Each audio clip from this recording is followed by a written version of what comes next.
Welcome back to CreepCast. Today, God, dude, I feel like we're martyrs right now. Today, we're doing something that hasn't been done heroes, in Hunter. years. Years. This has not graced this beautiful sight. And let me tell you, dear, beautiful, beautiful viewer, you're probably watching something that's going to get deleted very soon. So buckle in. And before we go into all the introductions to this wonderful story, I just want to say thank you so much for the support on the merch drop so far. We do have new merch right now. CreepCast.store or .shop. I don't know. Whichever one it is. Put it up on the screen. There it is. What is it? .store? I think it's .store. CreepCast.store. Yeah. Check it out. We got a bunch of new stuff there. If you want to support the channel or if you want to get some new kicks, feel free to check it out there. And also, please check us out on Apple Podcast and Spotify. Check us out on Spotify there. Give us a nice rating. It really does help us out. Now, without further ado, today we are reading The Spire in the Woods. Now, Isaiah, can you give us a nice backstory as to why no one's touched this story? Yeah, so The Spire in the Woods, also known as The Bells, is a story that was written by Tony Lundy around 2013, 2014, I believe. And everyone really liked this story. I don't think I ever read it, but I remember people talking this thing up as being like one of the greats. As a matter of fact, it got so much traction that the story got optioned for a film, I believe, that Steven Spielberg was set to produce. Steven fucking Spielberg is producing it. Yeah. It was going to be a huge deal. But when the story got optioned, because of that, the story became the copyright of the studio. So anyone who had ever covered this story got nuked into orbit. Like all the creepypasta readings of it got taken down. All of the reposting or audio versions of the story got taken down. The story itself got removed from r/nosleep and creepypasta.com. r/nosleep. Also, the physical copy that was on Amazon has been removed. And the only listing that I see of the Amazon book is on eBay for $250 fucking dollars. If you have a physical copy of this, you're sitting on gold, my friends. Okay? Yeah, it is like lost media territory of like treasured relics, right? Because it was a very beloved story that now you cannot buy, you cannot read anywhere because of the way optioning works. Now, it was to be made into a movie, and to my knowledge, it's still in kind of like production hell or purgatory, so to speak, right? Yeah. Of like, we don't know where it's going. Mm-hmm. Now, typically, this is where me and Hunter's martyrdom comes into play. Yes. Typically, with these optionings, the way it works is whenever the story goes up for option, there is an amount of time where like a company buys it and then they remove like other people who are, it's so dumb, but they remove other people talking about the story or other editions of the story because it's that's what happened property. That's what happened to my cartoon Wabbit season. Literally, Wabbit season got nuked into oblivion. I found this out later. Was because one, they did a deep purge of everything with Wabbit, bugs, and everything whenever HBO Max came out because they were putting that Looney Tunes property up on it and they were wiping everything as off of the internet of it. For an incentive for people to sign up for Max to watch Looney Tunes in 2020, as if we're children in 1965 wanting to watch Looney Tunes. So there's that. That is so absurd. It's ridiculous. It's very stupid. Now, here's the thing. You can currently, right now, still upload stuff related to Wabbit or Rabbit, right? Because that period's done. Yeah, the hype, the heat around that time is done. The heat around it's done. So even though everyone who's talked about Spire in the Woods has been launched into orbit, Hunter and I think that it has been long enough that this story can now get posted without us immediately getting shot in the back of the head. This is going to get deleted so quick. So fast. It's going to get deleted. But here's the thing. We hit upload with that in the title, we're gone. Here's the thing. It sounds like it's a fucking amazing story, and trust me, with other stuff, like we've worked with other publishers, of course, before, and we have, if someone owns the rights to the story, we are more than happy to pay. We work with publishers all the time. We will pay whatever you want. Read stuff on here. Yes, yeah. But if it's unreasonable like this, yes. Several publishers reach out to us and they're like, look, we just want, a cut. We have never ignored that. We've always said, yes, absolutely. Here's our payment. Here's us paying dues. We get it. Yes. Yeah. Every time. And you guys have been amazing. because usually whenever we read these supporting the stories, you guys always go out and support the stories. It's fucking awesome. But at this current place in time, this is terrorism. Okay, this is Hollywood being fucking terrorists like normal, and they've scrubbed it to where you can't even buy the fucking book, dude. And it's an amazing story. So I say this. I say we fucking chassis up and we try reading the story because I want to know what it's about. I think that you deserve to know what it's about. And I bet you anything, our boy Tony wants us to know what's the story out there, dude. You know, as much as I would love to have Steven Spielberg's fucking chody cock down my throat, I want people to read my story. I want people to know my story. You know what I'm saying? As much as I love Jaws, bro. Like, I want to get that story out there. So that's what we're doing today. Hunter and I are basically heroes right now. Okay. Yeah. Tony's going to message us to be like, I hope you guys burn in hell. Hunter and I are basically heroes. Yeah. Because, like, the two of us are, like, the nukes went off, right? It is so bad that the only audio version of the story I could find is someone ripped Mr. Creepypasta's audio reading and uploaded it in 3 parts to SoundCloud. Okay. That is like the level of devastation that story has got online. If it burns out, at least we know for now that some people got to listen to it. And also, I'll be just completely honest, I've been wanting to read it. And the only way we're reading it right now is the Wayback Machine on creepypasta.com. We are using the Wayback Machine. We are using the fucking Wayback Machine. A deleted creepypasta.com page. Yes, it's that dire straits. But you know what? I say fuck the studios. And, you know, here's the thing, too. We've done stuff. We wanted to read The Troop, and that's in a I think, movie deal as well right now. I think that was another problem. Yeah. But, you know, we talked to the author and stuff. It is what it is. Or I don't know if we talked to the author or the publishing people. I think we talked to the publishing company. We talked to the publishing company, and they're like, oh, I don't know. It's kind of it is what it is. Which, sure, that's fine. But I don't even know if Tony's alive. I feel like the fucking WB has taken Tony. I don't know where he's at. We've tried reaching out to him and doing all kinds of stuff. And we've had to have all these fucking like back market conversations with other YouTube channels who are like, bro, don't do it. I'm telling you. It's a bunch of guys that are like, oh, I've heard of Tony. Yeah, I can pass word through the grapevine, see if it gets back to him. After the great cleansing, no one's heard of him. So, you know, it's been that kind of thing. So I think, you know what? Fuck it. It's the great year of 2025. Let's read Spire in the Woods, dude. Without any further ado. This is the equivalent. Look. This is the equivalent of like in the Fallout video game series, like all the nukes have fallen. Hunter and I are the first vault dwellers to like step into the wasteland. Like, see what's out there. You know, maybe we get shot in the head. Maybe we explode. Yeah, and that is a sign to the other vaults. Like, give it some more time. Yeah, exactly. Wait a little bit. Exactly. Exactly. It's a sign. Give it a time more time. YouTube's copyright system are the giant demons walking around, lurking like those giant monsters in Fallout. Whatever. The Death Claw. Yes. YouTube's copyright system is the Death Claw walking around. So you know what? I just have a fucking Pocket Boy or whatever the fuck it's called wrapped around my wrist. Pit Boy. Yeah. Maybe Hunter and I are like, you know, we're putting on our little blue jumpsuits. We're like, all right, Hunter, let's reclaim the world. Maybe the vault door opens and there are 15 death claws with sledgehammers waiting right outside the door. If that's what it has to be, that's what it has to be, you know? And if that's what happens, then that means give it some time. Give it some time. A little bit longer. Give it some time. All right. Yeah, we might have a strike on our channel. Give it some time. That's all you have to say. And I will say, you know, we're just prefacing this because also this is a long story. So buckle in, guys, because today's going to be a long one. I'm actually very excited, though. Mm-hmm. I'm excited as well. We'll go ahead and get into it. Thank you guys for the support. For the 15 of you who managed to watch this before we're beat to death. Yeah, be proud, stand tall. ID system. Be proud, stand tall. And also, once again, CreepCast.store. Thank you guys so much for supporting the merch, supporting us on the audio platforms like Apple's Podcast and Spotify. It really does help us out. We appreciate it a lot. So let's do it, Isaiah. Let's get into it. Part 1. Part 1. Robert Edward Kinnan killed himself in the fall of 1999. Already off to a good start.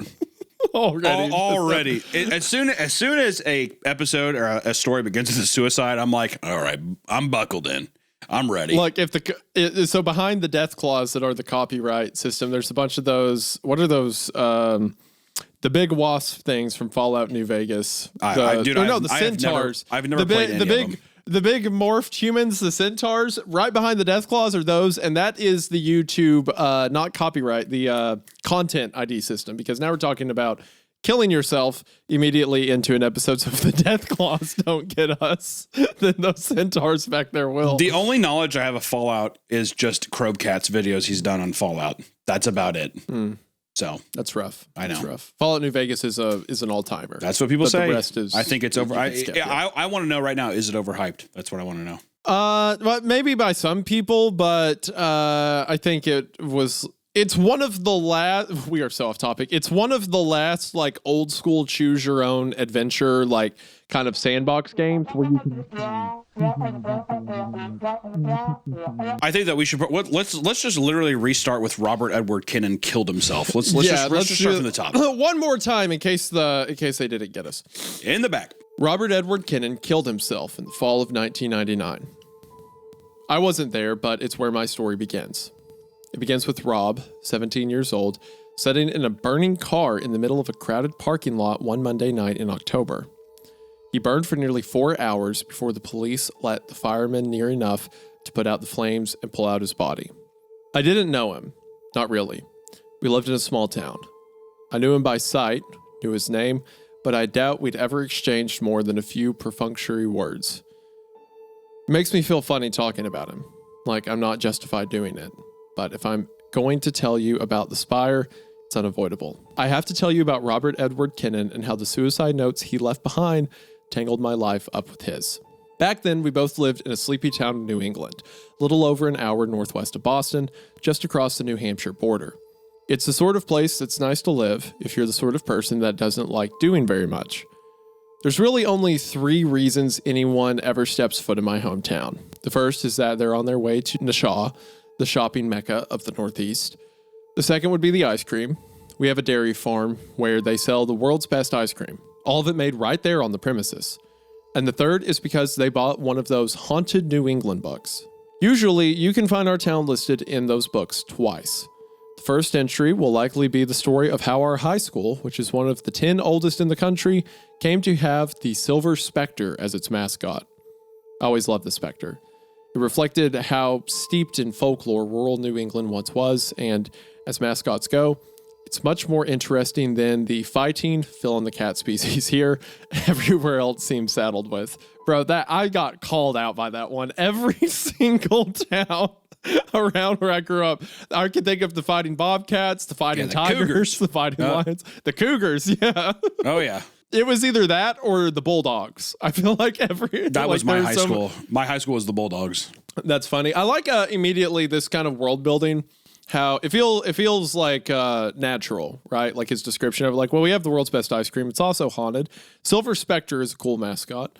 Did he say feels very like conversational? Yeah, northwest of Boston. So yeah, it's a very classic kind of cold, dreary fall. I just picturing a fallish tone northeast town. You know what I mean? Yeah. Very Stephen King-y kind of deal. That's what I was about to say. That explains Spielberg's interest because this feels like a classic, like old Stephen King type film, you know? Way back in the 1890s, there was a terrible blizzard. A proper nor'eastern. It dumped several feet of snow across the whole region. There were many, many casualties. Mostly the very young and very old stuck in their homes without heat. One of the exceptions, who was neither very young nor very old, was Jennifer Wilkins. She was a teacher trapped in the school when the blizzard hit. What little food there was in the schoolhouse couldn't have lasted more than 2 days, and folks say by the 5th, she had resorted to boiling her boots to soften up the leather for eating. It was 2 weeks before anyone was able to reach her. They found her, body thin as a matchstick, wrapped up in a gray wool blanket. If only they'd had paste in those days, she might have made it. That's kind of mean. It's like, oh, maybe if they had glue there, she could eat that, idiot. That old schoolhouse is now our town rec center. Supposedly, old Jenny still haunts its halls, wrapped in that gray wool blanket. Her hollow, emaciated visage searching in vain for something to eat. Once, when I was 8 or 9 years old, long before I knew the origins of the Silver Spectre, I went up into the rec center's attic alone. It was August, and I'd snuck away from the rest of the summer reading program and my own interminable boredom. The dusty attic was filled with broken furniture and plastic bins containing the crafting supplies for all of the daycare programs. It would have been entirely forgettable if not for the drafts. The summer had been hot and humid, but in the rec center's attic, if you stepped in the wrong spot, it'd get so cold that you could practically see your breath. I told my mom about it. She was the one who told me about Jenny. I never went back up there alone. The second story you typically find in those books is about the Blood Cemetery. Okay, all right, now we're talking. Now we are locked in. There we go. Its real name is the Pine Hill Cemetery, but nobody calls it that. They call it the Blood Cemetery because it's supposedly haunted by Abel Blood and his family. According to legend, Abel Blood lived in the center of what is now the cemetery back when it was farmland. He returned from the fields early one day to find his wife in bed with another man, a tall, dark-haired stranger. Abel was stunned. How could Mrs. Blood, a good Christian woman, do such a thing? Obviously, this scoundrel was forcing himself on his wife. Abel retrieved his pitchfork and charged back into the house, his mind full of vengeance. But as he drew near, he heard his wife, mid-coitus, proclaim her love for the black-haired stranger, and with a note of satisfaction to her call that Abel had never heard before. Mr. Blood saw red. That's rough. Not only is she calling out for him, but that note of with the note of satisfaction he never heard before. That's such a fucking brutal thing. That's every rough, man buddy. I would have killed them too. Every man listening to this just became so insecure. He burst into the room, pitchfork held aloft, and ran them through. Over and over, he plunged the fork into their tangled bodies before finally leaving them pinned, one on top of the other, to the bed beneath them. Looking at the bloody mess he'd made, Abel found his rage had not diminished. This seemed curious to Abel, but it dawned on him why when he spied a picture of his family on the mantle. His children didn't look anything like him, nor like their mother. They were all exceptionally tall, with full heads of somewhat greasy black hair. Oh, odd. That'd be so fucked. Do you, bro. Or keep reading. I had a thought, but keep reading. Abel waited, standing in the puddle of blood that had only moments ago been coursing through. Standing in the puddle of blood only moments ago that had been coursing through Mrs. Blood and her lover, and stewed in his ever-deepening anger. He was a cuckold. He had no heir. That's so funny. He had no heir. He'd been raising another man's children, a man who had been bedding Abel's wife. For years, Abel waited and stewed for several hours until his 4 children arrived home from school. Oh, no. They say his sons and eldest daughter put up a noble fight. They were children fighting a grown man whose muscles had been hardened by a lifetime of farm labor. Only Abel's youngest daughter, barely 5 years old, made it out of the house alive. She sprinted as fast as her little legs could carry her in a desperate attempt to reach her neighbors. But even with her head start, her little legs were no match for her father's powerful strides. Just as she scrambled up over the stone wall separating their farm from the Hollises, Abel picked up one of the stones and smashed it down on her head. These days, if you go there, on the road that borders the cemetery, you'll see this curve full of skid marks. People say that they are caused by cars swerving to avoid an oddly dressed little girl who runs out into the street each night. Oh, that's cool. I gotta say, this being your setup for like your haunted town is so cool. Well, this yeah, is the Blood Cemetery. That's awesome. Yeah, I love the amount of like almost folk legends. How thorough the folk legends are immediately in this like small, cold northeastern town. Really fun, like almost like Sleepy Hollow vibes of like, you know, the ghost of a little girl who got murdered by her cuckold dad. And that's why there's skid marks here, because she always runs across the road right here.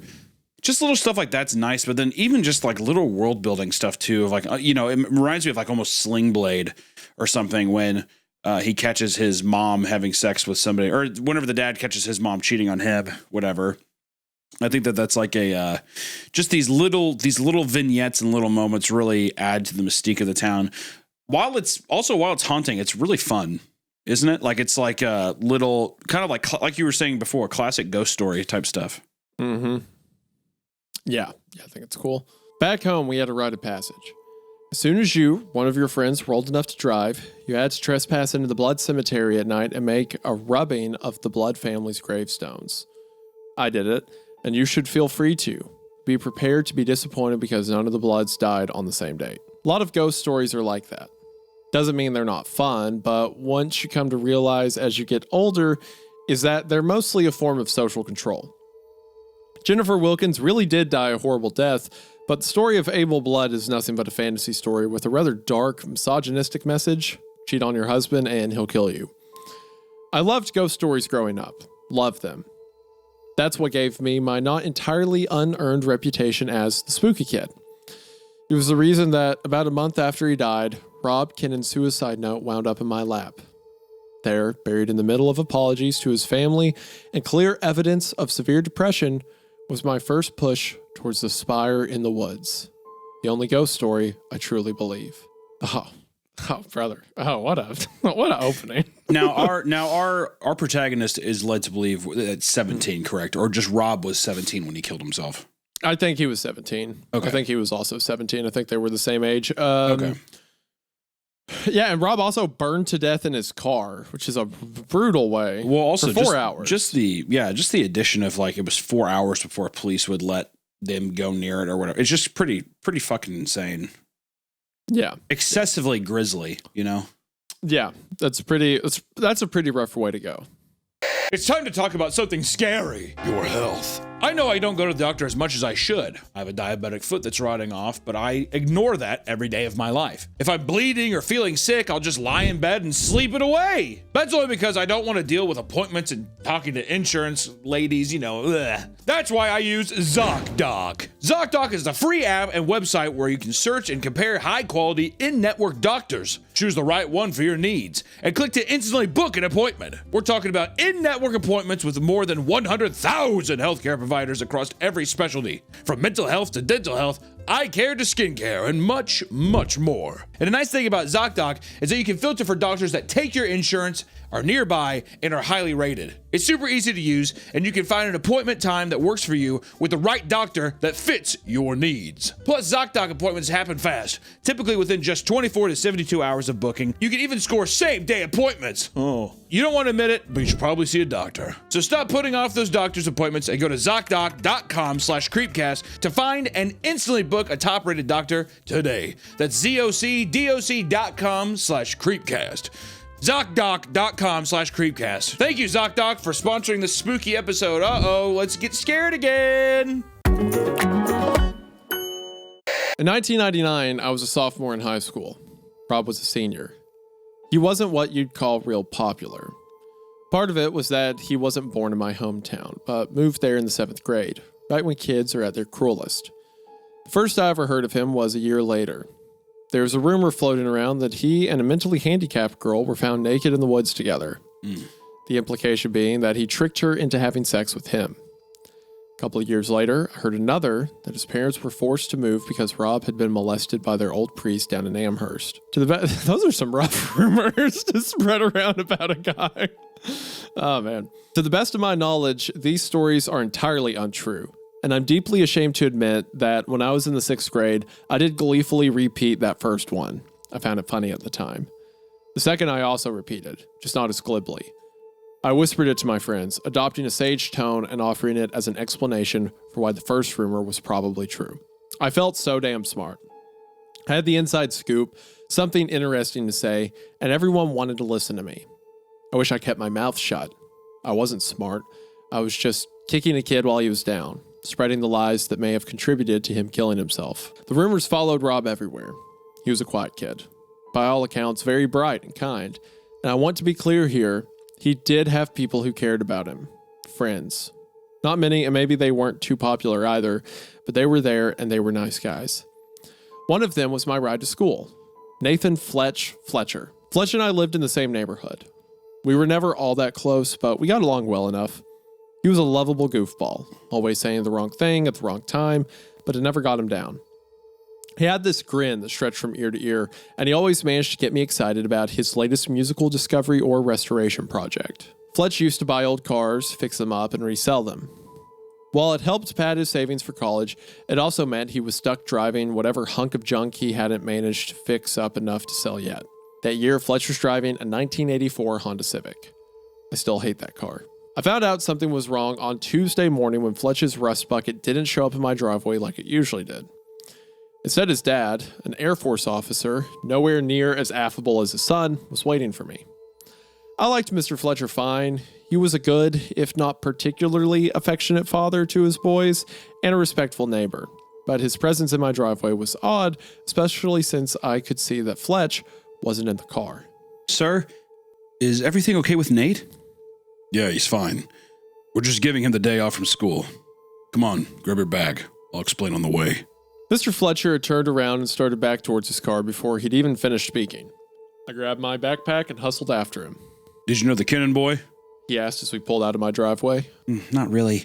I mean, I know who he is. One of Nate's friends. Mr. Fletcher nodded, never taking his eye off the road. He killed himself last night. He said it as evenly as if he'd been announcing we needed to stop for gas. He what? My brain couldn't even process what I was hearing.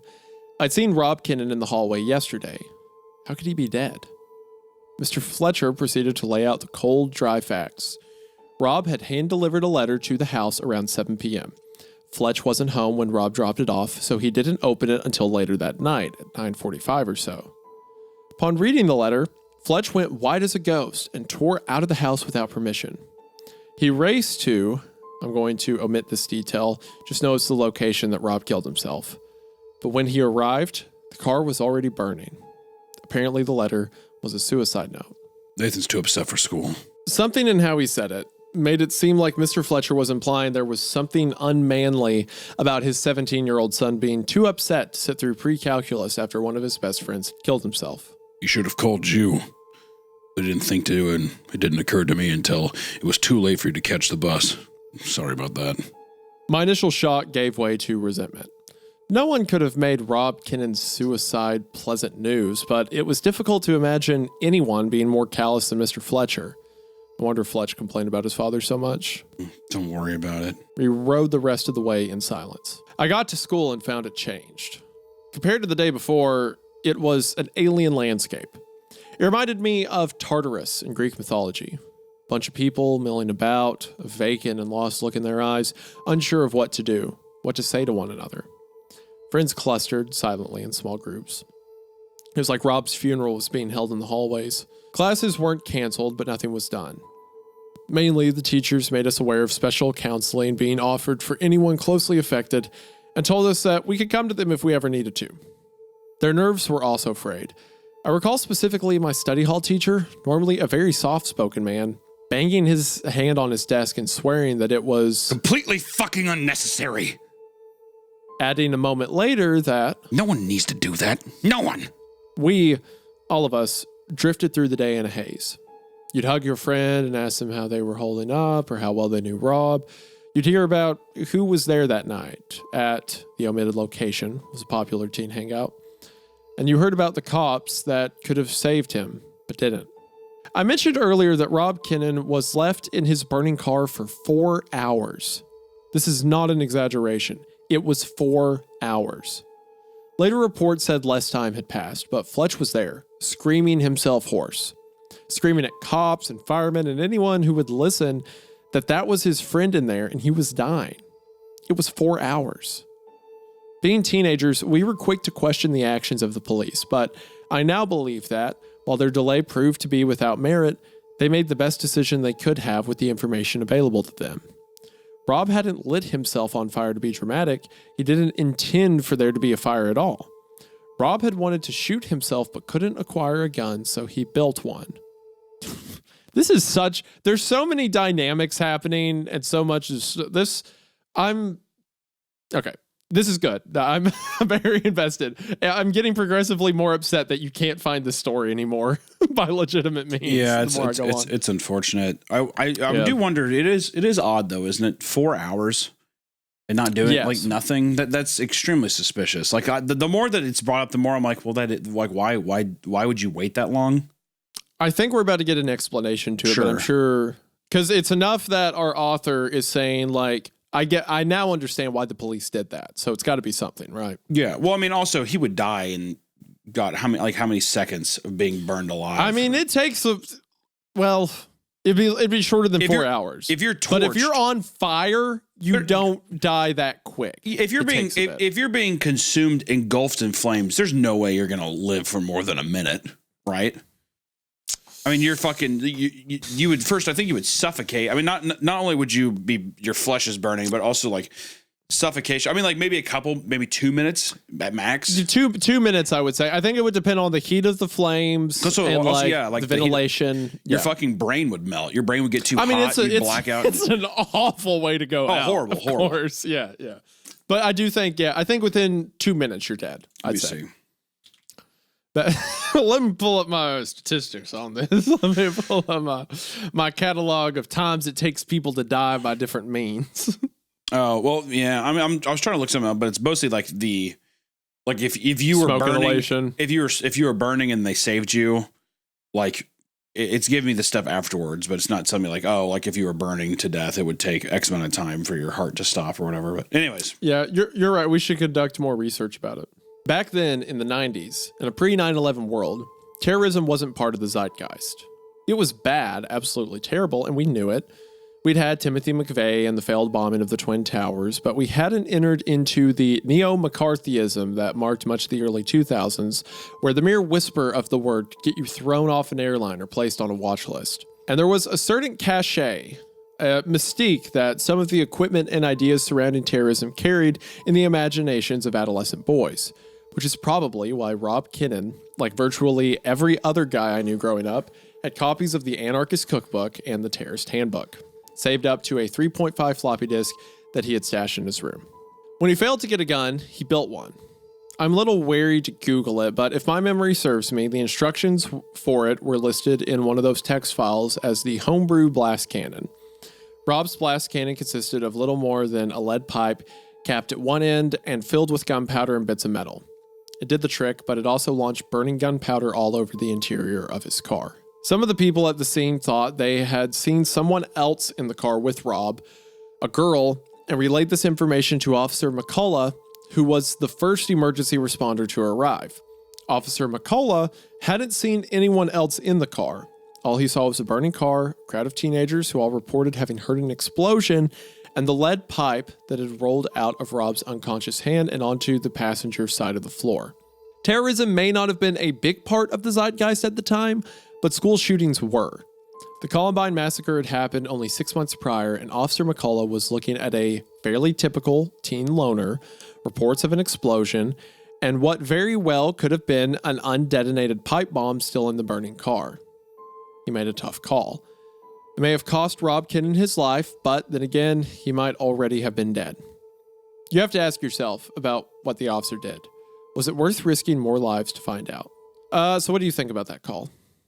I don't know. It's just 4 hours seems excessive.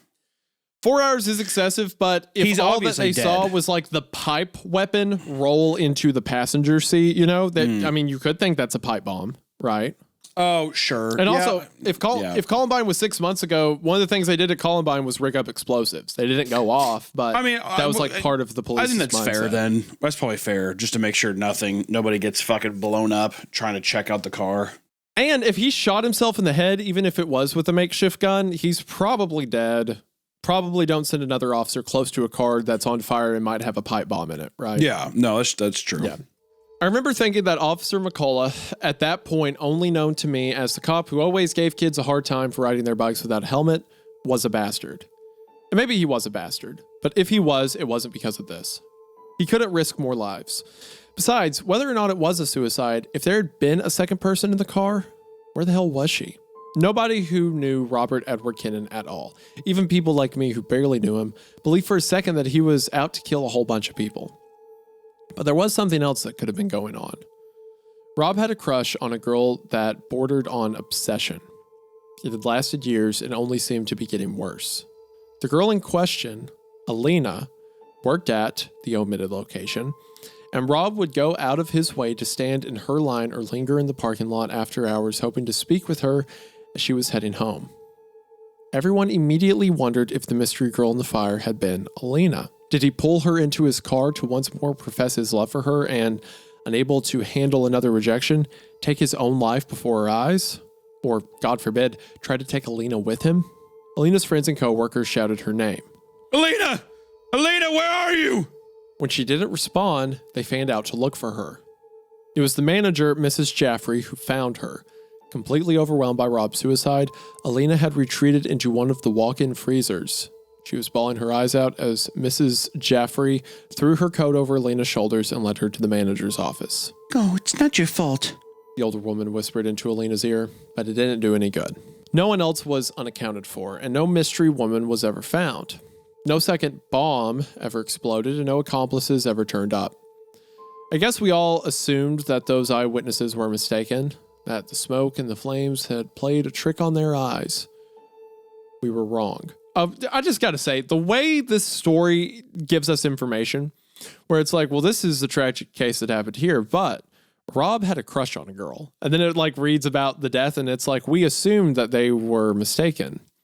We were wrong. Like those little end of paragraph, like, oh, what's this? What's this? It's such a fun, because every detail we're getting is interesting. And then at the end of that information, it gives us like a little clue to new information. It's just a very fun way to like give out a story like this. I like it. Yeah, the story is setting itself up really well. Fletch wasn't in school for the rest of that week, and I didn't see him around the neighborhood either. I hate to admit it, but it was sort of a relief. I had no idea what I was going to say to him. What do you really say to someone whose friend has just killed himself? In the weeks that followed, a new form of gossip slowly crept into the hallways of the school. Special counseling held in the cafeteria every morning before homeroom was supposed to be a safe space, where anyone could share their feelings without fear of judgment and be secure in the knowledge that it would go no further. So naturally, it was all anyone wanted to talk about. There's a strong backlash against the kids that the other students didn't feel deserved to be there. People who presented themselves as having been very close with Rob, but who in truth rarely spoke with him. Several of my close friends had been at Omitted that night. They had watched Rob burn, seen him die, and although they were deeply affected, they weren't even entirely comfortable being there amongst his handful of close friends and, of course, Alina. I felt terrible for Alina Amanev. Sitting there in the cafeteria, surrounded by Rob's grieving friends, listening to everyone tiptoe around blaming her. They never came out and said it, but they talk about how girls wouldn't give him the time of day, how someone had recently ripped out his heart. Jesus. And when the council... That's pretty rough. That's brutal, man.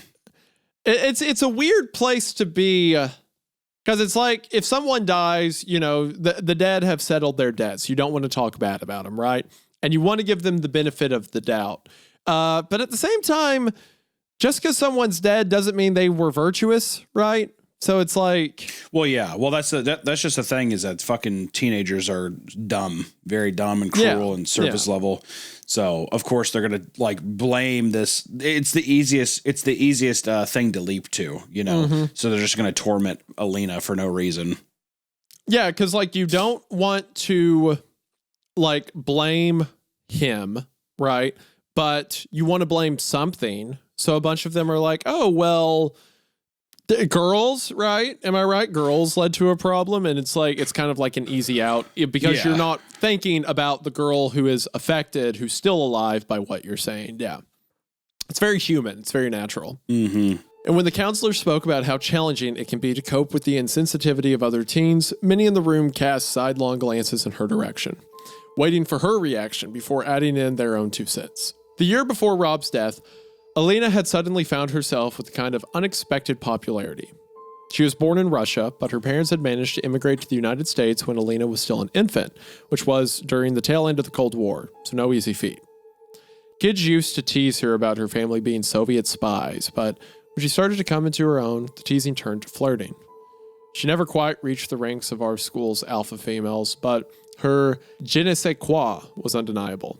Alina was pretty, sure, but not unattainably so. She was smart, but not so much so that it was intimidating. But by the way, have you ever been intimidated? Every story I read, I feel like that's like, oh, she's like too smart, or she's intimidatingly smart. Have you ever got that feeling from a woman? No. Well, I just always assume I'm much, much more stupid than anybody that I meet. So I'm always just like, so if anything, when I'm like, you're smart, but I don't think it's ever me being like, you don't want to talk to a peon like me. I'm too stupid. I've always heard that in stories. It's like, oh, she's so smart, it's intimidating. It's like, wouldn't you want that?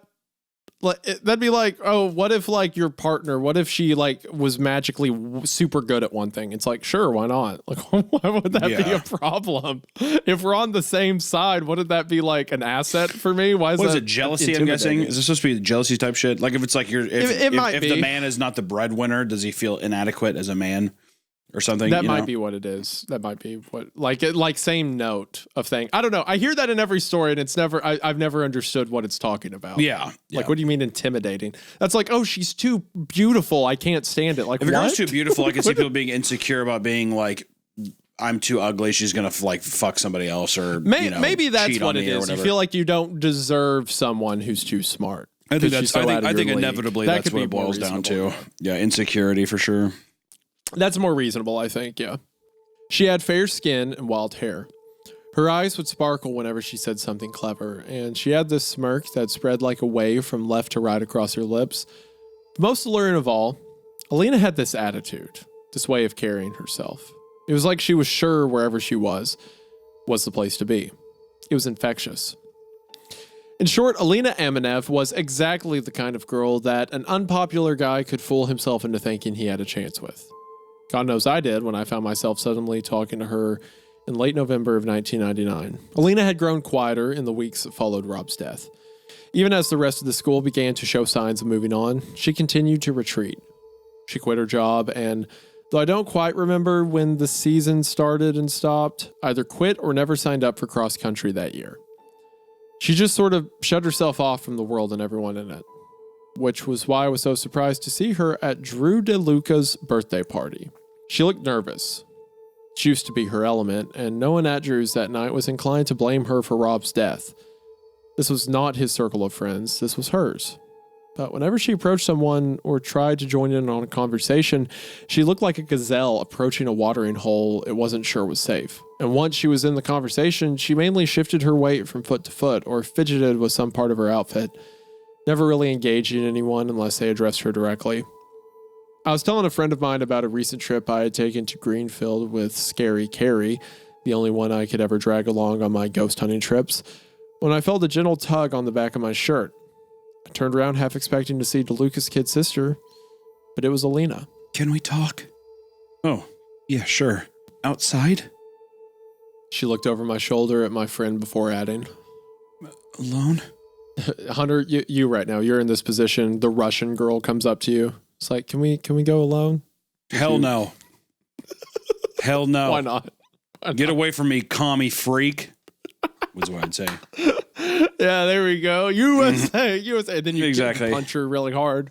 Yeah. All right, get the hell out of here, hammer and sickle. I ain't trying to talk to you. Alone? I thought you don't want everyone involved? It's kind of seems a little hypocritical if you ask me. You don't want the whole crew involved. Seems kind of selfish. If it had been spring, I would have been thrilled by the prospect of Alina Amenev pulling me out of a party to talk alone. But it wasn't spring. It was New Hampshire in late November. We stood on the back deck, our jackets pulled tightly around us, our breath hanging in the air, plain to see. She said she heard from Christy McDowell that I knew a lot about ghost stories. Christy was quite possibly my oldest friend in the world, and yes, it was true. I knew a lot about ghost stories. I was raised Catholic and blessed with kind, warm-hearted parents whom I was always eager to please. This meant that I took my Catholicism and my schoolwork very seriously, which eventually led to a struggle between my rational and spiritual beliefs that was only exacerbated by my growing awareness of the sexual abuse scandal and the church's subsequent cover-up. I'd hated losing my faith. I wanted desperately to believe as I had as a child. So when most teenagers had shut the book on ghost stories, relegating them to little more than childhood memories or an excuse to scare a girl you wanted to put your arm around, I doubled down. I thought if I could find something, some shred of evidence in support of the supernatural, that would keep the door to the spiritual world open for me, even if only for a time. Of course, I didn't share all of that with Alina. Instead, I tried to act casual bordering on slightly disinterested. Yeah, well, kinda. Why? Alina began fishing around inside her jacket. You have to swear to me that you'll never tell anyone I showed you this. I swore. Alina pulled her hand out from her coat. Her dainty fingers clutched an envelope like it was a particularly delicate piece of glass. She handed me Rob's suicide note. Opening the envelope and unfolding the pages felt like a profound invasion of privacy. But who could resist reading it when it was handed to you? What were Rob Kinnon's last words to the girl he'd been obsessed with for years? The girl many of his peers believed was the reason he killed himself. 13 years had passed, leaving me with little more than an impression of what that note said, but even if I remembered it exactly, I think this would still be where I draw the line. What I will say is that it was very earnest. Rob had been depressed for a long time. He felt horrible about leaving his family and friends to deal with the aftermath of his suicide, but he also felt isolated in a very profound way, and more than anything, just wanted it to stop. I also don't mind sharing that he was very effusive in his praises for Alina, but I got the distinct impression he didn't know her as well as he thought. He wrote about her in these florid terms full of superlatives. Twice he said he didn't think he could live without her, but ultimately nothing he said was very specific. Everyone thinks the first love of their life is the most special, most attractive person in the world, and that no one could ever appreciate them as deeply as they do. I felt for him, I really did. But reading it, I didn't feel as though I'd gotten to know him any better. Not really. As I finished reading, I looked up and met Alina's gaze. She was looking at me expectantly, but I wasn't making the connection. What does this have to do with ghost stories? Alina pointed to the bottom of one of the paragraphs expounding on why Rob wanted to take his own life. It read, "And every hour, I see her face, and she runs the endless race." Her face. I had assumed he was talking about Alina and her years of running track and cross country, but if that was the case, why would he write her and not your in a letter that was to Alina? A shiver ran up my spine. It wasn't the cold. It was more like someone had walked over my grave. The endless race. Yes. For a split second, Alina was her former self again. God, I was starting to think I'd imagined it. Tell me you remember where it's from. I mumbled the line. "And every hour, I see her face, and she runs the endless race." A couple of times under my breath. I knew that I had heard it before, but where? I was positive it was a ghost story, but I'd read literally hundreds, if not thousands of them. They had a tendency to bleed together. No. Shit. Lena banged her fist hard against the railing of the deck. But it's a ghost story, right? Yeah, I know. I know it. I just can't... I trailed off, racking my brain. Alina started drifting back towards Drew's house. If you think of it, absolutely. I cut her off. So much for slightly disinterested. As she reached the door, she turned and looked at me. She stared at me for a long time, longer than any pause in a conversation should be. I think he mentioned it in the one he wrote to Nate Fletcher, too. I stared back at Alina. Fletcher's letter? Yeah. Did you find out? That was the line I didn't think I could cross. Yeah. Interesting. End of part one. End of part one. So we're getting into the meat of the story of basically Alina is assuming, or not assuming, I don't want to say that. Alina is saying that, is this a ghost story? Almost perpetuating the idea that was Rob afflicted by some kind of entity that was driving him crazy? Well, that's what the question is, because everyone who saw Rob died said that they saw a woman in the car. Exactly. So I see her face running the endless race. That also must come from some ghost story. I want to say that everyone that saw them also was like a teenager or young, because the officer said that he didn't see anything. So I'm wondering too, does that correlate with... Could just be kids. Exactly. Could just be kids. Is it only kids can see him or something? Yeah. Maybe only kids can see him. That, or like the author also said that kids were the first to show up. Yeah. That's true. So maybe like there was a face there initially that disappeared when the police got there. Yeah, just went away. True. So it could be that, or it could just be the kids see him, because all the people who seem involved, at least so far in the story with the ghost itself, are the kids. Yeah. This is an interesting dynamic because Alina has a letter from him, a guy that she clearly creeped her out, was he literally took his own life over her. So way too like parasocially attached to her and stuff like that. But the mention of the girl in the car and maybe her feeling like she maybe owes him something because the other kids have kind of like pointed a finger at her, even if wrongly, to say that she was involved somehow. In some way, it seems like Alina It's was kind of interesting. friends with Rob too. In a way, like I don't think that she totally. I think she was nice to him, but the You think idea so? of Oh, like, okay. yeah, because she was probably nice to him. That's why Rob felt like he had a chance.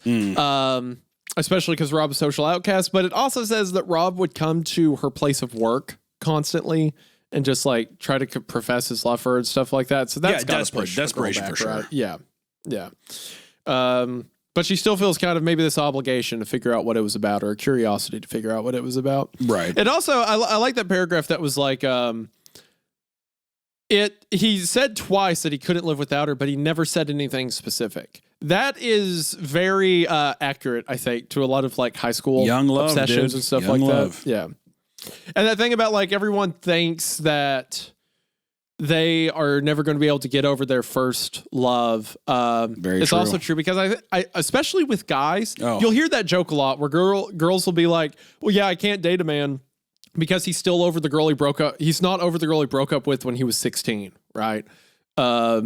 I think it's because a lot of guys like associate that period in their life being like young, dumb, and like in love with that person. So they think that they're never going to get over that person, when in reality, they're just not getting over like being a kid that's in love and doesn't know that they have the potential to not love They're the someone, ones who got away. The great white buffalo. Exactly. Great white buffalo. So it's I just like the wording on that. That felt very legitimate. I love a lot of the language in the story so far. I love the way information's doled out. This is great so It's far. hot. I'm very bought in. It's hot. It's hot. It's very hot. Very hot. All right. So now part 2.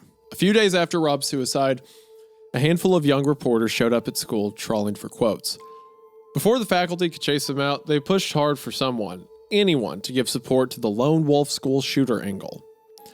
Rob's girlfriends flatly refused to speak to the reporters, but there's a certain element among young people who only want attention, and the same kids who showed up for the grief counseling, despite never having been particularly close to Rob, were the first in line to provide quotes. The next day, the local paper was filled with statements like, No one really knew him, says student Melissa Burnett. for Fletch, it was a slap in the face. What? Because she didn't know him. Nobody could. About a week or so after Rob died, Fletch resumed picking me up in the morning. I don't count. Murph doesn't count. Fucking bullshit. Listening to him rant about the story in the paper made me think that maybe I should have spoken to the reporters. I wouldn't have pretended to have had any special insight into Rob's mental state, but it might have been nice for his friends and family to have seen something simple and honest, something that didn't fit into the lone wolf narrative. Even if it was nothing more than saying, He had friends. They're just not talking because they're grieving. You heartless parasite. I wish I had done that, but I didn't. I also wish I could tell you that I was the one who wrote an op-ed the following week roasting the reporters for coming into a school and pushing students still reeling from the shock of losing a classmate into spouting a whole bunch of pop psych pseudo-scientific nonsense. But that wasn't me either. That was some senior I didn't know very well. I'd made a few tenuous attempts at getting Fletch to open up about Rob. The best I'd managed was to get him ranting about the kids in the grief counseling sessions that didn't belong. Talking about them got the normally placid Fletch so angry, I thought he might have an aneurysm. After that, I quickly gave up.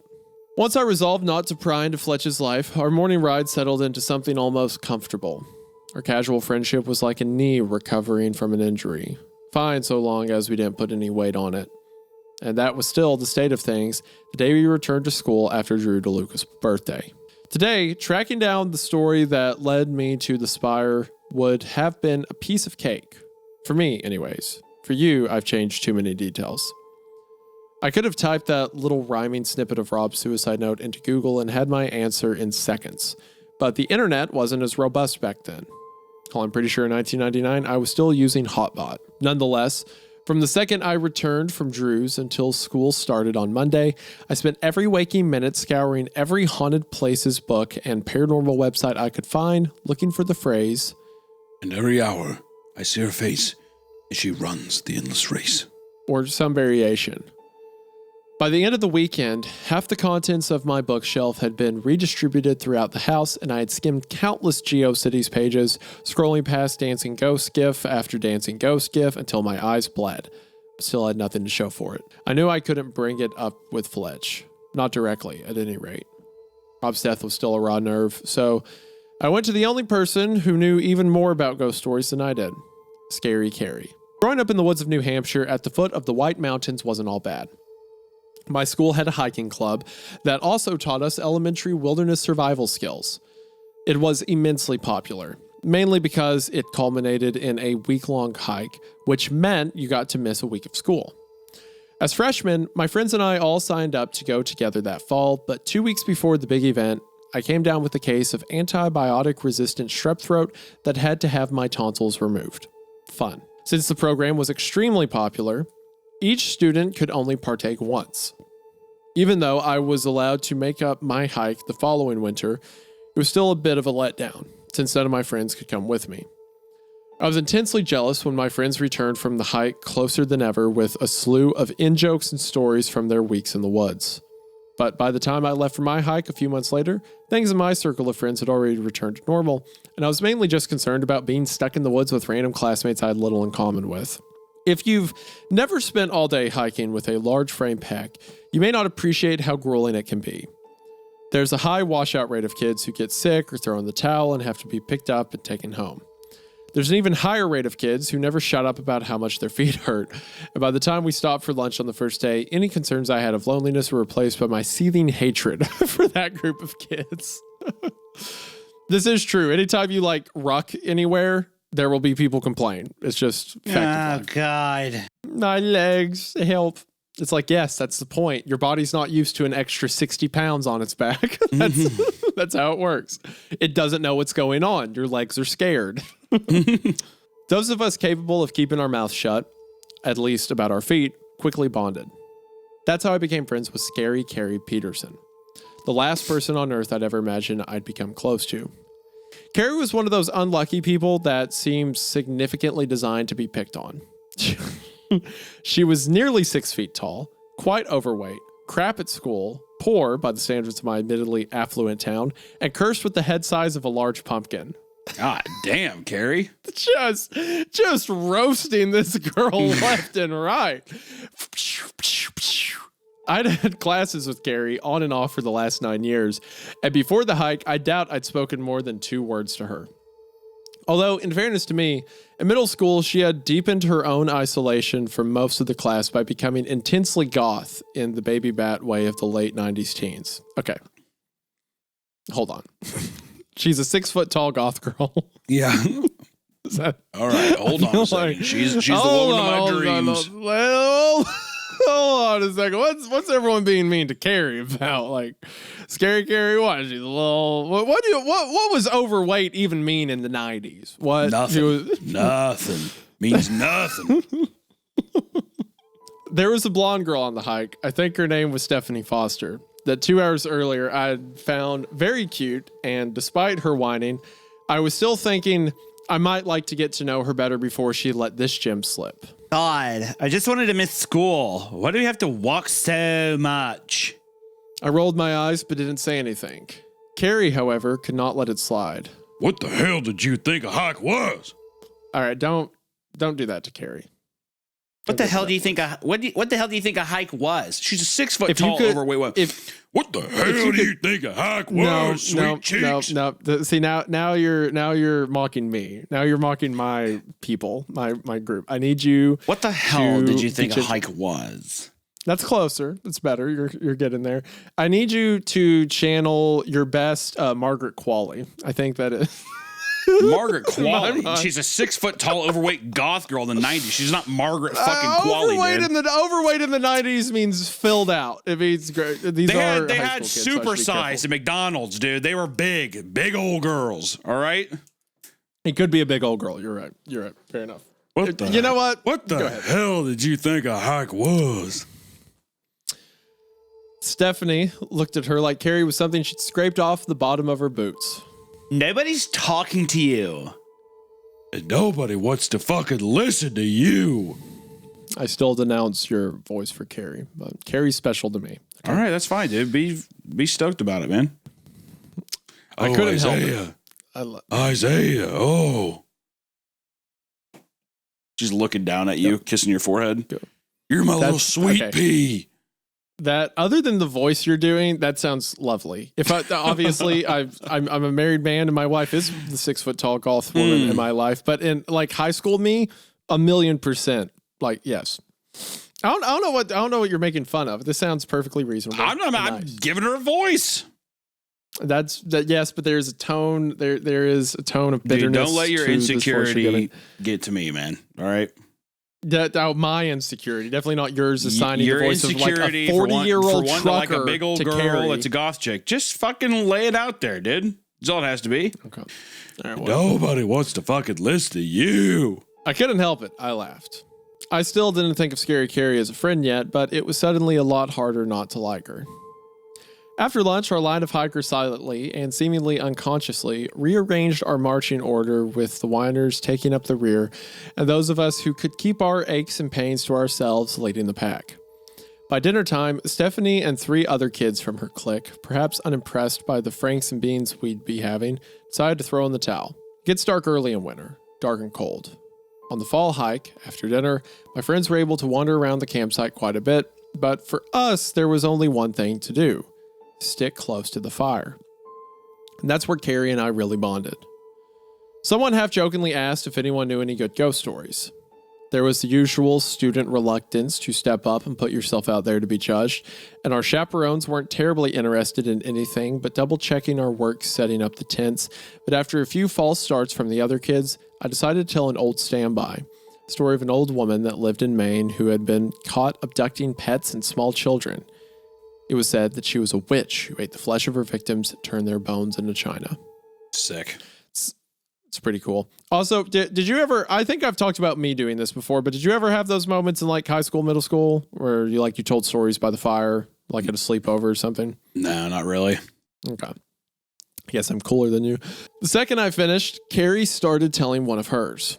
We took turns telling stories the rest of the night and continued telling stories every night after dinner for the rest of the week. Between campsites, we walked next to each other, chatting about the kind of crap that seems important to teenagers and quizzing each other on local paranormal hotspots. Back at school, after the hike, maintaining my friendship with Carrie proved to be tricky. My friends never really understood the bond. They weren't mean to her, not exactly, but despite my efforts to bring her into the fold, they never embraced her. As for the few friends Carrie had, some couldn't mask their disdain for my taste in music and clothing, while others were the sort of kids that were desperate and clingy, 2 things I had always found it hard to stomach. But Carrie was one of the only people I could talk to about losing my faith, and she was always game to get together and go on one of my very fruitless ghost hunts, so we stayed in regular contact. I'm telling you right now, you've got Carrie all wrong. In my mind, Carrie's beautiful to me. She's a king. Okay? She's a king. I don't like your word king. If you said queen, I'd be in agreement with you, but I feel like there is a respite to the way that you're using that word that I don't appreciate. Okay. The Monday after my conversation with Alina, I tracked down Scary Carrie in the cafeteria setting with a few other goth kids. We had talked a lot after Rob killed himself, in part because I knew that Carrie, from time to time, had suicidal thoughts of her own.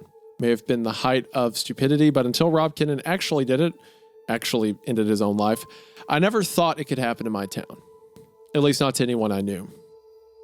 After Rob had done it, though, I knew I couldn't let Carrie slip down the same path. For a while, I doubled my efforts to spend time with her. But after one particularly awkward night ghost hunting in Greenfield, well, we'd fallen back to the status quo. Carrie, you mind if I steal you for a second? I asked, pointing back out into the hallway behind me. Scary rose to leave. Kim Murray's leaned over to one of their other friends and said, "Aww." Like she'd just seen something cute. Carrie's face splotches of scarlet shot Kim a look of pure hatred. Forget it. Come on. See, you were about to do Carrie's voice. No, that was my. But then you realize you're doing. My throat. No. Then you realize you're doing this character. So you adopt a less masculine voice for the man. I know what you were doing. I know 100% what you were doing. No, you can't, because that was a strategic sore throat. My throat's sore. I think I'm disgusted by your characterization of Scary Carrie. I think that this is a beautiful relationship. I think he should embrace, because that all meant that Carrie has mentioned to her friends that she likes our author. What is that? Are you doing the bear noise? Do not do the bear noise. No, there's no bear trap. What is your bear trap? You haven't laid out a trap for anything. I was mooing. was mooing like a cow. Oh, now she's a cow. Okay. All right. So you took her from a trucker to a cow. You're moving backwards. All right. No, I don't need this. I don't need you. I don't need your interaction or your 2 cents regarding this. Forget it. Come on. I said. I didn't know what Carrie had told Kim about Greenfield, but sure didn't want to deal with it. Once we were in the hallway and out of anyone's earshot, I recounted the events of Drew DeLuca's party. She let you read the note you left her? We're going to fight, me and you. We're going to throw down. Even though just a month ago, we'd spent several hours being lectured by our guidance counselors about the differences between depression, true depression that was a psychological illness, and being sad, I think Carrie still had trouble believing anyone was more miserable than she was. Carrie stepped closer to me and dropped her voice to a whisper. Why'd it do it? Was it her fault? You're trying to ruin this for me, and I'm not going to let you. I'm just going to ignore you. You're gonna have to just fucking realize that's going to be Scary Carrie's voice, dude. I'm going to read this. In my head, I'm reading it in a different voice. How? What does she sound like in your head? She looks like my beautiful wife. She looks like my gorgeous wife whom I love deeply. That's what she looks like. I did not put that in your head. I'm sorry. Yeah, okay, whatever. Shut up. I hate you. I trusted Carrie, but I was reluctant to share too much with her. I hate to admit it, but in spite of having counted Carrie amongst my friends for the past year, Alina's pretty face had flipped my loyalties completely to her in one conversation. Good man. I cut to the chase. Shut up. Rob wrote something in Alina's note. I swear it's from a ghost story, but I can't remember which one. What'd it say? And every hour, I see her face as she runs the endless race. Scary Carrie shivered. Ooh, the widower's clock. Oh, I hate that one. You're such a little... Okay, whatever. It doesn't matter. While my story begins with Rob Kinnan killing himself, the story of the Spire in the woods begins almost a century earlier in the former town of Enfield, Massachusetts, a few years before it was destroyed. In the late 1920s, an elderly clockmaker from Boston married a beautiful young woman, and the two of them settled in Enfield. He was a master craftsman, the finest in the world, able to create machines of such complexity and precision that he was often called the Da Vinci of clockworks. No small feat, considering Da Vinci himself had designed clockwork automatons. She was a great beauty, refined and cultivated. Before meeting the clockmaker, she had been celebrated by the Boston Brahmin for her wit and for throwing the very best dinner parties. The clockmaker had amassed a great fortune, but he, like all great artists, was unsatisfied by all of the products of his lifetime of labor. He wanted to build one more clock, a clock that would surpass even Munich's Rathaus Glockenspiel in its artistry and complexity. He completed his plans in the spring of 1931, and they were beautiful. His designs were classic yet modern, complex yet clean. Each hour, when the bells called out the time, the automatons would dance forth from their hidden chambers and symbolically reenact different battles of the Civil War, each day telling the story of how the North came to vanquish the South. Lowell and Boston both desperately wanted the clock tower, as did a few of the large manufacturing and shipping companies. But before construction could begin on any town hall, courthouse, or corporate headquarters, the Depression hit. All the suitors disappeared in short order, one after the other, leaving the clockmaker alone with his plans. Miserable and depressed, the clockmaker feared he would die before he'd ever have the chance to see his vision complete. He resolved that he wouldn't let that happen, and began spending his considerable fortune building the tower of his own, as an addition to his own house in Enfield. One day, the clock tower nearly complete, the clockmaker returned home from picking up a custom-made part. He arrived much earlier than anticipated to discover his wife in bed with another man, one of his laborers. The clockmaster burst into the room and screamed at his wife and her lover. He had never been so angry or humiliated in all his life, but he didn't yet know what humiliation was. Rather than beg his forgiveness or cower before him, or even flee the room in shame, the clockmaker's wife and her lover laughed at him. They told the clockmaker that he was an impotent old man, and they were unafraid of him. Run along back to your little gears and springs. Maybe if you're nice and quiet, I'll still fix you your dinner tonight. Oh my God, dude, that is fucked. Whoa. What is Oh, it? man. There's a lot of cuckolding in this story, eh? There is. This is our second instance. I hope there's more. I hope. I like a nice cuckold horror story, dude. That's sick. Do you? Is that a recurring thing that you're interested in? You know what's fucked up about that? It makes so much sense to me that vengeful spirits are cuckolds. You know, I've never thought of it before, but you're actually right. It's if that so happened true, to me, right? I'd be mad enough to stick around. Oh my too. God. I would I would burn the earth down forever. I would not leave. I'd be like, I'm staying right here, and anyone who comes here, I'm going to mess with. I'm going to be upset. I'm going to bother them. Are you sure that's not like, so my kind of woman is like, you know, tall, goth, whatever. Your kind of woman is any woman that's with another man. Yes. Okay. Yeah. Oh, Let the record show. Let the record shut it down. Scary Carrie put it on the record. Scary Carrie also does WWE matches in her backyard. Do you smell what the Scary Carrie's cooking? She's just Triple H. Well, she's just about as fucking big as him. Goddamn. She's like, I'm 14. Or this is way before too. She's like, I'm 12. No, she's 6. No, she's 16, I think. Here? I thought this was years ago. Okay, this story being told is now in high school when they're both 16, 17. Sorry, I thought but he said a couple years earlier they went on a hike together. I imagine that was like and that freshman. was the different. Okay, yeah, my bad. Yeah, where they became friends was years prior, but this is now caught back up to 1999. Yeah, now she's like 7 foot something. Yeah. Kayla, my wife, she was 6 foot in the 6th grade, I think, 7th grade. She like immediately shot up. She was like 6 foot when she was that old, so yeah. Cool. It's possible.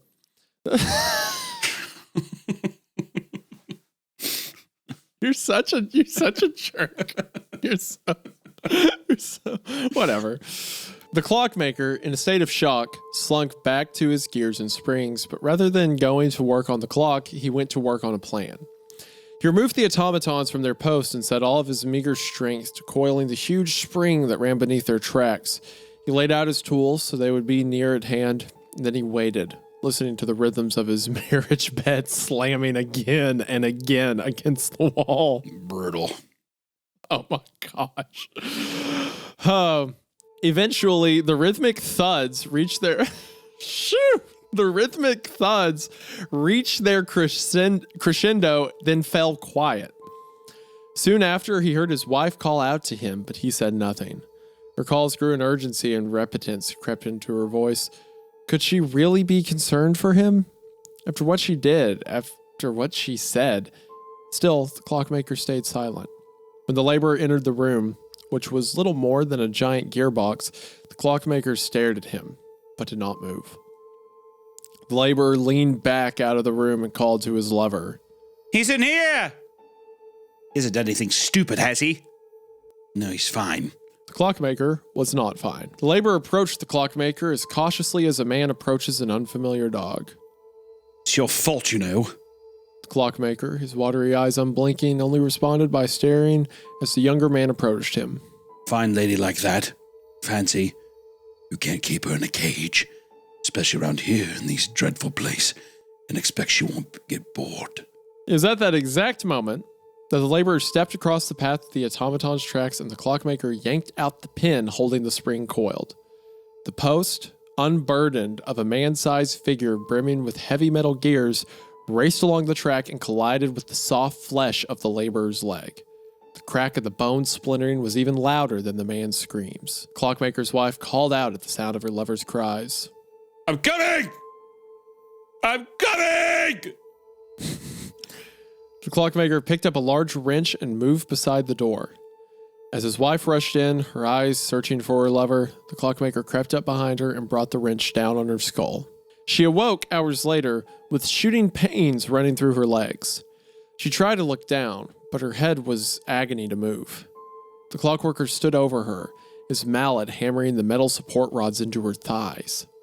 Her lover was already mounted to the post, ready to fill in for the automaton and dance when the hour struck. Just as with the Rathaus Glockenspiel in Munich, the clockmaker's creation was hailed as a great artistic achievement. Crowds gathered on the formerly quiet street to watch the myriad Union and Rebel automatons zip along their tracks, round and round in an endless race. It was weeks before anyone noticed something wrong with two of the automatons. Their lacquered veneer bulged in weird places and looked slick, as if it were wet.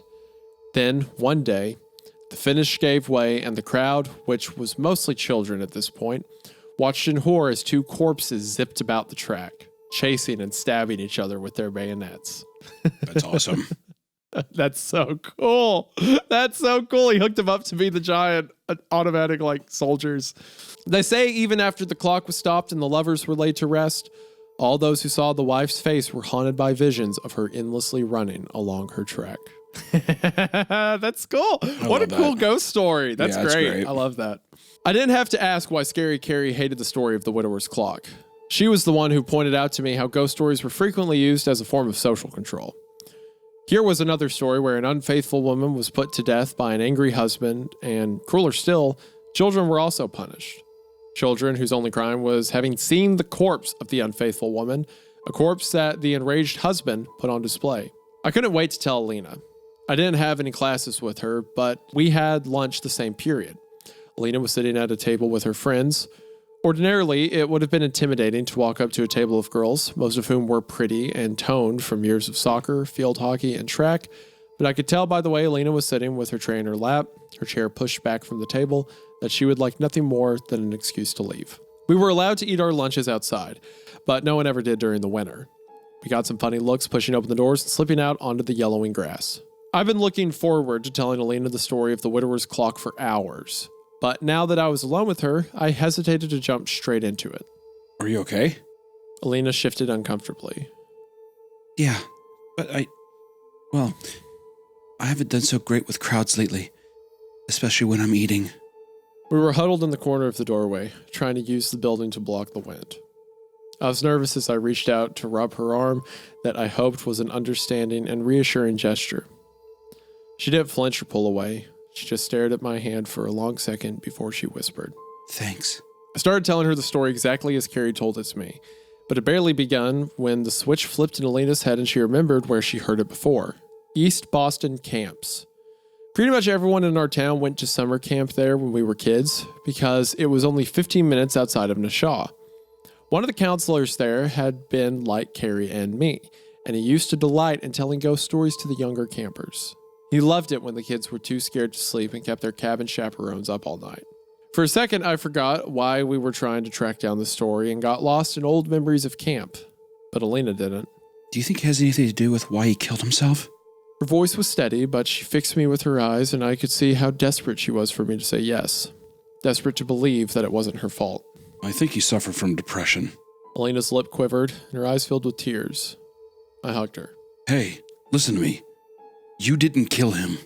Alina gripped the collar of my flannel shirt and buried her head against my chest.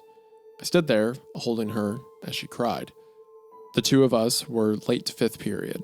At the end of the day, Fletch was waiting for me in the parking lot. He'd already turned his car on and cranked the heater up to full blast.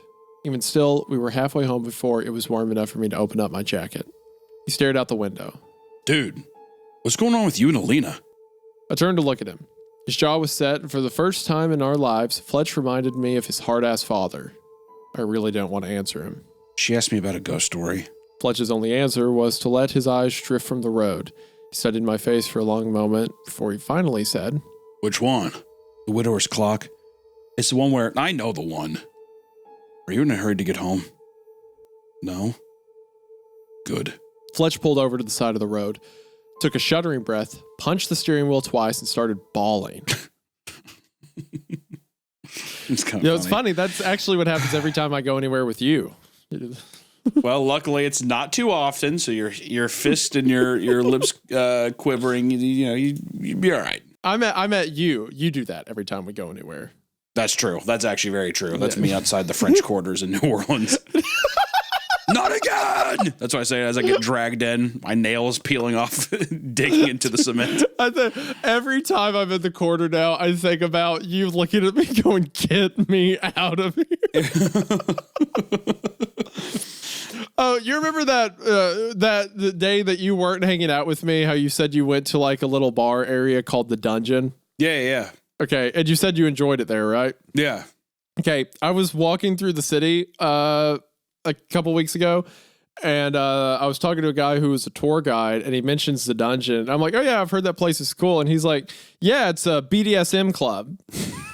They tie people up upstairs and they have these whipping parties. Listen, dude. I said I just wanted enjoyed to it, ask. all right? We don't have to pick and prod at why I just think it's interesting how you tell me there's like this place you found that was really cool, and then I later come to find out you have that to go in there. It's a leather. No, absolutely not. Okay, first off, when I went in there was no BDSM stuff. It was just metal music, and then it had a bar downstairs. It's all like really, really cool. Like set dress and stuff, like to look like an actual like dungeon. And then upstairs it has like kind of a chapel looking thing. It was cool. It was cool. And there wasn't a single. And I tell you this, someone if there tied was up, people getting someone whipped, wearing a funny mask. if there was people getting whipped in there, I would have liked it even more. I would have loved it even more. There you are. All right, animal, you monster. If I was sitting there and I could have a fucking Jack and Coke while a guy next to me is just like, damn, dude, getting in there harder, getting whipped in the back. If old Scary Carrie was sitting next to me getting whipped in the back, come on, lay your shoulder into it. Then I would have loved it even more. I'd be like, hey, give me a Dirty Shirley. I'm like, you want one, Scary Carrie? Nah, I'm on a diet. I'm trying to watch my figure. Get me a Sprite Zero. I'm like, there's no way to have that here. There is no. I'm not like Scary Carrie. If I had to say anything, I guarantee you they do not have Sprite Zero here. Yeah, that's like, exactly what there's impossible. no way. I'm like, I can get you a Dr. Pepper. Maybe Too a Diet much sugar. Coke. I'm like, sure. Maybe a Diet Coke, but I think that's all you can have. Now we're watching it. Yeah, now we're watching it. She's like, give me a gin and tonic. I'm like, goddamn, give her a Modelo. For the love of God, give her a goddamn Modelo. No, scratch that, Pete. Give me a gin and tonic. Doesn't touch it the rest of the night. I'm like, oh, yeah.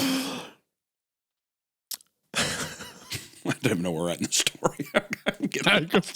The dungeon talk really got me. It took you over. He let it out. Everything that he'd been holding in at school, everything that he'd been holding in around his dad, everything. Elena had been sad. Fletch was purging. During the days following Rob's suicide, seeing people break down like this was common, and it continued on longer in the morning counseling sessions. But at some point, people put their guard back up. What had been appropriate emotions one day was suddenly back to being taboo the next. For people like Fletch, they weren't ready to be in that emotional space again. Once he got most of it out, we started talking. Really talking. I know it's unfair. I know it's not... I mean, she always tried to be nice, but I'm sorry, I just fucking hate her. I didn't exactly blame Fletch for how he felt. He was a good guy. He knew that Elena wasn't obligated to reciprocate Rob's feelings simply because he was nice to her. But he watched his friend, dead or alive, burn for 4 hours, and a part of him wondered if it would have still happened if only Elena had given Rob a chance. That's too much pressure to put on somebody. I know. I reminded Fletch of everything that the counselors had told us. That feeling sad when you've been rejected is natural, normal behavior, healthy behavior. You should feel sad whenever someone doesn't reciprocate your feelings. It is sad, but while there's always something that makes a person decide they want to kill themselves now and not tomorrow or last week, it's not the final straw that breaks their back. It's all the weight that came before it. The underlying mental illness. Fletch looked down at his hands. Yeah. There was no conviction in his voice. Fletch pulled his t-shirt up to his face and wiped the last of his tears away. He then started the car. We were moving, riding in silence. After a few minutes, Fletch spoke again. He thought he found it. What? The widower's clock. It was my turn to stare at Nate. That's impossible. Do you want to read it? The note he left me? In the period of time between the end of the Civil War and the start of the 1920s, the population of Boston, Massachusetts more than tripled. In fact, there were more people living in Boston in the 20s than there are today. This put an amazing strain on the city's resources, particularly on their drinking water. To solve their water problem, the Commonwealth of Massachusetts undertook a number of public work projects redirecting rivers and creating reservoirs, the largest of which is the Quabbin Reservoir in the Swift River Valley of western Massachusetts. The Quabbin covers nearly 40 square miles and sports an impressive 180 miles of shoreline. Creating the Quabbin meant flooding much of the Swift River Valley, and the Swift River Valley was home to 4 towns: Dana in the northeast and Prescott in the northwest, with Greenwich wedged between them, and Enfield in the southwest. Enfield, where the widower's clock was supposedly built, now sits mostly submerged by 412 billion gallons of water. How in the hell would Robert Kinnan have found anything there at all? What would there even be to find? 60-something odd years in a flood after the fact. And it's not as though the Swift River Valley was flooded overnight. The people had had years to move their homes and relocate out of the flood zone. Why would they leave behind a whole building? And if it was there, wouldn't a clock tower peeking up from the water tend to draw the eye? I never felt comfortable in Fletch's house. The first floor felt like a museum. Mr. Fletcher was strict, but it was Mrs. Fletcher who wanted her house to always resemble the cover of an interior decorating magazine. Call me crazy, but what's the point of having a house you're afraid to live in? Fletch's room, on the other hand, had the opposite problem. The first time I came over at Mrs. Fletcher's insistence, I had to take my shoes off to go upstairs and then put them back on in Nate's room because while he was sure there was broken glass somewhere, Fletch wasn't quite sure where. As you can imagine, Nathan Fletcher and his mother fought quite a bit. Fletch gestured to his bed and I parked myself on the corner of it with the fewest dirty clothes. What few prized possessions he owned, Fletch kept in the bottom right-hand drawer of his desk, but that's not where he pulled Rob's letter out from. No, the letter he kept tucked in the book on top of his nightstand. It occurred to me that he must have been reading it often. The invasion of privacy I felt when I read Alina's letter was nothing compared to reading Fletch's as he sat next to me. The letter was exponentially more personal. Rob was exposed on the page. Reading it made me feel like I had walked in on him naked. Whereas the letter Rob gave to Alina revealed a little about himself and next to nothing about her, this letter revealed a great deal about Rob as well as Fletch. Fletch and Rob had bonded when Rob was new and Fletch was going through his awkward phase. Apparently, I had been wrong about Fletch not getting down whenever he said the wrong thing. Warm and funny and confident around his friends, Fletch had spent most of his early teens afraid to speak in public. Maybe I hadn't noticed because he was older and I sort of looked up to him. Or maybe I was just too absorbed in my own insecurities to see that anyone else had their own. Either way, it was news to me. Rob's note to Alina had expressed a measure of guilt for leaving everyone behind to deal with the aftermath of his death, but in the letter he gave to Fletch, the guilt he articulated feeling was for having lived. He apologized profusely for having been a burden. He described himself alternatively as a baby and a leech, a drain on anyone foolish enough to move too close on him. And though he knew no one would see it like he did, Rob viewed his suicide as a charitable act. He was ridding his friends and his family of himself. Despite my discomfort reading such a personal letter, I devoured every word. I consumed the letter, hoping after each line that the next would finally illuminate for me what Rob Kinnan had to do with the widower's clock. Finally, tucked amidst a list of his reasons why he was going to go through with it, was what I've been looking for. I will soon join them, staring at her face as she runs the endless race. I looked up, disappointed and annoyed with how little Rob had written about the widower's clock, to find Fletch rocking back and forth in his chair. It made me feel like a piece of shit. You said he thought he'd found it? Yeah. How? Nathan Fletcher looked up at me with watery eyes, told me everything. Whew. Man, I can't remember the last time I've been so, hanging on every word of a story, you know? Mm-hmm. Like, what's next, yeah. Rob's medication had his depression mostly under control over the last 3 years. He still had bouts, but they were less frequent and less severe than they had been before. Along with his much improved disposition, Rob had also been sleeping better, eating more, and his energy was way up. But he was never exactly happy.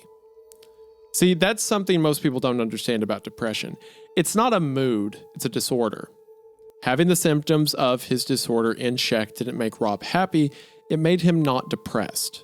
Rob still struggled to fit in and enjoy life. He was still unpopular. He was still misunderstood. One of the few things that Robert Kinnan really enjoyed was running. He especially enjoyed cross-country. If I had to guess what appeal long-distance running held for Rob, I'd say that for someone who always felt their loneliness in a crowd, it must have been a relief to actually be alone. Just him, the woods, and the next mile. And the Quabbin Reservoir offered a lot of next miles. Rob had been exploring its trails since he was a child. When they lived in Amherst, his family used to visit the Quabbin on the weekends. They'd hike or picnic. Occasionally, Mr. Kinnan would take his 2 sons fishing. As a teenager, Rob looked for any excuse he could find to get down there and just go, one foot in front of the other until sundown when visitors had to leave. That summer, the summer of 99, Rob made a lot of excuses to visit the Quabbin. He had, for the third time, mustered up the courage to tell Alina Amanev how he felt about her. And for the third time, he had been rebuked. This time a little less gently than before. It left Rob with a growing impression that the love of his life found him creepy. Running was the only thing to get his mind off of it. The Fletchers had 3 boys. The oldest, Samuel, had gone to UMass and, after graduation, found work in the university's IT department. Fletch visited his brother often, and whenever he did, Rob would hitch a ride down to the Quabbin. Usually, Fletch would drop him off in the morning, and Rob would either get picked up by family he still had in Amherst, or he'd call Fletch's brother from the visitor center at the south end of the Windsor Dam, and Fletch would come get him. Once, Rob had lost track of time and found himself, after sundown, miles from the visitor center. That's when he heard them for the first time. Bells tolling the hour. They were scarcely detectable, as if they traveled a great distance, and they had an odd, muffled quality that made them sound soft and deep. Rob stopped running and listened. He forgot all about Alina, forgot about contacting Fletch, forgot that he was an hour's drive away from the nearest person he knew. He stood in the woods, turned into the wind to listen to this beautiful sound. If he was anything like me when I first heard them, he was overcome by a physical sensation, a feeling like slipping under a warm blanket on a cold night, and then they were gone. Rob found himself once more in the dark woods with no idea how he'd get home. There's a trailer park, somewhat unusual in Massachusetts, a couple of miles southeast of the visitor center. Rob was lucky enough to get picked up on the road by one of its residents. She was probably barely 40, but looked like she was pushing 60, smoked continuously, and was the one who told Rob about what she called the Spire in the woods. To her, man, I got chills, To her, the Spire in the woods wasn't a ghost story. It was simply a fact of life, and like blind curves and sinkholes, one that was best to be avoided. She didn't have a first-hand account of her own, but she'd heard plenty of stories. She knew that some of the boys from her trailer park enjoyed getting drunk, getting stoned, and pissing in the reservoir late at night. They got a little thrill out of the idea that somewhere in Boston, some Harvard grad was drinking their urine.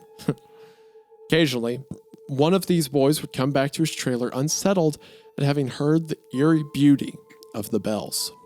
The Quabbin Reservoir is peppered with islands.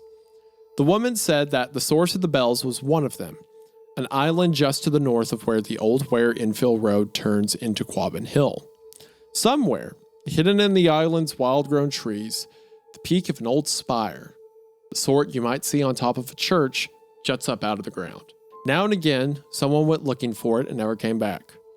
Rumor around the trailer park was that, back in 1996, John Wilkins and his cousin Anna found it, but only John came back. He killed himself about a month later. Since then, the park mothers have kept an extra close watch on their boys. Hold on. Wilkins is the last name of the woman who died in the school, right? I thought so, but I'm not sure. Yeah. Huh. Interesting. Rob didn't really believe in any of it. He wasn't like me. Spire in the Woods wasn't a spiritual quest. He wasn't trying to cling to the last lingering shreds of his faith. He just wanted to hear that sound again. Hear the bells as they chimed the hour. Have that feeling of warmth and security wash over him. In the weeks that followed, Rob thought of nothing except the sound of the bells.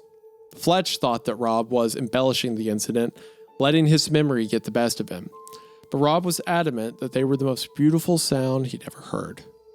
He insisted that something in the aging bells, or the wind as it carried the tolling through the woods, or the acoustics of the rock and dirt surrounding the spire, lent to them an ethereal quality. He was determined to find the spire. Rob began researching the Quabbin, and it wasn't long before he realized the connection between the spire and the widower's clock. He dismissed the ghost story, but he was thrilled that a master artisan had lived in Enfield and sunk his fortune into constructing a clock tower complete with bells and chimes. Fletch was skeptical. If Rob had heard anything at all, it must have come from somewhere else. A neighboring town, a proper church. Tower bells weigh hundreds, if not thousands of pounds. What would be ringing them? The wind? It'd take a hurricane. but Rob was unfazed. He was going to find the spire in the woods. He was going to hear the bells again. Fletch didn't see the harm in letting him try. A week before school started, Fletch set off for Amherst with Rob in tow. The pair of them spent the evening with Sam and his friends before cutting out around 9:45 and heading down Route 9 until they reached Old Ware Infield Road. They parked the car near the trailer park and hoofed it the 2 miles or so up Old Ware to the shore of the reservoir near the islands, one of which, Rob was positive, housed the spire in the woods. Each having worn swimsuits under their clothes, they simply stripped down, stashed their things, and slipped into the water. The nearest island lay about 200 yards from the shore, and Fletch, never a strong swimmer, quickly realized he didn't have it in him to make it there. After a brief argument while treading water, Fletch turned back and Rob went on alone. They'd agreed Fletch would meet Rob back by Route 9 at 4 a.m. Fletch sat on the trunk of his car for hours, swatting mosquitoes and listening to the frogs and crickets. At first he was worried about Rob, then he was pissed that Rob had gone on by himself, then he was worried again. Fletch set the alarm on his watch around 1:30 or so, laid out on his back seat, and drifted off to sleep, wishing he was drinking at his brother's. Fletch awoke to the passenger side door being thrown open. Rob jumped in and slammed the door closed. Drive! Drive! Fletch scrambled into the front seat, assuming park officials or the police were in hot pursuit. He gunned the engine and pulled out of the trailer park. Fletch was already back on Route 9 before he hazarded a glance at his friend. Rob was panicked. What happened? Rob said nothing. He just labored to catch his breath as he looked back towards the reservoir. Rob's adrenaline slipped away as Fletch drove. By the time they reached Sam's apartment, Rob was practically catatonic. It took me weeks to pry it out of him. But he saw something down there. He found the spire? Fletch nodded. Did he go in? End of part 2. Brother, I tell you what. Sometimes you feel good. You know what I like about this so far too is the immense buildup. Like I just feel like the buildup is really being earned out of we're squeezing every bit of juice out of this. You know what I mean? Do you feel that at all? Mm-hmm. Yeah, it's like the story is in a spot where it's like we're gonna get our worth out of this concept, right? Yeah, no shit. Like It does feel like that. Well, yeah. I'm all over this right now. This is banging. One thing before we get into part 3, notes or thoughts that I have are just like the use of cuckolding in the story is brought up a lot. That I'm still wondering exactly where is that going to tie in, because it feels like it's brought up so much that it's got to come up again, right? I mean, I just here's my prediction, right? And I think it was confirmed by the name Wilkins getting brought up because that is the name of the girl that died. Right. The teacher that died. I think it's saying that a lot of the ghost stories that have been happening around this town are just side effects of stuff that really happened, right? Like the story gets passed around, it changes hands, and the details change. Like, I don't think there ever was a blood cemetery.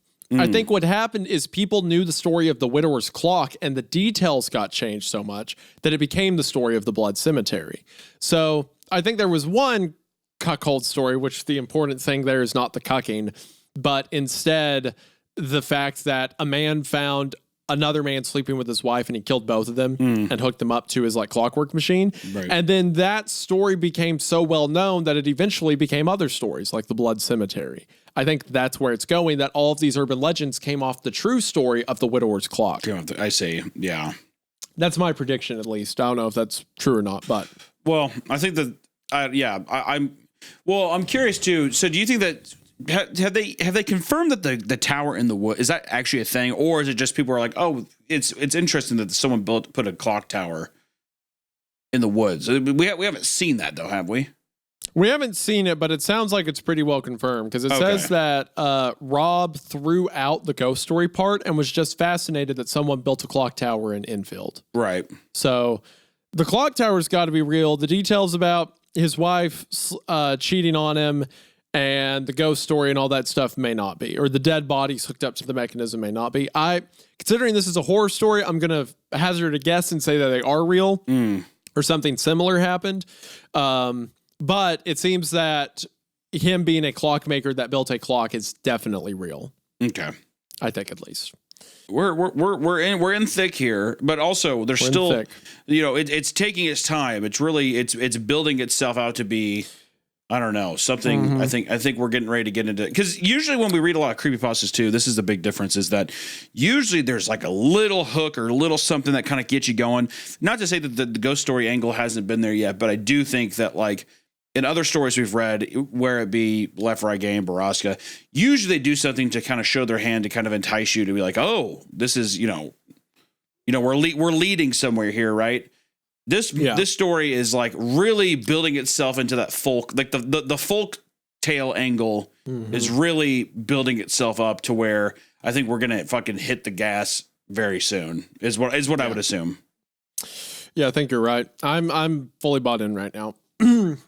All right, so with that, we are now into part 3. Part 3. Rob had reached the first island. He'd been searching fruitlessly for nearly 40 minutes when he heard them. The bells. Being so much closer now, they were even clearer. He fell to his knees, letting their sensation, their warmth, wash over him. For a moment, he knew bliss. The bells rolled back like the ocean at low tide. Rob found himself shivering on the ground. He could hear nothing but frogs and crickets. He rose on unsteady legs, sure of only one thing. In an hour, he'd be there. He'd be standing before the spire. He'd hear the bells, feel them up close. He ran to the shore and dove into the waters. Something else I want to mention is we get hints, because our author has established that he's writing all of this in the future. Like early on when he was like, if we were doing this nowadays, it'd be easy because of the internet. But in 1999, I didn't have that. And there was that brief mention right before part 2 ended where he said, if it was anything like my first time, then Rob probably felt the euphoria of it. Mm-hmm. So that means eventually our author finds the bells and hears them. So that's a thing to note. Yes. Rob emerged from the reservoir onto the rocky bank of the second and far larger island. He stumbled barefoot through the woods, increasingly aware of how dark it was beneath the trees. As the bell siren's call faded in his mind, he began to doubt himself. The island was nearly 2 miles long and half a mile across. He could search it all night and never find a damn thing. The bells chimed once more. He turned to face them. There it was. In the center of a grove of dead trees, the spire jutted out of the ground like a pike set to receive a charge. Its white paint was oddly untouched by age. Small windows adorned each of its sides, framed by the dead trees and bathed in moonlight. Called. Unable to resist their song, yet too overwhelmed by their warmth to walk, Rob crawled to the spire like an infant to its mother. Pushed against the slats of the window, they gave way and he squirmed his way inside. Rob landed on top of a staircase. As the bells continued to chime, he pulled his shuddering body down the stairs, deeper, deeper to the enveloping darkness within, until he lost himself once more in the ethereal sounds and their radiating warmth. Once the silence returned, Rob strained in vain to see. The air was humid and black as ink. He could feel wood, dank and rotting, pressed against his bare calves. It gave him the impression he was sitting Indian style inside of a living thing, like Jonah in the whale. Gosh, this story's so good. I know, right? so crazy. Oh, it's so good. Oh, the unfathomable creature of a bell in the woods that calls to you. Oh, it's so good. Okay. Once the silence returned, Rob strained in vain to see. I already read that. Slowly, Rob rose to his feet. He held his hands out in front of him and groped blindly. He hoped he'd find a wall or a banister to the stairs, anything that would give him a clue about his surroundings.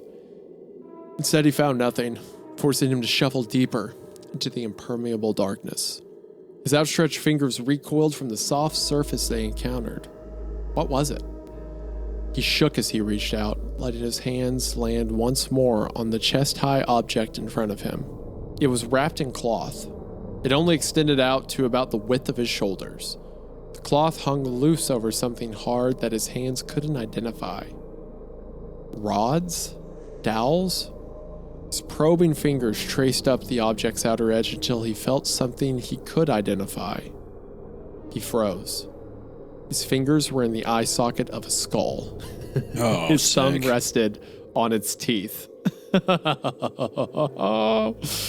The bells rang again, if only inside Rob, as his mind's eye showed him the endless dance. He sat there in the dark, his unseen eyes transfixed by the clockmaker's wife as she was dragged on her post through the twirling gauntlet of Union automatons. He saw her, alive and dead, the blush of youth, the maggots of decay, twitch and scream and moan as her body was pierced by countless bayonets. He saw her face as she ran the endless race. Oh my God. Good God. Oh, it's so cool. Oh, it's so like poetry. It's like fucking poetry. Is it not? Does that not just read as poetry? So cool. Oh, it's so good. Oh, man. He saw her alive and dead, the blush of youth, the maggots of decay. It's great. And he's in the basement of this spire in the woods, and like this, it's almost like the clockmaker when he built this clock and he attached these bodies to it. He invited some inhuman presence to dwell there. It's like he made an altar for some dark entity to take part in and to like make this its vessel. Oh, it's so good. And it's still running beneath the earth on this island out in a flooded town. Oh, gosh. Rob shrank and shriveled, collapsed into the floor.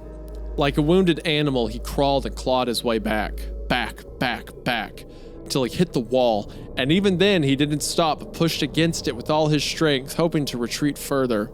His flailing limbs struck a step, the first of many. With what little control he had over his frenzied mind, bolted for the surface, and an escape from the moist pit and the clockmaker's wife. Rob scrambled up the twisting stairs on all fours like a dog. He tore his way through the window and collapsed on the ground. The fresh air felt alien in his lungs as if it were his first breath.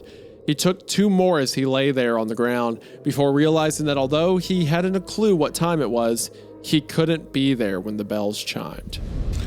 He ran and swam and didn't look back again until he was in his car. Fletch put his face in his hands. I shouldn't have let him go alone. So you believe him? I tried to say it in as comforting a tone as I could, but I think it came out a little accusatory. Fletch hesitated. Yeah, I do. I had so many more questions I wanted to ask, but I didn't think Fletch could take it. Choked up several times while relaying Rob's story, and the way his shoulders were slumped reminded me of the way Rob's parents had looked at their son's funeral. I should have gone with him, he said without looking up at me. I let it lie. As I left Fletch's house, every hair on my body was standing on end, but at that point, as much as I wanted to, I still wasn't ready to accept the story of the spire in the woods. Not at face value. When we'd studied the fall of the House of Usher in English earlier that year, we're never talking about Poe. The story. Double platinum. We gotta hang up its jersey. It's doing too good. Gotta hang up its jersey. When we studied the fall of the House of Usher in English earlier that year, Mrs. Thorne had made it a point to draw our attention to two of Poe's opium references and to how Roderick Usher displayed symptoms of withdrawal. She explained that Poe's stories frequently incorporated both blatant and subtle references to intoxicants and hallucinogens in order to enhance the sense of phantasmagoria and help more skeptical readers suspend their disbelief. We've got analysis of Poe and drugs. We've got the word phantasmagoria. Bro, in the rafters. We gotta get this guy up there.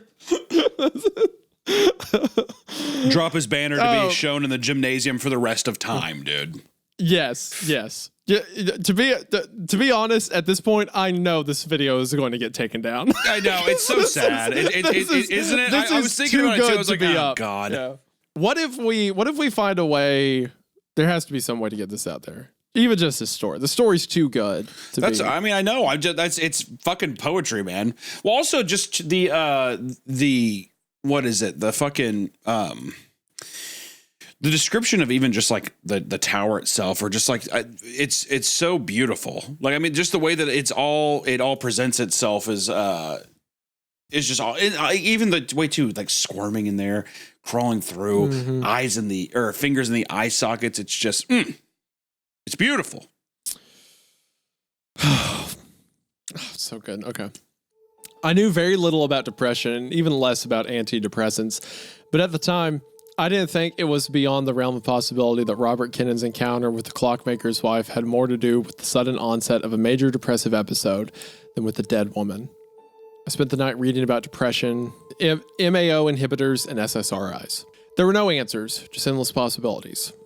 It wasn't unheard of for major depressive episodes to be accompanied by delusions or even outright hallucinations. Psychotic disorders were something less obvious in patients whose presenting problem was depression. Hallucinations were rare side effects of SSRIs. MAO inhibitors could cause serotonin syndrome, which could cause hallucinations. And that was before getting into the countless drug interactions, which, without knowing exactly what Rob had been taking, I couldn't even begin to map out. I knew Scary Carrie would love to hear every last detail Fletch had told me about the Spire in the woods, but on Tuesday morning, I just didn't feel like tracking her down. I wanted to talk to Alina. The ride into school hadn't been as awkward as I had anticipated.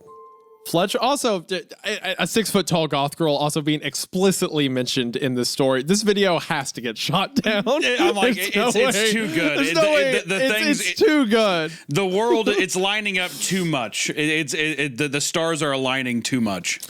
Have you ever had a meal that was so good that you're like, it feels illegal? Yeah, it's like, well, I guess now it's going to suck because every meal after this isn't going to taste that good. Yeah, it's never going to be as good as this. Yeah, no, I know exactly what you mean. It's like, well, since I don't live here, this sucks because I've got to remember this now. That's how I feel about this story at the moment. Oh, the ride into school hadn't been as awkward as I'd anticipated. Fletch was quieter than usual, and I was content to stare out my window and daydream about what I was going to tell Alina. I wondered how she'd think about Fletch's story and whether or not I should gloss over my own doubts. Also wondered if she'd cry. I feel embarrassed, even after all these years later, admitting it, but a part of me was hoping she would. Then I'd have an excuse to hug her again. Preach, brother, preach. That's my boy. That's my boy right there. There he is. What a man. I could be. Is that Scary Carrie looking on? Yeah, that's still Scary Carrie. Come on, give me a hug. Put her there. Come on. I could be dependable, comforting, boyfriend material. It was the kind of fantasy that marked me as a beta male. Whoa. Love and we that. get mentioned a beta male in the story. And dude, we've got cucking twice. If YouTube doesn't copyright this video, I will. Yeah, no shit. The sort of guy who, even in his own daydreams, couldn't think of a single reason he deserved the girl. I roved the juniors' hallway and the cafeteria, but couldn't find Alina anywhere. I heard from DeLuca that she called out sick. I spent the rest of the day in a funk. Kara and I had gym 7th period, the last class of the day. It was too cold to go out to the fields, so we had to choose between 3 or 4 indoor activities. Ordinarily, I'd have opted for floor hockey, the only gym class activity I'd ever enjoyed, but I felt obligated to update Carrie on what I learned about Rob and the Spire, so I joined her in the auxiliary gym for a little ping pong, a game I had no idea she was good at. And she's good at ping pong. And she's good. Well, goddamn. she's good at ping pong. Come on. Hey, ping pong. Or it could have happened exactly like that. Or, hold on. What am I thinking here? No. That was fine. That was exactly okay. like that. Leave it. That was okay. You did it. Or it could have happened exactly like that. Ping pong. Carrie said, acing me for the 3rd straight time.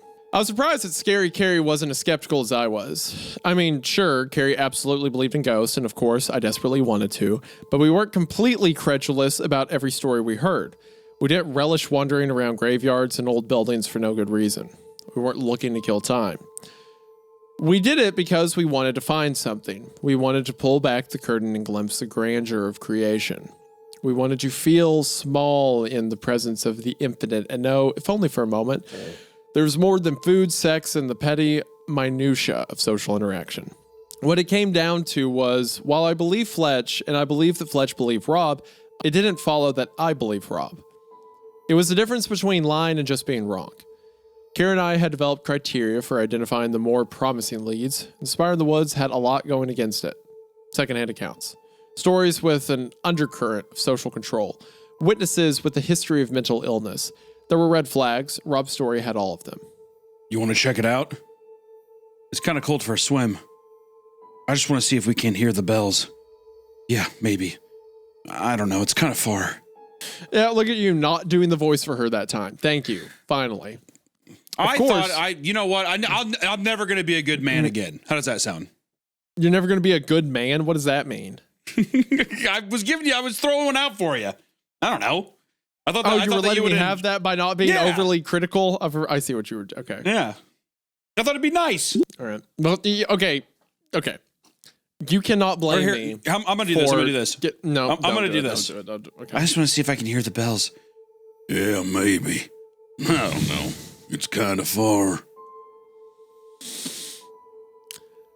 Of course, there was another reason I was reluctant to head all the way out to the Quabbin Reservoir with Scary Carrie.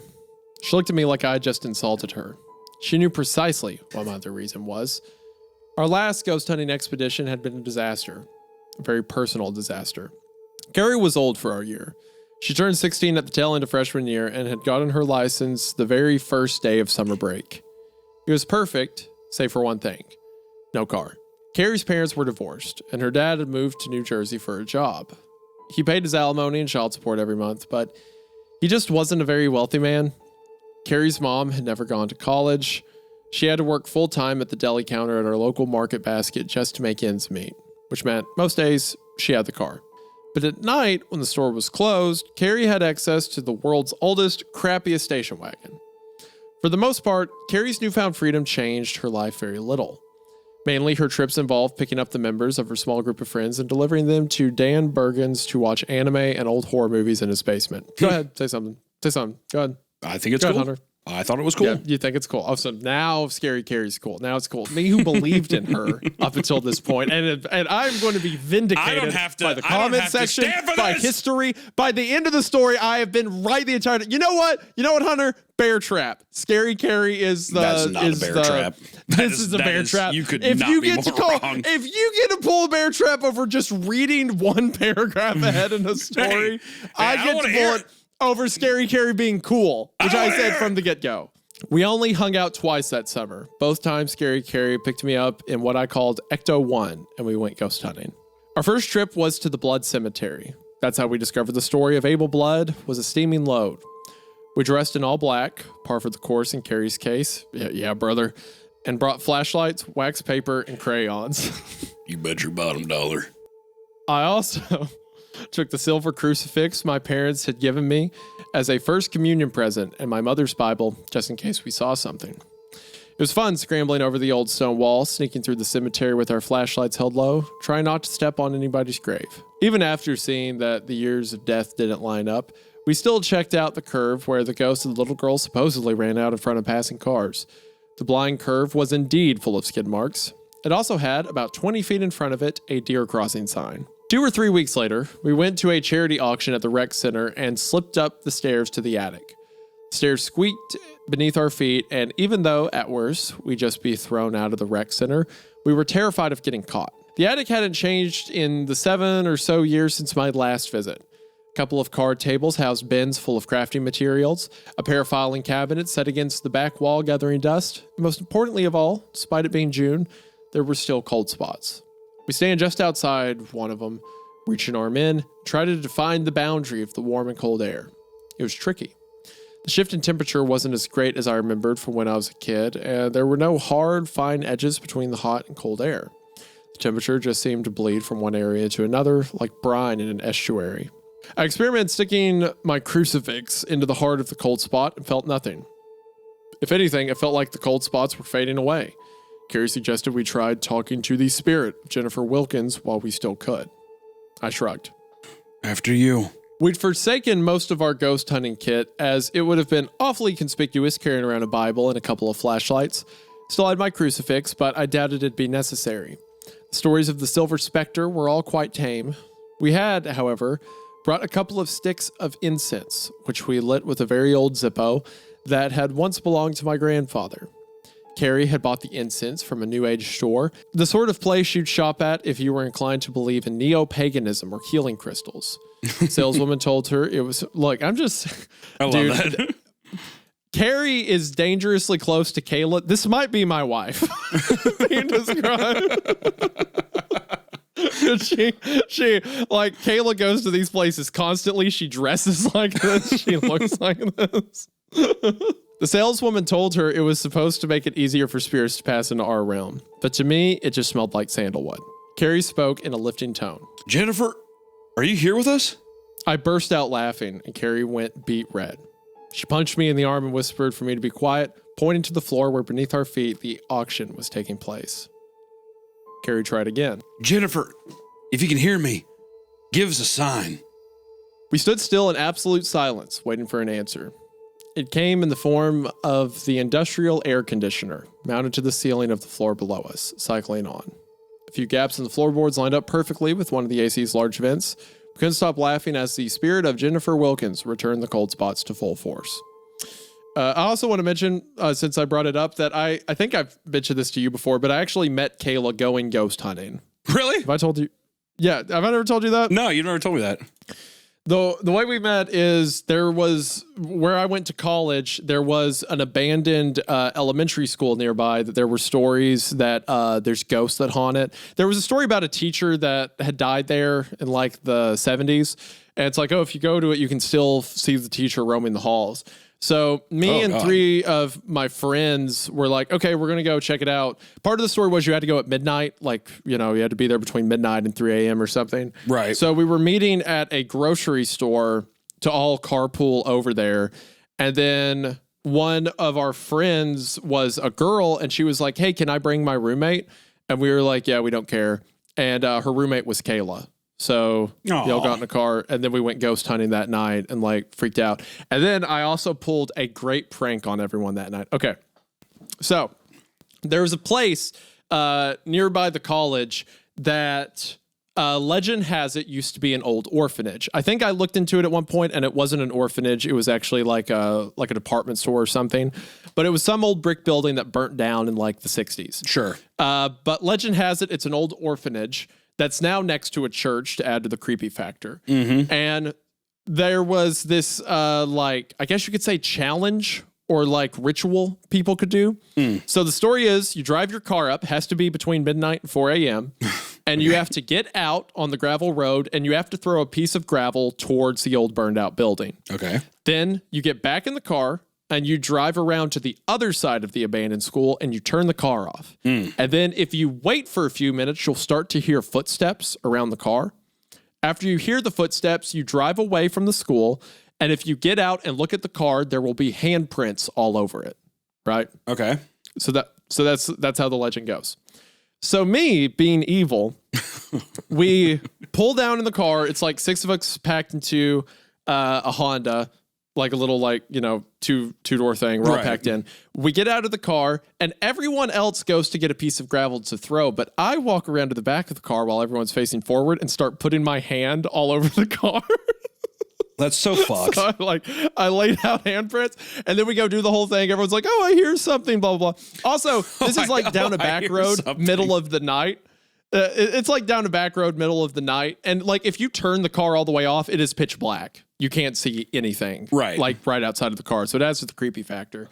So then we drive away and we pull into a McDonald's in town and we get out and they shine a flashlight and see the handprints and the girls just started screaming. Oh yeah, definitely.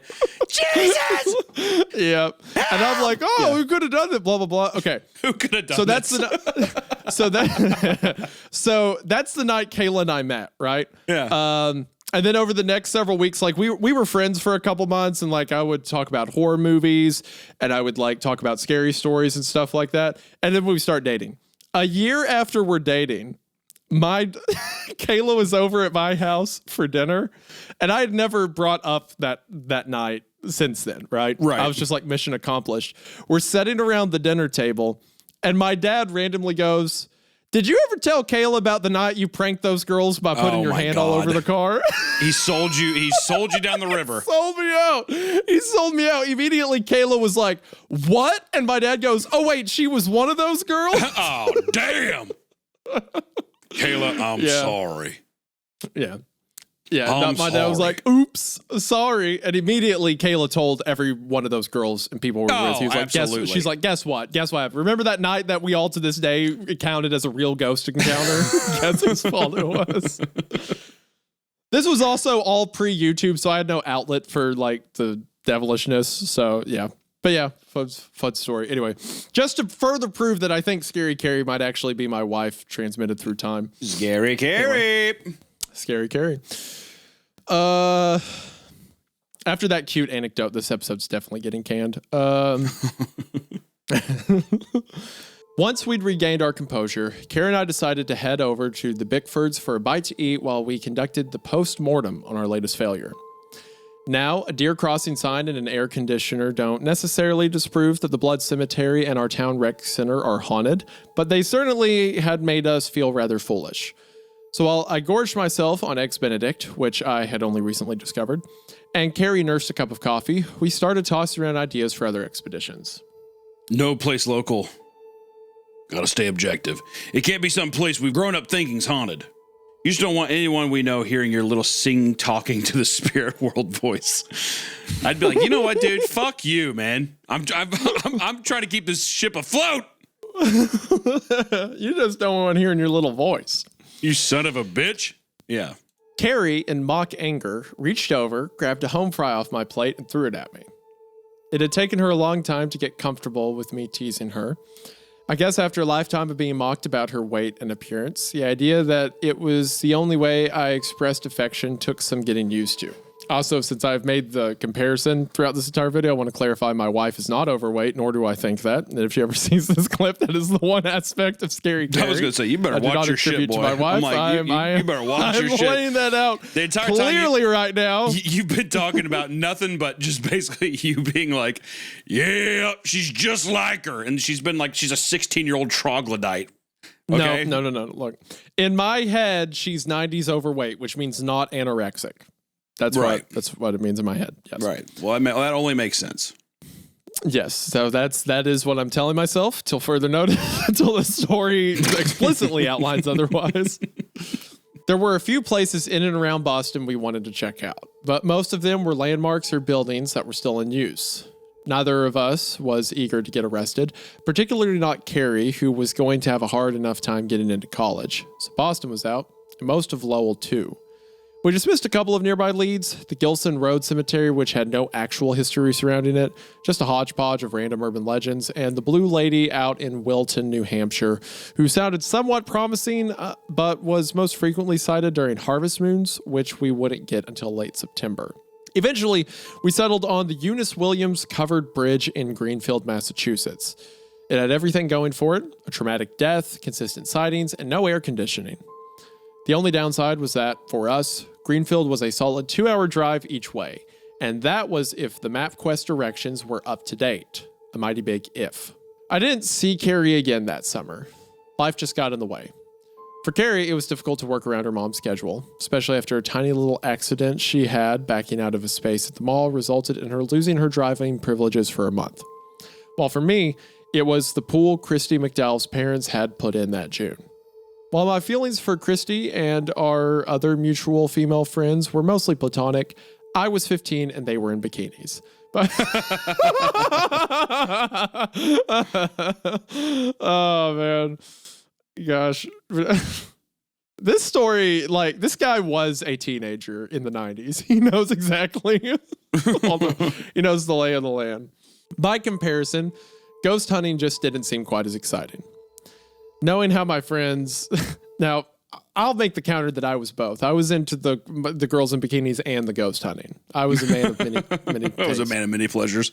Which is probably why I didn't have much success with the women in the aforementioned bikinis. All right, we can... But I catered to both flavors, so to speak. It's catered to both flavors.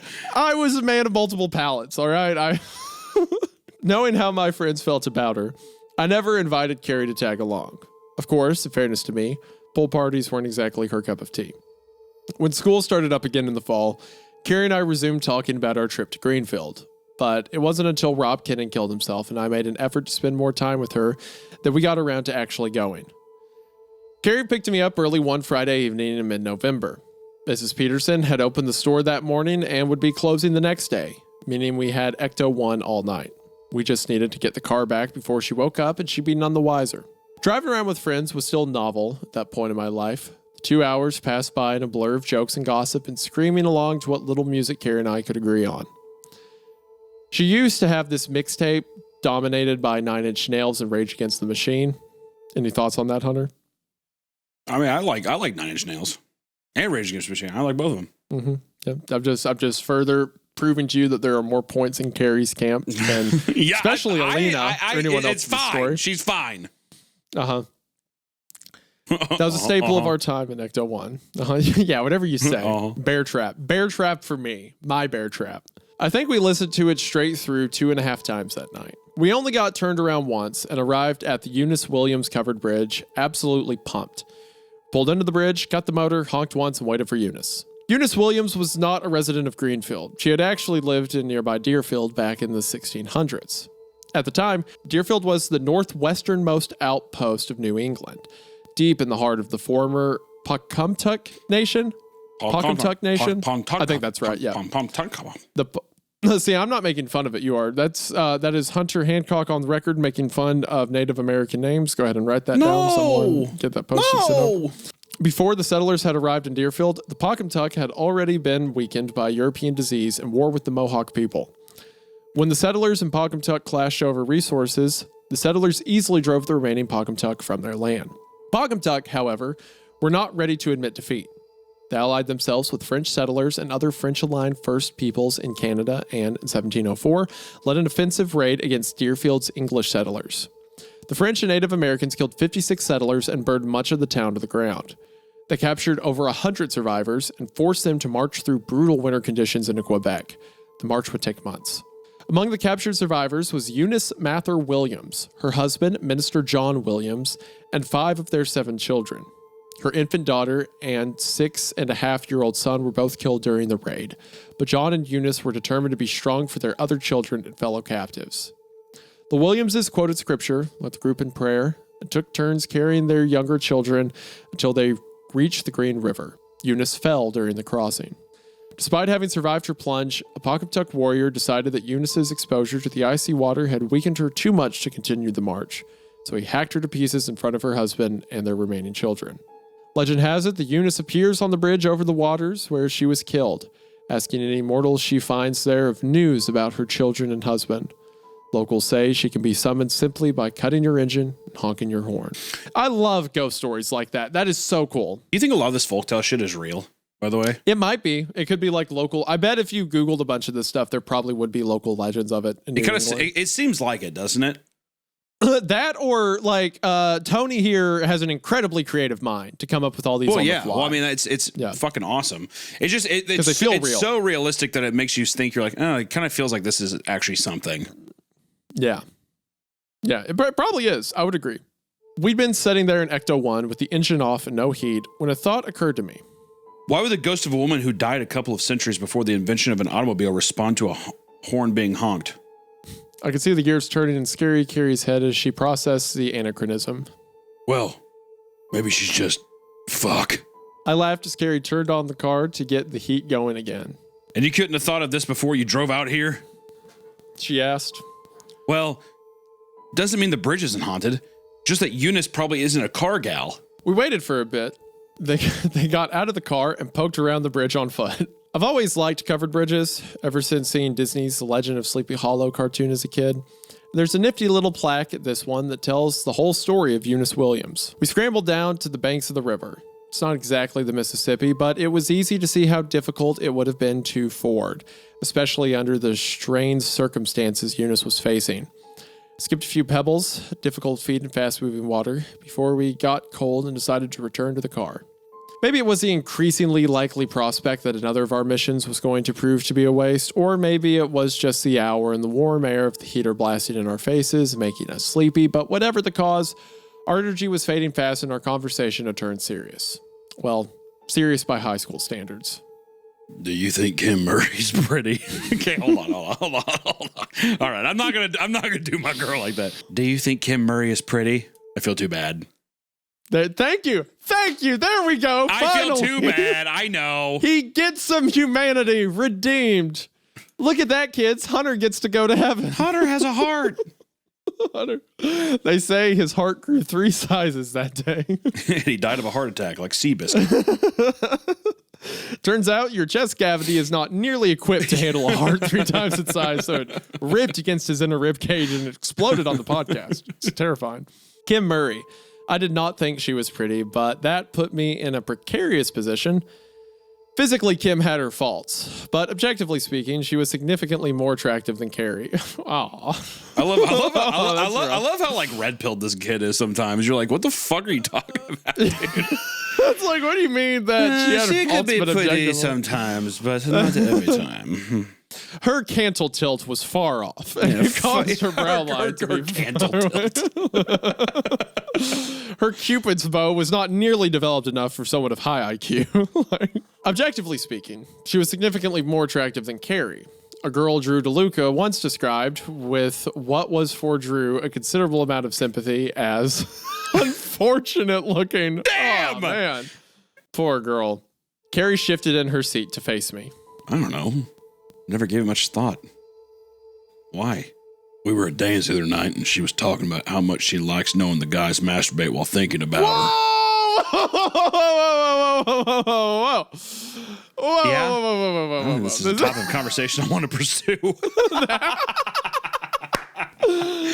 I love that. Whoa! Okay, just flying in from the top, from the rafters, just straight in. Like, okay. Damn, that reminds me of that movie American Beauty. That's like one of the lines from that movie too. Is one of the girls is like, yeah, it's like, yeah, and I knew that guys were jacking off to me, and she's like, gross. She's like, no, I liked it. Maybe it's what girls like it sometimes, dude. I don't know.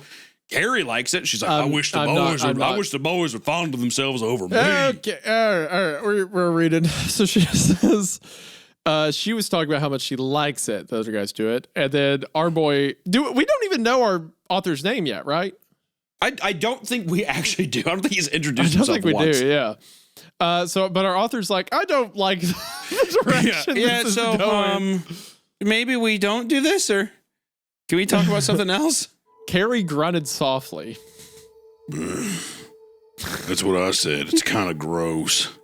And you're back. There he is. There was a pause. When Carrie spoke again, her voice caught in her throat. And then Kim said, well, then I guess you're lucky you don't have to worry about anyone doing it over you. Oh, that's sad. Oh, poor Carrie. Brutal. That is rough. Kim's also a bitch, though. Fuck her. Yeah. Oh, man. My cheeks burned with embarrassment.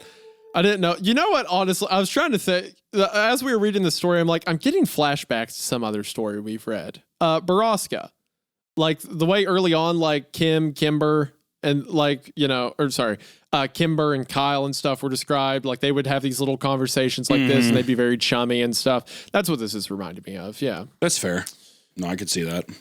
My cheeks burned with embarrassment. I didn't know what to say. I never imagined Carrie would share her sexual insecurities with me, in part because I never thought of her in sexual terms. I was, my gosh, dude. On some level, I don't think it ever fully processed for me that Carrie was a girl. Well, I mean, I feel that. Like you have like a buddy that's a girl, and like all of a sudden you're like, I've like never actually thought of you in that way. I remember being in high school and like middle school and stuff, and there'd be like friends of mine who were girls who I've just... Sometimes I'd be like, oh, yeah, I guess I could be attracted to them if I wanted to be, because they're, like you don't really think about it. And then one day you're like, oh, yeah, I guess I could. Yeah. Yeah, I know what you mean. That's not to say I was confused about her gender identity, but that because I found her unattractive, my mind had neutered her and significantly reduced her as a human being. Neutered her. Okay, well, me and you were trying to give him the benefit. Me and you were trying to give him the benefit of the doubt. And he's like, I get that, I feel it. No, that's not what I meant. And then he literally says, my mind had significantly reduced her as a human being. Dude, he shoots from the hip sometimes, all right? Sometimes he goes his own way, so to speak. Yeah, my boy's on the MGTOW for sure. He's 100%. He loves being shirtless and smoking cigars on podcasts. I just want to say, I love this story, by the way. I love it. This is like a top 5 for me already. It's so good. If it bombs out right now, I legitimately have not had this much fun reading a story in a long time. I've been so immersed to it, I feel like I've just been a little quiet little girl in the back of the classroom, dude. Oh, when's it my turn for popcorn reading? Popcorn reading. Hunter, go ahead. Oh, fuck, where are we? That was me every time. I fucking hated that. What's funny is too, I was like the super like, annoyingly studious kid. So I'd always be like, yes, my turn. I know exactly where we are. I don't need to ask. Yes, so actually, you don't have to ask me because I know exactly where I'm. Mrs. Tamlin, I know exactly where we're at. Mrs. Tamlin. Yes, exactly. I know exactly where we're at, Mrs. Tamlin. She's like, okay, cool, Isaiah. Anytime. I'm ready. Just no, toss them anytime. out. I'm ready. Just literally tell me anytime and I'll be ready. I love you, Miss Tamlin. I'll be ready. Yeah, whatever.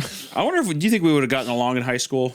Well, also, God, you're so much younger than me. Probably not, dude. I'd be like, who the fuck is this young dork? Well, I hope we wouldn't get along if you were like 22 and I was like in the sixth grade. Let's hang out. Come on. That is so funny to imagine that you were like literally child predator age compared to me. Like, how old are you again? I'm 25. Okay, and I'm 46. So we're okay. Yeah. deeply different ages. 21 years older than me. 100%. I don't know because it depends on the age. If we were in high school, I think we would have got along. If we were in middle school, I don't think so because I was so socially awkward. And like where I was like raised super religious, I was like kind of afraid of like kids that listen to like heavy metal and stuff like that. I feel like that would be prime like you bullied me age, but if it was like later high school, I think we would have got along. Cool, dude. You know what? No, I would have called the police because I would have been like, this guy is definitely he is a shooter. This guy's trying to talk to me. Help. Someone help. Literally, that would be me. That's what I sounded like. That's how the call would have been. Oh God, someone help. Exactly like that. Yes, correct. I agree. Carrie started to cry. Oh, this is brutal. Yeah, she started to cry, dude. It happens. Oh, man. Carrie started to cry, and I leaned over to give her a hug. She let a few hushed sobs out into my shoulders. Come here, sweet pea. Come on. As I patted her broad back. Okay, maybe I've been a little too generous. Her broad back.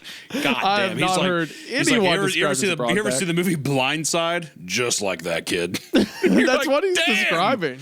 You're like, God damn, dude, come on. What? At some point, she stopped crying. It took me a second to notice, but what I thought was her taking a shuddering breath, or maybe just a tear-covered cheek sliding over my skin, was actually Carrie kissing my neck. Oh, here we go. Come on, get on in there. Look, I'm so conflicted right now because it's going between my interpretation of Carrie versus what the author wants me to think. I don't know where I'm at. Hey, let me give you a hickey. That's what she's saying.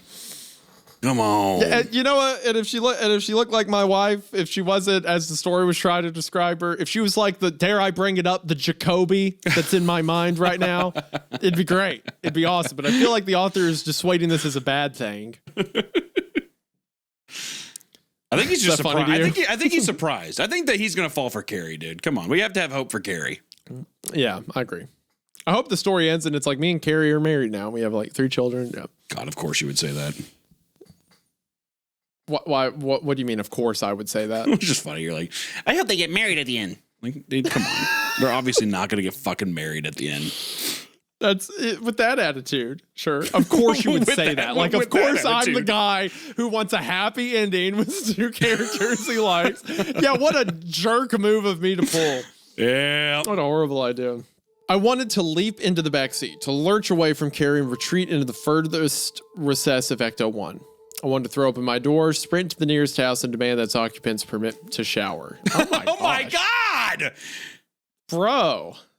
It's not that bad, dude. Damn, he's over-exaggerating. It literally cannot be that bad. He is over-exaggerating, yeah. Yes. But I couldn't do that. It's funny to imagine all this too. But I couldn't do that. Now my brain's going the opposite way. Like I made the jokes about her being 6 foot goth and all that stuff. Now in my head, she's like comedically beautiful. Like she's like your stereotypical like goth girl, and she's like trying to kiss his neck, and he's like, "I've got to shower. I gotta get out of here. Disgusting. I gotta get out of here. You gotta let me leave."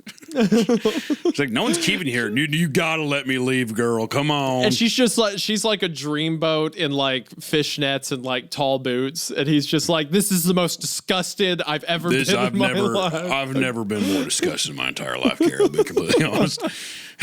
Gary, I'll be completely honest. I've never been more disgusted before in my entire life." As revolted as I was that my actions and intentions had been so wildly misconstrued, Carrie was still my friend, and she was vulnerable, and she didn't deserve that. I like how he has to talk himself into not being openly repulsed. Yeah, he's like, he's like throwing up in his mouth. Hold it together. I froze, hoping she'd realize I wasn't reciprocating. The nuzzling and kissing continued. I guess she didn't, or maybe she didn't realize that this was a red flag. We never spoke about what happened in Greenfield, but either way, she needed a clear stop sign. I put my hands on her shoulders and gently pushed myself away from her. Yeah. No, thank you. She got the message. I don't know. I don't think of you like that. I had trouble spitting it out. She nodded. We're friends. Sorry, I was trying to wrap that around my head. We're friends. Such a jerk. You're such a jerk. I feel bad, dude. Honestly, I'm not. Scary Carrie is dynamo. All right, it's unfortunate what's happening. All right, it is unfortunate. Mm-hmm. You earlier referred to her by cow noises. There you are. Come on, man. No, don't do me like that in front of Carrie. Normally people have like an angel and devil on their shoulder. I think you're the devil, and every now and then I show up on your shoulder. And I'm see, like that. There you go. I thought you were gonna say 2 cows. That's why I like to think I do. You just moo to yourself to be a good person. Is that what you're saying? The trip home was one of the longest car rides of my life. Carrie never turned on the radio. The only words out of my mouth were the turns I called off on our MapQuest directions. I felt shallow. I think we both knew that I'd only said we're friends to soften the blow. I wouldn't have dismissed the affections of any of my other female friends so readily. Even Christy McDowell, whom I'd been friends with since the 3rd grade, I would never have pushed away like that. Damn! I mean, think about. I am surprised. Honestly, I'm surprised by that. Think about. Wait, what are you surprised by? Well, just that, like, he's like, I literally anyone else I wouldn't have pushed away from. When I thought that the whole thing was that they're on, like, they're doing, like, they're snooping around, they're investigating, right? No. What do you say? Okay, Hunter, put yourself in his shoes. If you were 15. Sure. And a girl started kissing your neck and touching you. Oh, yeah. How rough would it have to be for you to go, no thanks? I don't think I would. I don't think I would. Exactly. That's I can't. When I was 15, I refuse to I picture cannot think of a single woman I knew. I don't give a fuck. She could sit there. She could be 7 feet taller than me. She's like picking me up like I'm a little baby. I'm like, uh-oh. I'm like, uppies. See, that's what I'd say to her. See, I would love that. She'd start kissing my neck. I'd say, get out of the car. We'd stay out of the car. I'm like, uppies. I never pick me up like that. I do one of these uppies. Like that. She's like, you come here. Look, I'm like that right now. And I'm married, so with regards, if my wife was 13 feet tall, I'd be like, I need Carrie. I need Carrie. Uppies. I need uppies. Please and thank you. Oh no, please don't hold me. Okay, anyway. Please don't hold me. I love that. Please don't hold me. Don't touch please don't hold me. Please don't rock me gently and kiss my forehead. No, I'm saying that, like, if you were 15 years old, yeah, how bad's it got to be for you to be like, I'll pass. Especially with a girl that you're already comfortable with and hanging out with. I'm telling you. Well, see, that's why I would have been like, well, I mean, I'm not going to rock the boat. Is probably what I'd say. Not really. Listen, the thing is, I'm just saying, it's too real. It's sad. is what I gotta say. It's too real. It's like a guy just being like, "Fuck, dude, I felt bad. Could have been anyone else in the world, but it had to be her. It had to be her." The follow, which again, it's funnier if you imagine she's beautiful. She just wears dark lipstick, so he's like, ugh. I also feel bad too. Well, also, I'm wondering how this is going to affect, like, I don't know. He has almost no one else in his life that he can turn to right now. So I'm wondering how, if this is just going to fucking rock the boat too much. Yeah. Well, this is all flashback, right? Because he's saying that he's awkward coming to her now to tell her about the Spire in the woods because of how this interaction went, right? Yeah. Well, I mean, there's hope. I'm just saying. Who knows? You're dealing with a fucking crazy clock tower out in the woods, dude. Yeah, someone's dead. Someone burned to death in their car. Like, you got to enlist Carrie's help. Yeah, there's someone burnt to death. You're sitting there, you're worried about goth pussy and stuff like that. Come on now. What are we doing? What are we doing? Come on, man. The following Monday, I made it a point to talk to Carrie in class like nothing had happened. She played along for a bit, but then asked me for a little space. Frankly, I was relieved to give it to her. This fucking rough, guy, man. dude. God damn, dude. Honestly, I was happy. I needed some time. I'm glad she was gone. I'm glad I could get her out. I'm glad I could just boot her out of this situation. I only told a couple of people about Scary Carrie kissing my neck. DeLuca thought it was hilarious. He wasn't the most sensitive guy in the world. Christy was a bit more sympathetic. She reminded me I was entitled to have my taste. I appreciated hearing it, but I still felt like a shit. Dude, when I was young, can I tell you a story? Yeah. Go ahead. No, never mind. I don't want to tell it. No, you have to do it. I don't. Well, I want the option to at least remove this from the episode if that's the case. We'll see. Go ahead. When I was younger, I mean, this is like, dude, 6th grade, 7th grade, long time ago. Okay. All right. I went on this movie date with this girl, big girl. Okay. It was a big girl. All right. What can I say? We were buddies. We were buddies in school and stuff. I've never heard you like this telling a story. You're like nervous giggling. He's a big girl. All right. What can I say? He's a big girl. Right. And we were on this movie date, and I had a great time. It was awesome. It was a great time. And it was like one of those things too, where it's like my mom was there or whatever. Like we went to a movie and she was. It's in the rough, back, yeah. Whatever. Yeah. Next day, it was nice. Next day, one of my buddies comes up to me and he's just like, "Hey, I heard you went on a date with so and so," and I was like, "No." And then they're like, "Dude, she said that you went on a date with her," and I was like, "Yeah, I mean, like because she like begged me to," and it was I know it was horrible. I felt so bad. I know. I was in 6th grade. Come on, man. I was in 6th grade. But I'm just saying, I feel that's why I'm like right now. I feel like I'm like I have all these visceral reactions because I'm like, man, it's too real.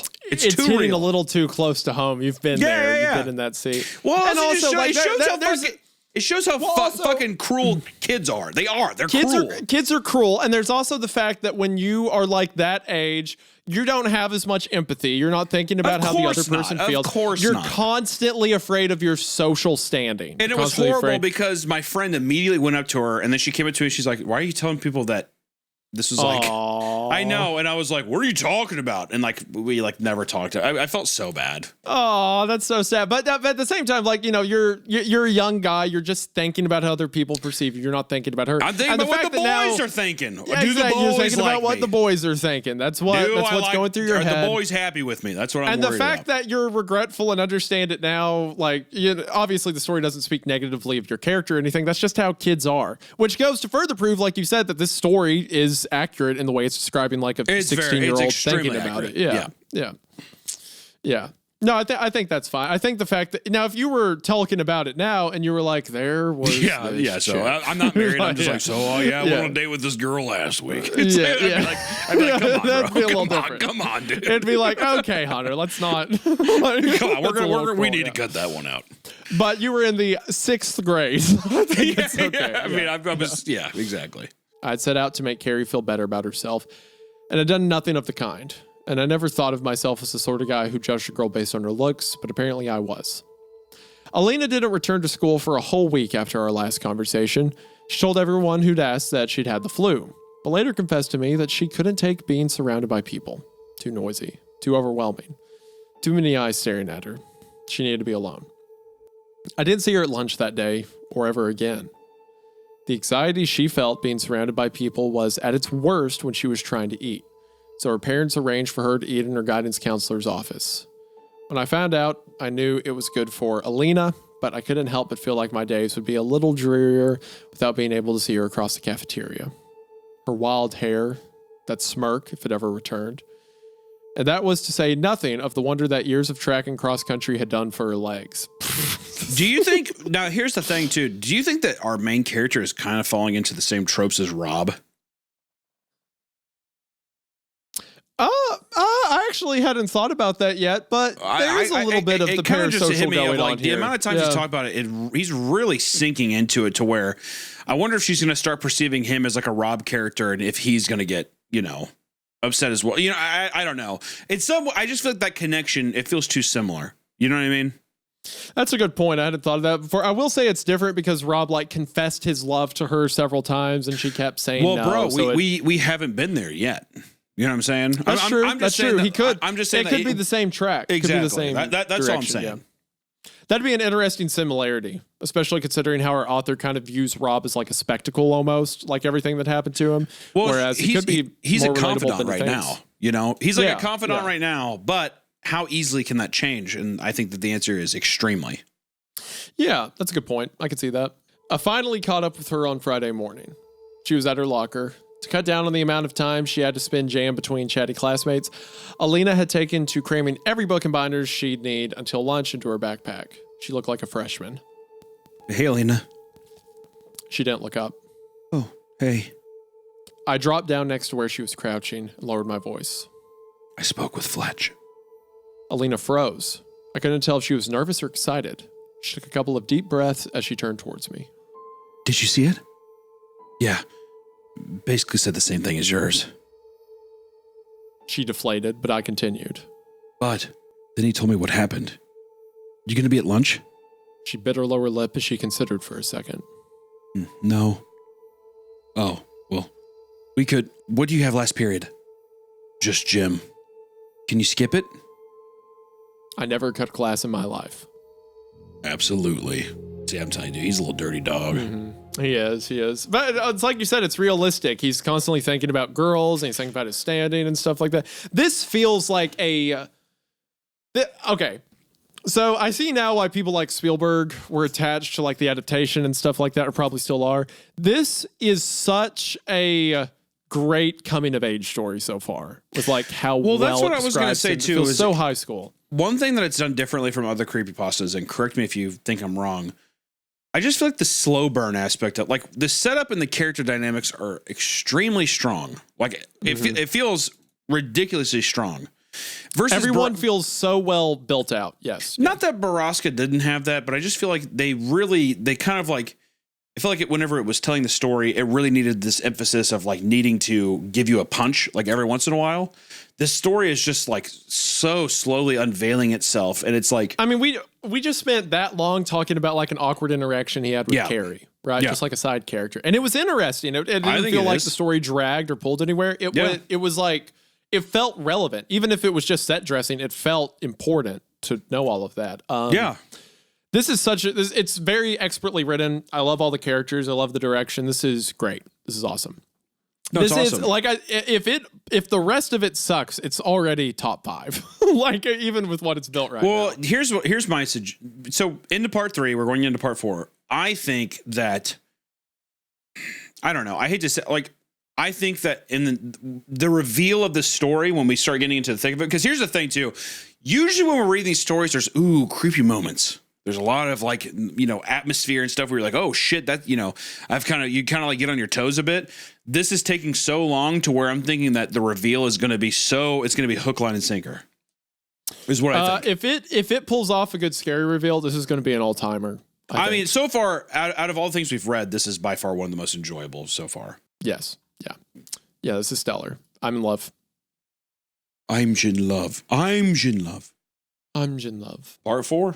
All right, part 4. I didn't have any classes with Fletch and rarely saw him in the halls, but I had 2 classes with Drew DeLuca, and he had lunch the same period as Fletch, so I had him pass along that I wouldn't need a ride. When 6th period let out, I made my way over to the parking lot where Alina was waiting for me next to her blue 98 Beetle. We got in and blasted the heat. Unlike Fletch's ancient Civic, Alina's Beetle actually warmed up pretty quick. Everything but the silence was comfortable. Do you want to get it right into it? Alina looked at me out of the corner of her eyes. They were so blue. She shook her head. Not while I'm driving. We rode in silence until we pulled up in front of a good-sized colonial house. Is this okay? Oh, yeah. Yeah, sure. I don't want to talk about it in public. It's totally fine. Alina looked relieved as she hit the garage door opener. It was like she thought bringing me over to her house was really putting me out. Getting out of the car, I noticed the garage was otherwise empty. We were alone. Abby, An aging golden retriever that the Amanevs apparently didn't kennel greeted us with her tail wagging and her leash in her mouth. I have to take her out. Make yourself at home. Just being inside Alina's house felt so intimate. Identity is everything to a teenager, and to bring someone else into your home was to expose a part of you that was beyond your control. It was laying bare the environment that had produced you. When I had first entered Fletch's house, his discomfort was evident. His house was just a place he passed through to get to his room. For Scary Carrie, her house was a source of shame. Mrs. Peterson's small, ill-kept home was a constant reminder to Carrie, not just of her parents' failed marriage, but of her mother's lack of achievement, lack of education. They were both stuck there, in a house that smelled of deli meats and the water that feta cheese is packed in. Ew. I know, right? It's not fucking gross. You know why I don't like that too is because I know that it's packed in, but there's like it's just the juicy wet layer that's also the water in there. that's left I fucking in the hate package the water after in you the pull it out. I hate that, dude. A smell that started in Mrs. Peterson's work clothes but now infused everything they owned. I entered Alina's house with the same reverence I would a church. It had a feeling to it that put you in the mood to sip hot chocolate and watch the snow fall. There were candles and tea lights on the tables and holiday-themed knickknacks on the walls. The piney scent of a Christmas tree filled the air, and as I collapsed onto their overstuffed couch, it occurred to me that, for the first time all day, I felt relaxed. After she returned, Alina led me downstairs into the game room, a finished basement dominated by a full-size pool table. She offered me a soda from the mini fridge behind the wet bar, then we sat down on a love seat in front of the big screen TV. Alina stared at me while I spoke. I stared back. It was impossible to look anywhere else. I recounted the story Fletch had told me, as faithfully as I could. All the while, I was very conscious of where her legs were in relation to mine. They tugged at me as if they had gravity. That is the most teenage boy thing ever. Like, I know. What if I cross my legs this way and our ankles touch a little bit? What Exactly. if like I guess we barely touched, so we're kind of like in love. So yeah. Oh, she threw her arm back and like my wrist touched like a little bit below her elbow. So yeah, we're kind of an item now. We're basically dating. We're basically dating. She's having my kid next month. Yes. I'm 16. I'm 16. Yes, I will never financially recover from this. Yeah, no shit. She seemed fine the whole time I talked, but the moment I was done, she began gasping for air, like she'd been holding her breath. Then the sobbing started. I was quick to close the gap between us. I held her for several minutes while her slender frame shook and quivered. When she regained her composure, she slowly withdrew to her end of the love seat. Oh, God. I'm sorry, she said, wiping her eyes with her sleeve. Don't be. I'm such a mess. I feel ashamed when I'm happy and like a victim when I'm ashamed. It takes everything I've got to keep it together. It's exhausting. Have you talked to anyone? Seen it? Yeah, but she won't give me anything. That's not a bad thing. So, you don't believe any of it? Her right leg began bouncing up and down on the ball of her foot. I thought you were Mr. Ghost Hunter. I scoffed. The corner of her mouth twitched as if she were about to smile, and for a fleeting second, I felt connected to her, to the old Alina. I didn't run around telling everyone I met why I cared so much about ghost stories. I didn't wear anything that personal on my sleeve. But I told Alina. She listened and nodded and understood me. You something? She nodded. Why does it matter to you if the widower's clock is real? I need them to be wrong about me. The people who stare at me in the halls, blame me, like Fletch and John Murphy. Fletch is just hurting. He doesn't blame me, not really. Yes, he does. Everybody does. All they get are these little snippets about how much Rob loved me. I've heard them all talk about it. They say I thought I was better than him because I live in a big house, or because he wasn't a jock, or because he was nerdy. He loved me, and I was the bitch for rejecting him. Lena pulled her legs up to chest and hugged her knees. I remember being struck by how much she looked like a little girl. It seemed strange at the time, but in hindsight, at scarcely 17, Lena practically was a little girl. A kid realizing for the first time that her classmates felt entitled to opinions about what she did with her body and affections. I wanted to tell her that it wasn't true, that no one really believed she was a snob about money or shallow or a bitch. I wanted to, but I'd also heard the whispers. The truth is, the only thing I really know about him is that he made me uncomfortable. I moved beside her and put my arm around her shoulder. I could feel how tense she was as she stared straight ahead. It's not your fault. Her hair smelled like vanilla. God damn, dude, this guy. Calm down. This fucking dude. horn dog, I know. He's like, I touched her ankles, her hair vanilla. smells like Oreos. It's awesome. Every time she's like crying, talking about like, and it's my body, and I just feel like everyone else looks down on me because I wanted to do with myself what I saw fit. I didn't owe him anything, and our author's like, her shaved legs. Yes, luck be a lady tonight. Luck Which is actually... It's actually kind of like well written in that sense. Like as she is, like we see it through like, haha, he's like a young horn dog or whatever. Like put her there, bro, totally me. But as she's talking about like how she doesn't feel like she has an agency to her own decisions because everyone's judging her based on something that really wasn't in her control and she reacted normally with, the guy is still like oogling her. Well, yeah, she's still she's still being idolized by another person. She's still being fawned after in a way too, which makes our protagonist, it doesn't even seem like he's really truly listening to what she's saying. You know what I mean? No, because anytime she says something, he's like, her legs had a gravity. I was constantly aware of my distance from them. Yeah. Which it's interesting to write that way. And it's also not like our protagonist is evil because, again, this is like... He's a 16-year-old boy. He's a 16-year-old boy. Yeah. Elena, look at me. She looked so full of uncertainty, scared. I put my other hand on her wrist. I'm going to go down there to the Quabbin. She grabbed me by the shoulder and held me like I might fall. It's okay. I couldn't help smiling at her concern. God damn, dude. Come on now. I won't go in. We're just going to listen for the bells. She studied my face. We were only inches apart. My heart was racing. Besides, I said as I leaned in, I want to. And I kissed her. Yeah, there it is. There he goes. He's a sleazy dog. There he is. I'm gonna go listen. I'm gonna go listen to the ethereal Lovecraftian bells that call out from the time now past. Listen, babe. I plan on going to listen to the bells only after a smooch. Come on, it's just a kiss. Average 16-year-old when confronted by a single Eastern European woman. Her lips were slow to respond. Doubts raced through me.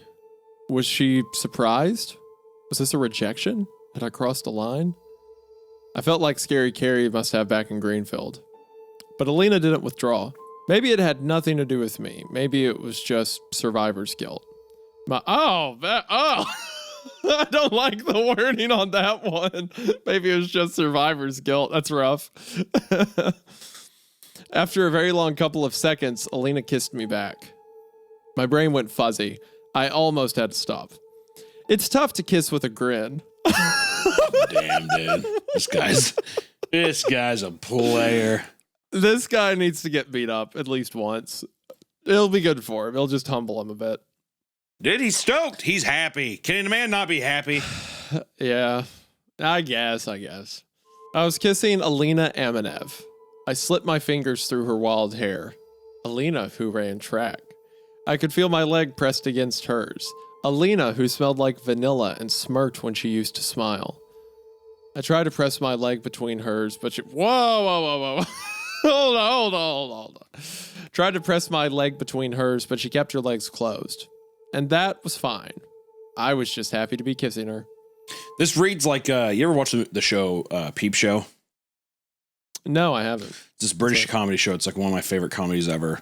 There's a guy named Mark in that. If any viewers know what I'm talking about, it feels very Mark coded. Anyways, go ahead. We spent the next few minutes on that love seat. It wasn't the sort of first kiss you imagine. I was nervous and she was still. At the time, I remember thinking it was more intimate than passionate. But that made sense to me. She wasn't in a real good place. Being with her was going to be like building a house of cards. It'd take a slow hand, and the slightest misstep could bring her crumbling down. She wanted to drive me home before her parents returned from work. As we were getting our coats on, I said, "Let's see a movie." She didn't answer immediately. I thought for a second she hadn't heard me. I can't. I kissed her and asked again. Oh, man. This man's an animal. But I mean, this is very like 16-year-old coded. To be like, oh, I can do that now? Well, guess what I'm going to do all the time? So, yeah. I kissed her and asked again, but it didn't help. What if someone sees us? I wanted people to see us. I didn't care what people thought about her. I didn't even give a rat's ass what Fletch thought about her. Please don't tell him. Don't tell anybody. I can't handle how they'd look at me. She broke down. I held her. As I lay in bed that night, I found myself fantasizing about Alina. It wasn't sexual. Hell, it wasn't even about the kiss. It was about the most mundane things. Spooning her while we watched TV. Holding her hand while we walked down the hallways at school. Having little arguments over who'd sit at whose lunch table. God, dude, I'm cringing to death. It's too real. It's too real. That's what I was going to say. This is the most high school. I want to fucking die. I'm almost positive that when I was like 15, 14, like this was the exact kind of thoughts I was having about girls I liked. Like, brutal. Oh, it's rough. It's rough that this author was a 16-year-old boy and very clearly remembers what it was like, because I'm getting flashbacks where he's talking about this stuff. That's when I resolved that I had to find the Spire in the woods. Right in the middle of fantasy Alina apologizing for not wanting to sit with my friends and telling fantasy me that I was the most important thing in the world to her, I had to find it for Alina. To get her out from under some of the guilt she held on her shoulders. And was it really so crazy to think there might be some truth to it? Even if I was skeptical of the connection to the widower's clock, couldn't Robert Edward Kinnan have followed the sound of bells? Couldn't he have discovered a spire sticking out of the ground? Dude, you know like how he goes from like, this is fake, to being like, well, for Alina, could it be so frivolous? Well, I like what I like about this is that we've been delving in the serious mode for so long that now our boy is like, listen, I'm gonna find this shit because he's going to justify that finding the Spire in the woods is going to give her. It's going to give him the green light to be like, we can be a public couple, is what he's saying. That's what he's thinking. That's what I think is happening. That's what he's thinking. He's like, well, if I can find it, I'll be like the knight who slayed the dragon. Yeah, which is awesome. We'll be together. Which is awesome. I mean, the most dangerous, foolhardy things men have ever done in history have been for God and women. That is the only two things we've ever built altars for. And Pokemon cards. Am I right, boys? Sure, buddy. I would. You know what? That's something that I definitively will say was not for women. Yeah, it was Pokemon cards. Sorry, ladies. Step aside. I got to open up my Pokemon Evolutions pack. Just a rock hard boner while he's standing in Target. You impressed? Is that how you met Allison? Yeah, I met Allison. I was like, hello, my lady. Just a huge hard on in Target with the smallest cock you've ever seen protruding from basketball shorts. Are you impressed? Looks like Wilbert's tail from Charlotte's Web. It's corkscrewed. His little corkscrew cock. Yeah. Maybe even found a body. Hadn't Fletch mentioned someone had gone missing from that trailer park? If he had found a corpse, that could have certainly pushed him over the edge. Thoughts sent a shiver up my spine. The last couple of weeks before Christmas vacation were always filled with midterms and projects, and that year was no exception. It was the last thing in the world either of us wanted to do, but with the group project due Monday, I had to meet Scary Carrie at the library. We were bullshitting while I busted my rear end looking for sources for our presentation on Robespierre. I had practically carried Carrie through the first half of European history when I told her that I had changed my mind. I wanted to visit the Quabbin. Carrie was thrilled. When do you want to go? There you go again. There you go again with that voice. I don't know. Sometime over break, I guess. We should try to figure out everything about them. Who? The clockmaker and his wife. Sure, Carrie, just don't hit me. That would be great if the story takes that direction. Like she just starts punching him. Okay, so I don't want to keep derailing, but I will say, is it not setting it up that she is going to find out about Alina? There is going to be some kind of conflict when they're out there to where she's going to like run off or like, dare I say, even leave him or he leaves her. There 100% will be a problem. Yes, absolutely. Yeah. And also, it's like the only reason he now wants to do this is for Alina. Yeah, dude. Right, because Carrie wanted to do it from the beginning, and he's like, it's probably fake. But now he's all in. Listen, dude. Pussy blinds a man. All right. Oh, the places I've gone. the places I've gone. I just like to imagine you're just like floating through like a portal, like like spinning like in circles. Just the stupid decision. Looking back in hindsight, being like, why on God's earth was I there? Why? What was I doing? Yeah. What did I think was going to happen? What kind of? That was not a tactical decision at all. That was not a tactical decision. Well, that backfired. I think back to like high school when like a girl kind of subtly implied like I should do something. I'm like, yeah, I'll hang off the side of this boulder above like a 400-foot drop. Sure. Why not? Or like jumping over that ridge like that. Like, of course. Why? Like places I wouldn't have gone with a gun. Yeah, I would have gone. Women. Break into my grandpa's house and steal his gold.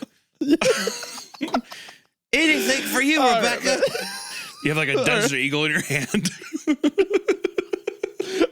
me standing outside of a Bank of America with a rifle, like, okay. Putting on the Joker mask at the beginning of Dark Knight. I've got a suicide vest on. Like, the crazy things I do for love. If this makes Veronica happy, I can't. Only one of my haunted New England books told the story of the widower's clock. And maybe it was because I'd initially been skeptical that the story was grounded in any sort of reality.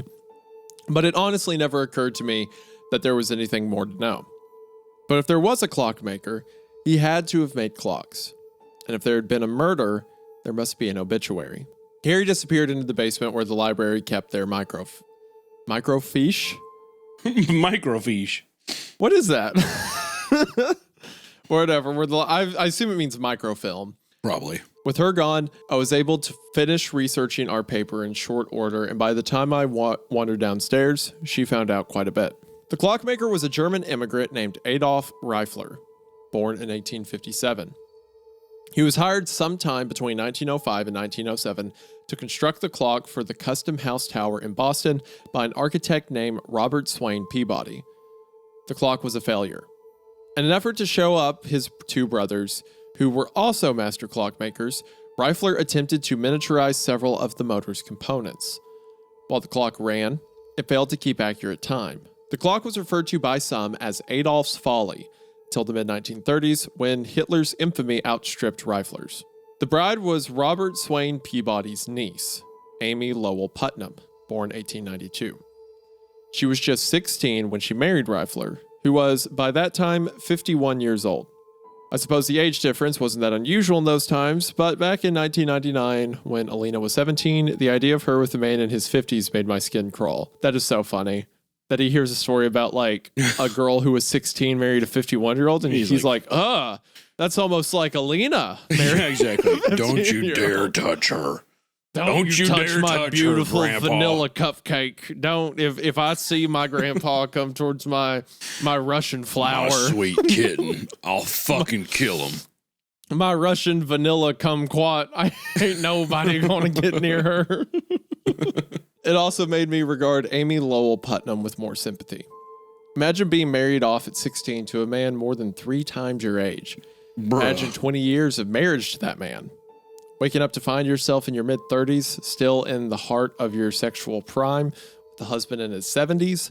Of course she was attracted to other men. Couldn't find any obituary for Amy Lowell Putnam, nor for Amy Lowell Reifler, nor for Amy Putnam Reifler. Scary Carrie took it as a sign that the Putnams, Lowells, or Peabodys, all powerful families, had covered up the scandalous manner in which Amy Lowell had died. I, on the other hand, chalked it up to the microfilm being a bitch to work with. What we did find of interest, though, was a picture of Enfield in 1938. It depicted a large hill with most of its trees cut down, a tractor pushing aside some debris, and a lone man standing with his back to a large colonial building. The large colonial was the only one still standing, and it had a little tower. We couldn't tell whether or not it had a clock. The old microfilm view screens didn't exactly have great resolution, but based on its proximity to the hill, it was easy to see how the loose soil could have enveloped it, or another building very much like it, when the flood waters came pouring through, leaving just a spire peeking out above the earth. We only found one more reference to Adolf Reifler, an obituary published by the Boston Globe in 1941. I wish I could remember the date. It mentioned that he was wanted for questioning in regards to a disappearance, but that was all. Reifler had died in Munich. The cause of death was omitted, but at 84, it was probably just old age. Reifler must have fled the country sometime in the mid-30s, at a time when the Germany he returned to must have been very different from the Germany he had originally left. I don't know why, but somehow knowing these historical details made the story of the widower's clock so much more plausible. It was no longer a story of a man with an unfaithful wife, the characters defined by nothing more than their relationship to one another. It started to become the story of two people. Amy Lowell Putnam, restless and starved for marital attention, shackled to an old man incapable of giving her what she needed, and proud Adolf Reifler, obsessed with proving himself after his failure designing the clock for Customs House Tower, too busy and too old to see that his young wife was up to. Since her mom had the car that day, when we got hungry, Carrie and I had to choose between waiting for my mom to pick us up or hoofing it down to the hometown omitted House of Pizza to grab a bite. Despite the cold, we opted for the latter. Settling into a booth, a hot slice in front of both of us, things between Carrie and me felt right again for the first time since our trip to Greenfield. We quickly fell into discussing the plans for our trip. We should head out early.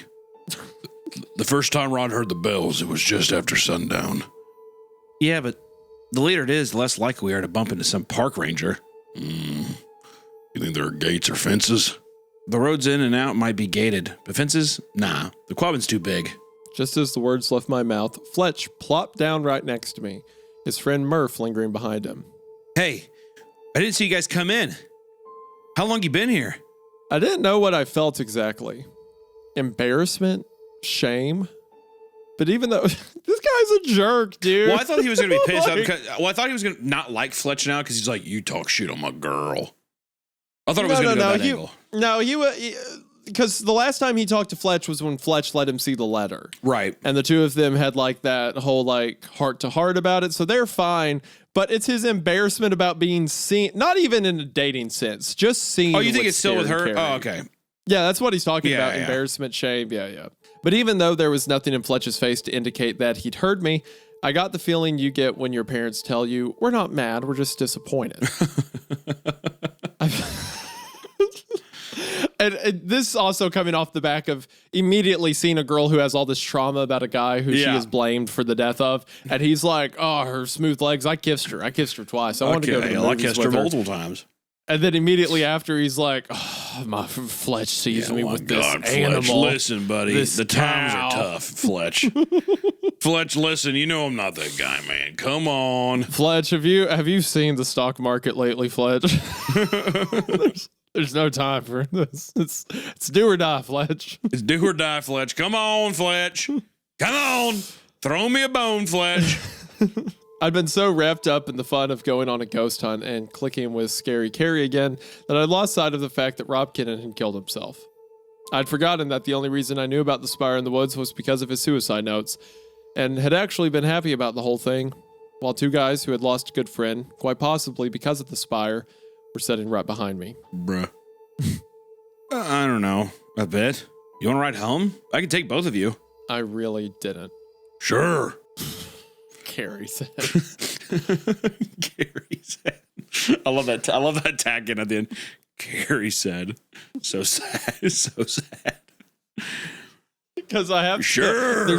There's two men and a woman speaking, but I have to clarify for the audience that you are speaking of the female in the equation. Fine. All right, you twisted my leg. Fine. Hell yeah, let's do it. Get out of here. Now she is neither ugly nor beautiful in my mind. Now she is like, What is the Sam Elliott? It's like Sam Elliott on the other side of the Marlboro booth. man. Marlboro. Come on, dude. Yeah. Murph had just found out that he'd been accepted via early admission to UMass Amherst. Topic Scary Carrie found intriguing. Like many unhappy high school students, Carrie hung a lot of her hope on the idea that her life would get better in college. She knew she didn't have the grades to get into a top-tier school. Hell, she knew that UMass Amherst was a real reach, but she had hoped to get into UMass Lowell and transfer after a year or two. Of course, Murph hadn't thought he'd be accepted either. Definitely apply early. Shows them you're serious. And see if you can get a reference from someone who went there. The list where all the teachers went to school in the yearbook each year. Like half of them went to UMass. Carrie was hanging off Murph's every word, but I wasn't paying much attention to what he was saying. I was too busy hoping against hope that after we dropped Carrie off, Fletch would announce he wanted to hang out with Murph some more and, as such, would have to drop me off next. That didn't happen, and we were soon alone together in the car. The second the door closed behind Murph, Fletch dropped his mask, and I knew that he heard me. You going to Quaben? After what I told you? You're going to the Quaben? Yeah. Hold on. Okay. All right. I think you should read that. Okay. I'm just making sure. I was just making sure. Are you fucking retarded? All right, just making sure. Like, I'm trying to hold the peace here, boys. You're don't not shoot the saying messenger. it. The character in the story is saying Don't shoot it. the messenger, You're reading the quote. dude. Come on, You have read that this woman Carrie is fat, and you yourself made moo noises earlier. So I think this is the least of your come concern. on, man. What are you trying to do to me here? Fletch was a pretty big guy. That, coupled with the hurt and anger in his voice, intimidated me into silence. We drove on, listening to nothing but the heater struggling in vain to dispel the cold.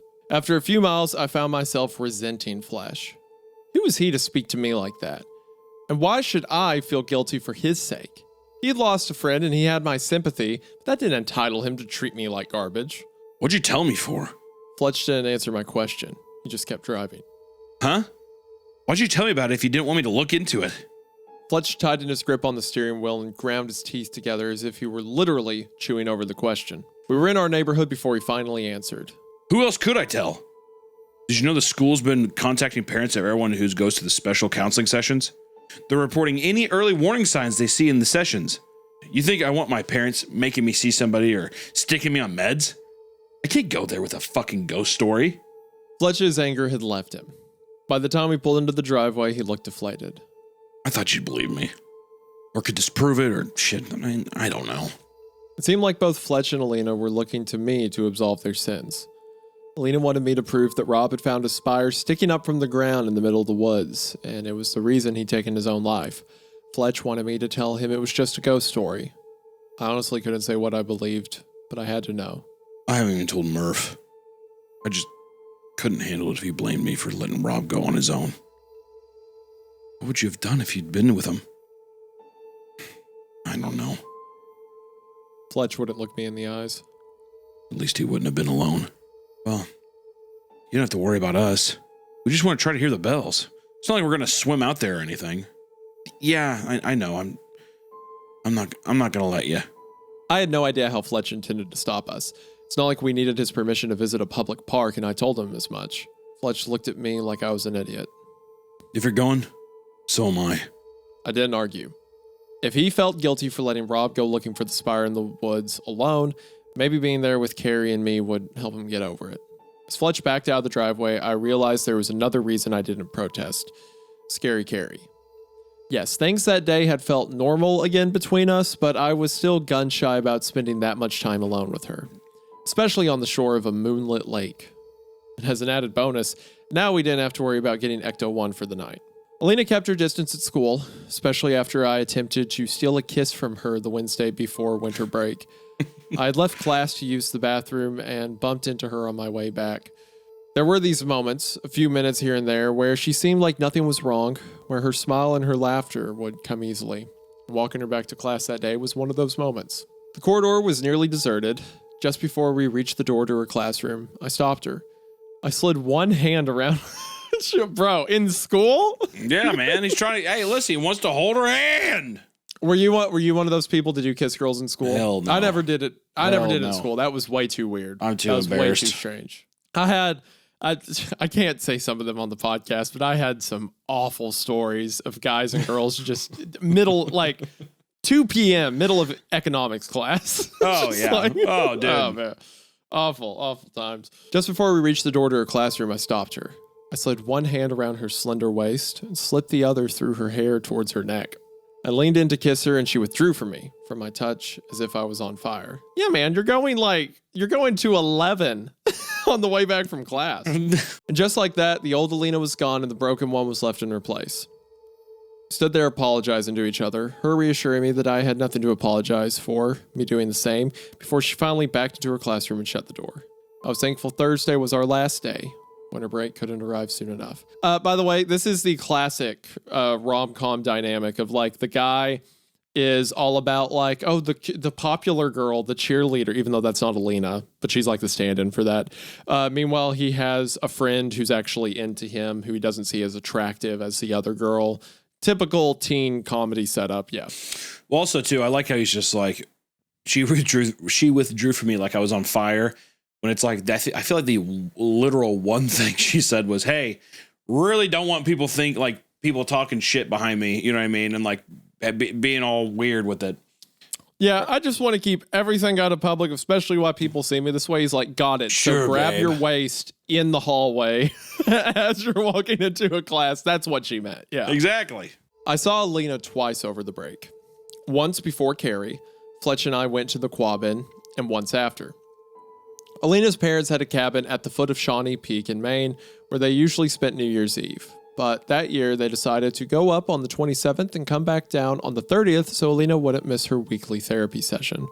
The day after Christmas, she came over to our house for dinner. My parents were wonderful. I had warned them about how nervous and anxious she was likely to be. I didn't say a word about the suicide notes or the Spire in the woods, but I had told them that Rob had had a crush on her and that Alina wasn't coping well with his death. They couldn't have been more understanding. Ordinarily, my dad would have delighted in teasing anyone I brought home for the first time, but he refrained. Instead, whenever there was a lull in the conversation, he teased my younger brother, who had gotten for Christmas that year, among other things, a Furby, and insisted on bringing it to the dinner table. Don't let me catch you feeding that thing after midnight. My brother was too young to catch the reference and looked up, confused. It's only 6:30. Okay. All right, you son of a bitch. Go to your room.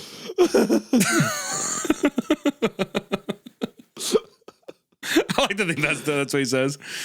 Hey, get the hell out of here.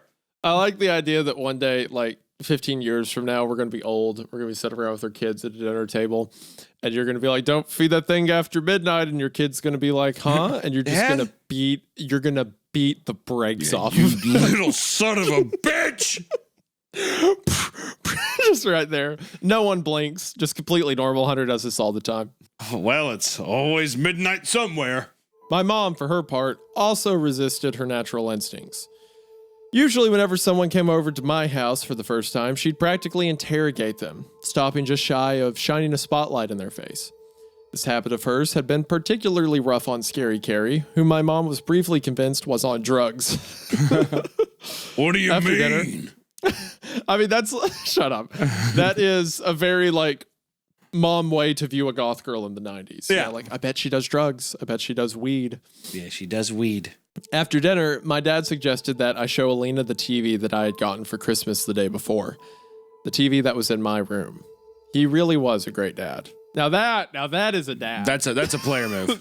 That is a player That move. is a player move. Hey, son, why don't you show her that TV you got? Get her up there. Come on, son. Come on. What Get the her hell on are we in doing there. here? Come on. And as soon as you get up there, I'm going to have the staircase taken out. I really like your family. Alina said once the door shut behind us.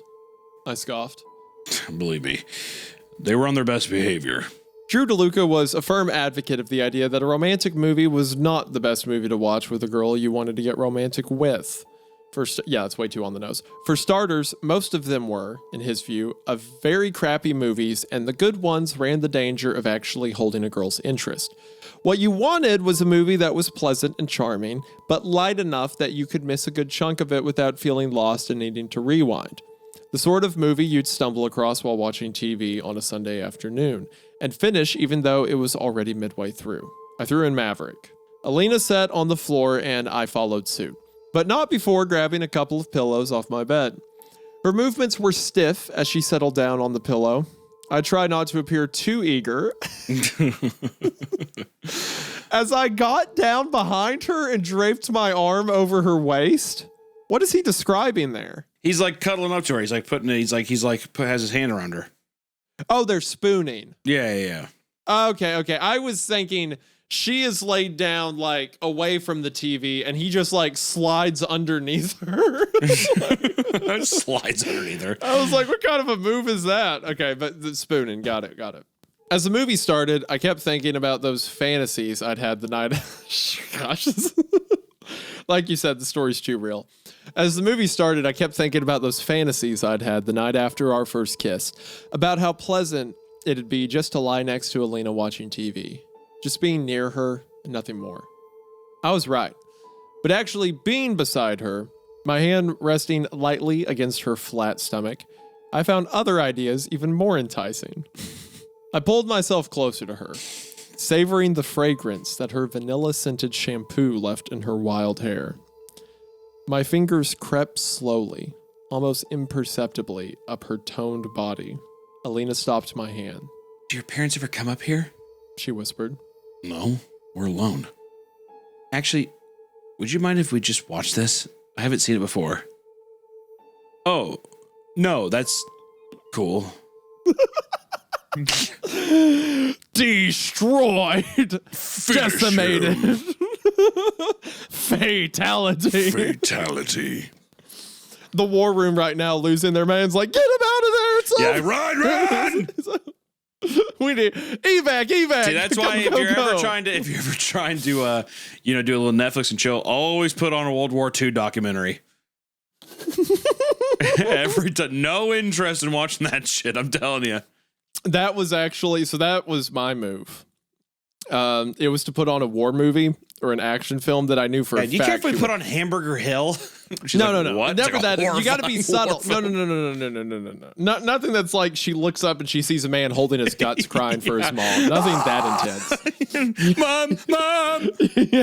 Yeah, nothing that or nothing too loud either. The trick is you got to turn on a movie that you're like, oh, it's great. People talk about it all the time. It's a classic, but you know she's not going to care for it. Like a Taken or I'm trying to think of old war or like Band of Brothers or something, right? Right. Like it's good and she's heard of it, but she's going to lose interest and she is going to be looking for anything else to do. So it'd be like, well, I guess if you don't want to watch the movie, I guess it's something else. You heard it here first, ladies. Okay, what was your move? What did you do? I put on Green Mile. The first time I was ever intimate with a woman, I'm not going to go into graphic detail. Are you serious? The first time I was ever intimate with a woman, it was when John Coffey was getting electrocuted.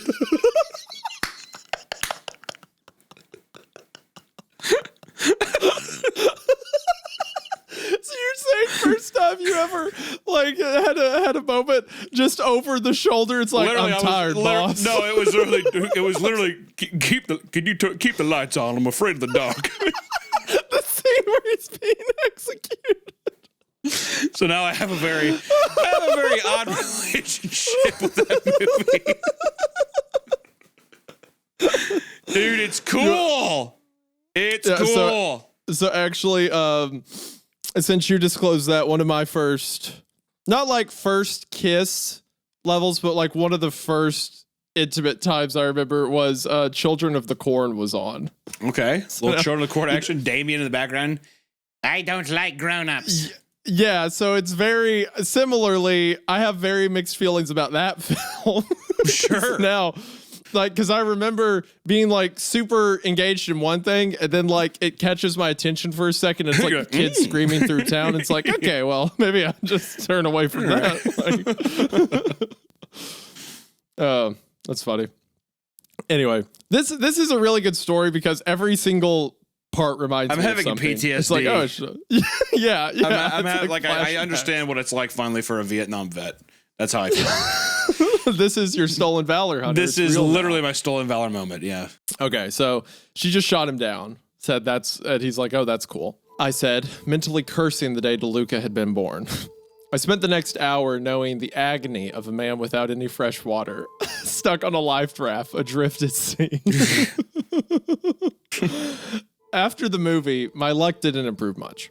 The credits began to roll, and I had it in my head that Alina might feel more comfortable expressing her affection for me if she felt like she was in control. Oh, gosh. I kissed her neck where it met... I kissed her neck where it met her jaw and pulled her lithe little body on top of mine. Oh, my gosh. Good man. Oh, yeah.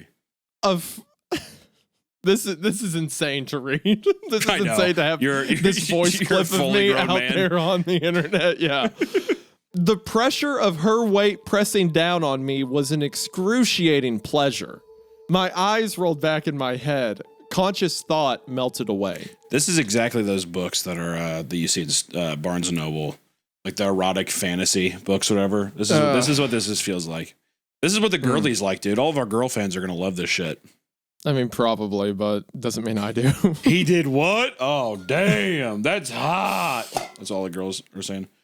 All the girl fans of CreepCast sounding like, oh, man, that's great. Yeah, all 5 of them. Yeah. Yeah, all 5. all 7 women who tune into this podcast. 6 excluding your wife, because mine doesn't listen to it. My fingers found their way to the bare skin of her lower back. Yeah, I could feel the slight bumps of her vertebrae raising up her skin. It was oddly intoxicating. It does have a bit of a serial killer vibe, doesn't it? The next line is, when had I become attracted to spines? Too true. Put her there, bro. Yeah, it goes from me and you being like, oh yeah, get in there, bud. Woo! To like, wait. Hold on. You what? I brushed my cheek against hers and angled my face so our mouths aligned. Her lips parted tentatively. I listened for the subtle changes in her breathing that would tell me when it'd be safe to make the next move. Her breathing deepened. I slid my hands up her back, all the way to her satiny bra strap. I had never touched a bra before in my life and had only a vague idea of how to guide the hooks from the eyes. I nibbled her ear as my fingers fumbling beneath Alina's shirt. And that's when I felt that she was crying.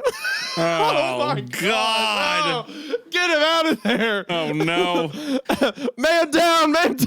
Get him out. Send a helicopter. Hey, it's okay. Look. I whispered while pulling my hands out of her shirt. See? Oh, I'm cold. I've got chills everywhere. Oh my gosh. She sniffled and turned her head away from me.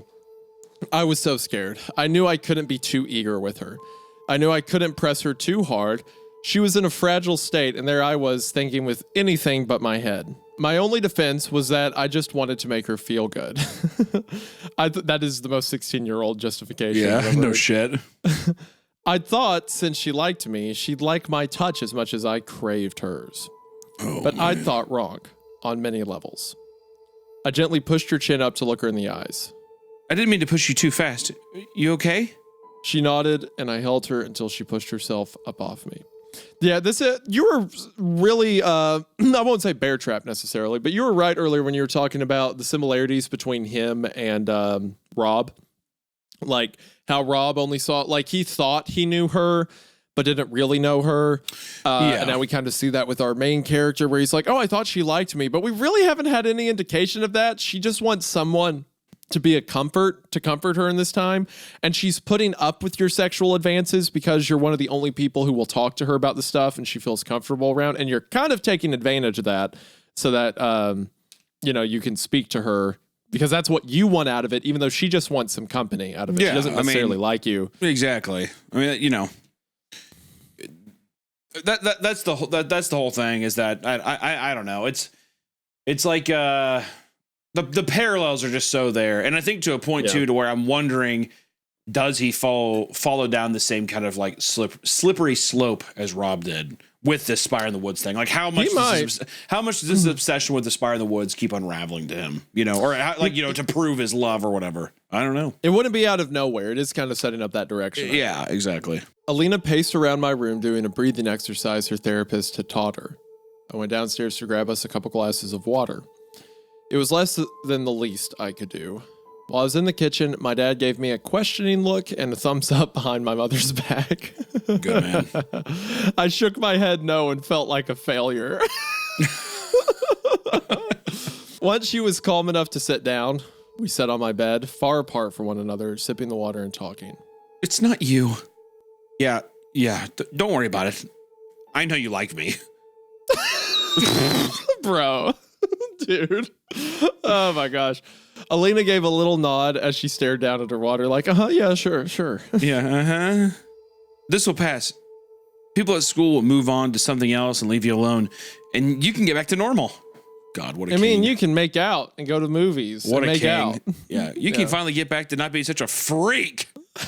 You can get back to not being a loser. Yeah, loser. Alina got up and started pacing again. My parents don't even think I can skip a session for New Year's. How's that for normal? I hate that we're not going to be up at Shawnee's for New Year's. She put the glass down on my desk, her hands as fidgety as her legs. Every year, we go skiing in the morning and then drive into the North Conway to have dinner and watch the fireworks until my mom gets too cold and wants to head back. That's all I want. And I can't even handle that. What if I found something down at the Quabbin? What if I fix this, Alina? What if all your problems Baby, let me girl, handle this, all right? Have you ever heard of the Quabbin? Baby, have you ever heard the Quabbin before? Come on. Come on, baby girl. Why don't you get back on top of me and I'll turn Hamburger Hill back on. Medic! Just the idea of like teenage making out, and this in the background, it's like, I can't find my legs. Yeah. I don't know where my legs are. I can't find my legs. Oh, Mama, where's my legs? Mama, help! It's like just gently, just like he doesn't know how to kiss her, so he's just like licking her lips over and over. Oh my gosh, my mom, help! It's also that scene in Hamburger Hill where he's talking about how he went home from war and like he found his wife cheating on him, and they were making fun. The hippies were throwing like dog poop at him, and he's like, and that was all right. Like that very impactful scene. Yeah. And he's just like fondling with a bra he's never touched before, trying to take it apart. Alina stopped practically mid-step and stared at me. I hadn't noticed until just then, but she had bags under her eyes. Will that help? When are you going? Tomorrow. Alina stared at me. The energy in the room had changed.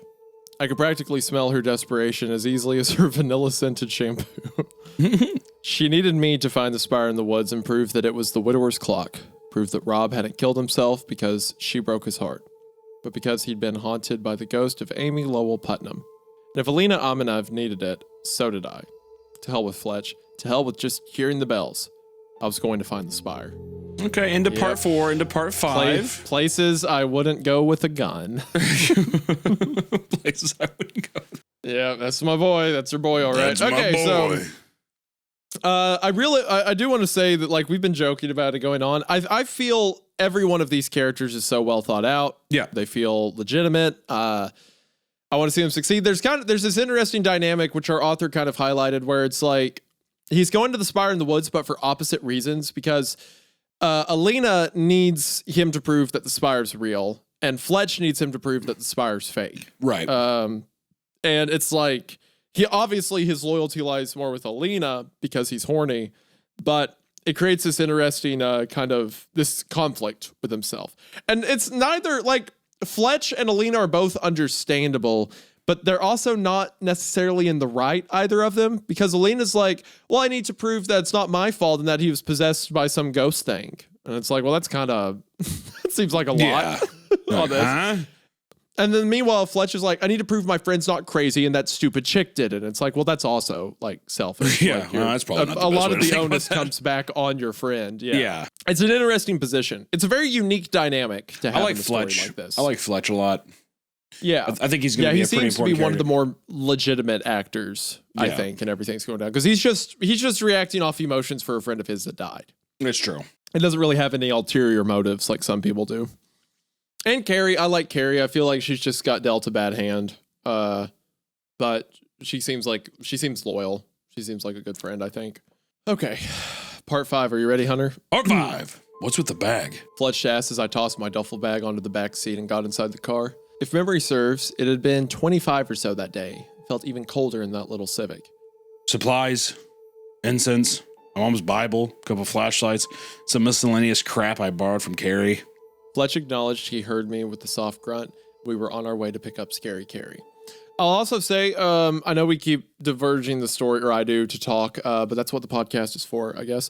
I like that little mention where he's like, if memory serves, it was 25 that day.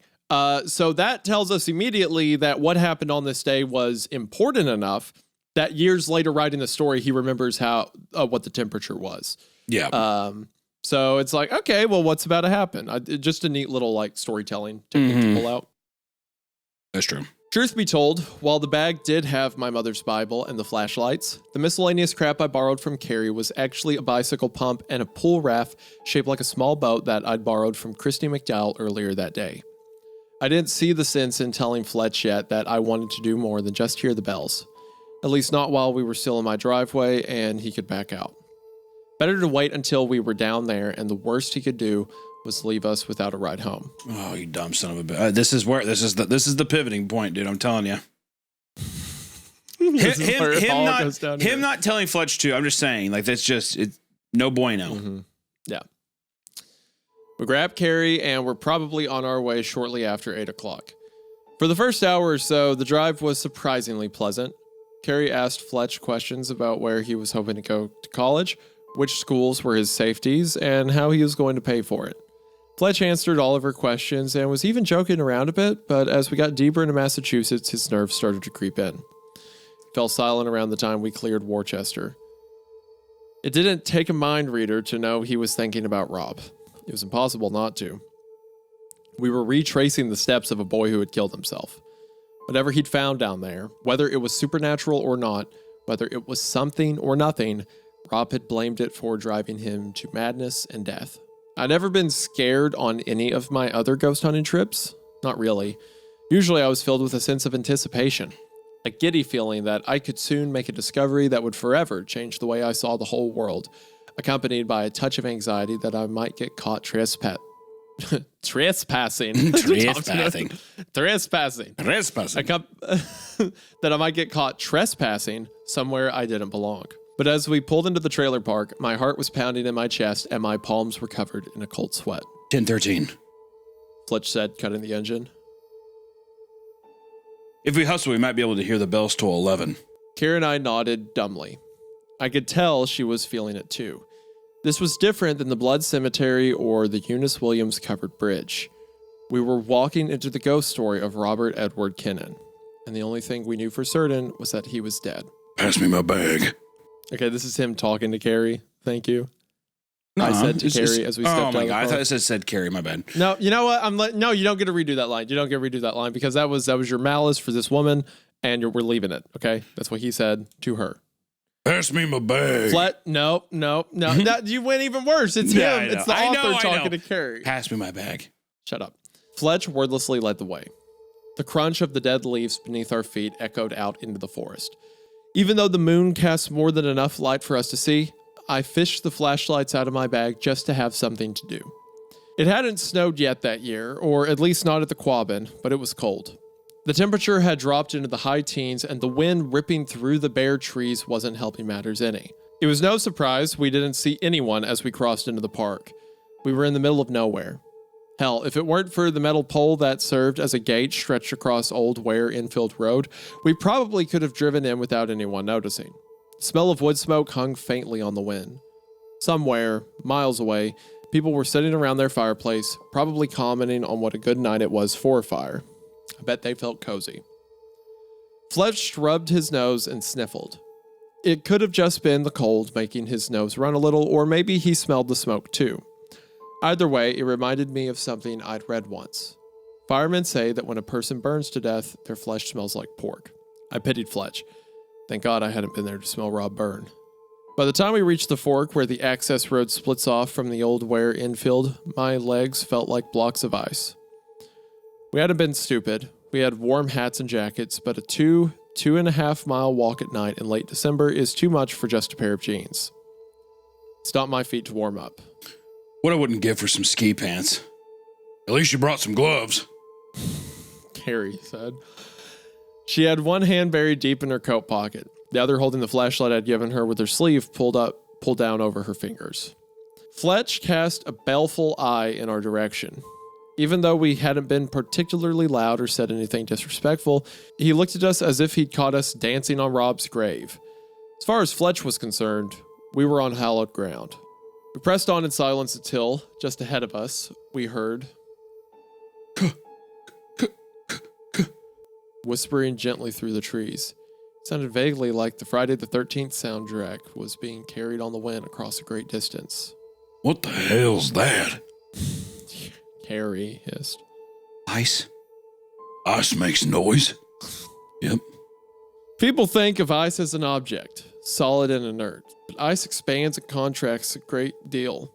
Slight variations in temperature, small eddies, and imperceptible currents prevent the water from freezing uniformly. Little fissures turn into big cracks as the ice strains against itself until it buckles and splinters into plates.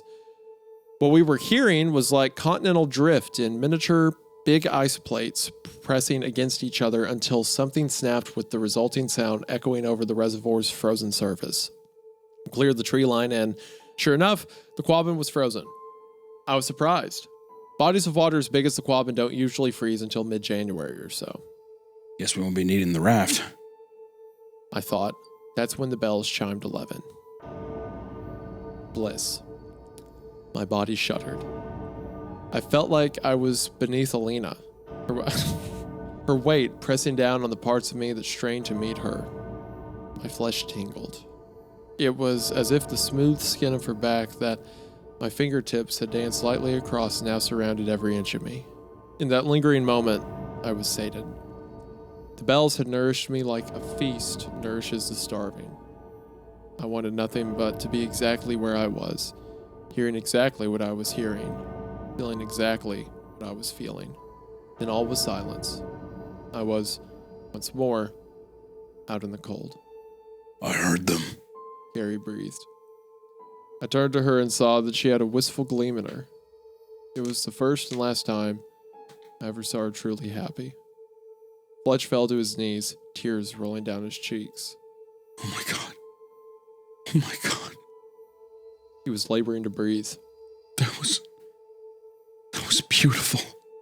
I sat down beside him. The dirt beneath us was hard as rock.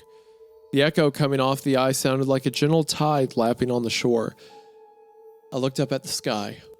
So far away from the light pollution of Nashaw or Boston or Lowell, I could see a myriad of stars I'd never noticed before.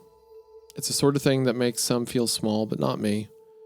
I just peeked behind reality's veil and discovered, well, I didn't know exactly what, just that there were more. Not up there around distant stars, suspended on the far side of an unfathomably great abyss, but right here. Nothing between us and this undiscovered country but a few hundred yards of ice in an hour's time, when the bells would toll 12. We should have left. We said we only wanted to hear the bells. The only reason Fletch was even there was to make sure we turned back. I had witnessed what I'd been searching for throughout all of my ghost hunts. I had evidence of the supernatural. Wasn't that all I'd ever wanted? one experience to bolster my faith, just one that I could point to, cling to, whenever I found myself besieged by doubts. I'd certainly thought so, till I heard those damn bells. I'm not sure which one of us was the first to tentatively step onto the ice, but I recall clearly none of us voiced an objection. Not even Fletch. I think I know where this is going, because he had that line about Carrie where he said it was the first and last time I ever saw her truly happy. I mean, it seems like they're going to. They're going down a road they can't turn back from. Yeah. And we've already had all the build-up about the ice breaks easily, right? Mm-hmm. Yeah. The ice was slick, and we fell hard more than once. But we were all of us New Englanders, no strangers to shuffling across an expanse of ice. The trick was to keep your weight centered above your feet. We talked in clipped bursts about what the bells had felt like to us, speaking in broken analogies, unable to fully share what the bells had awoken inside of us, but straining to convey it as best we could. I only ever flew in a plane once. My parents, even though they couldn't really afford it, took me to Disney. They were already fighting then. It was bad. But on the plane going to Disney, when it started to take off.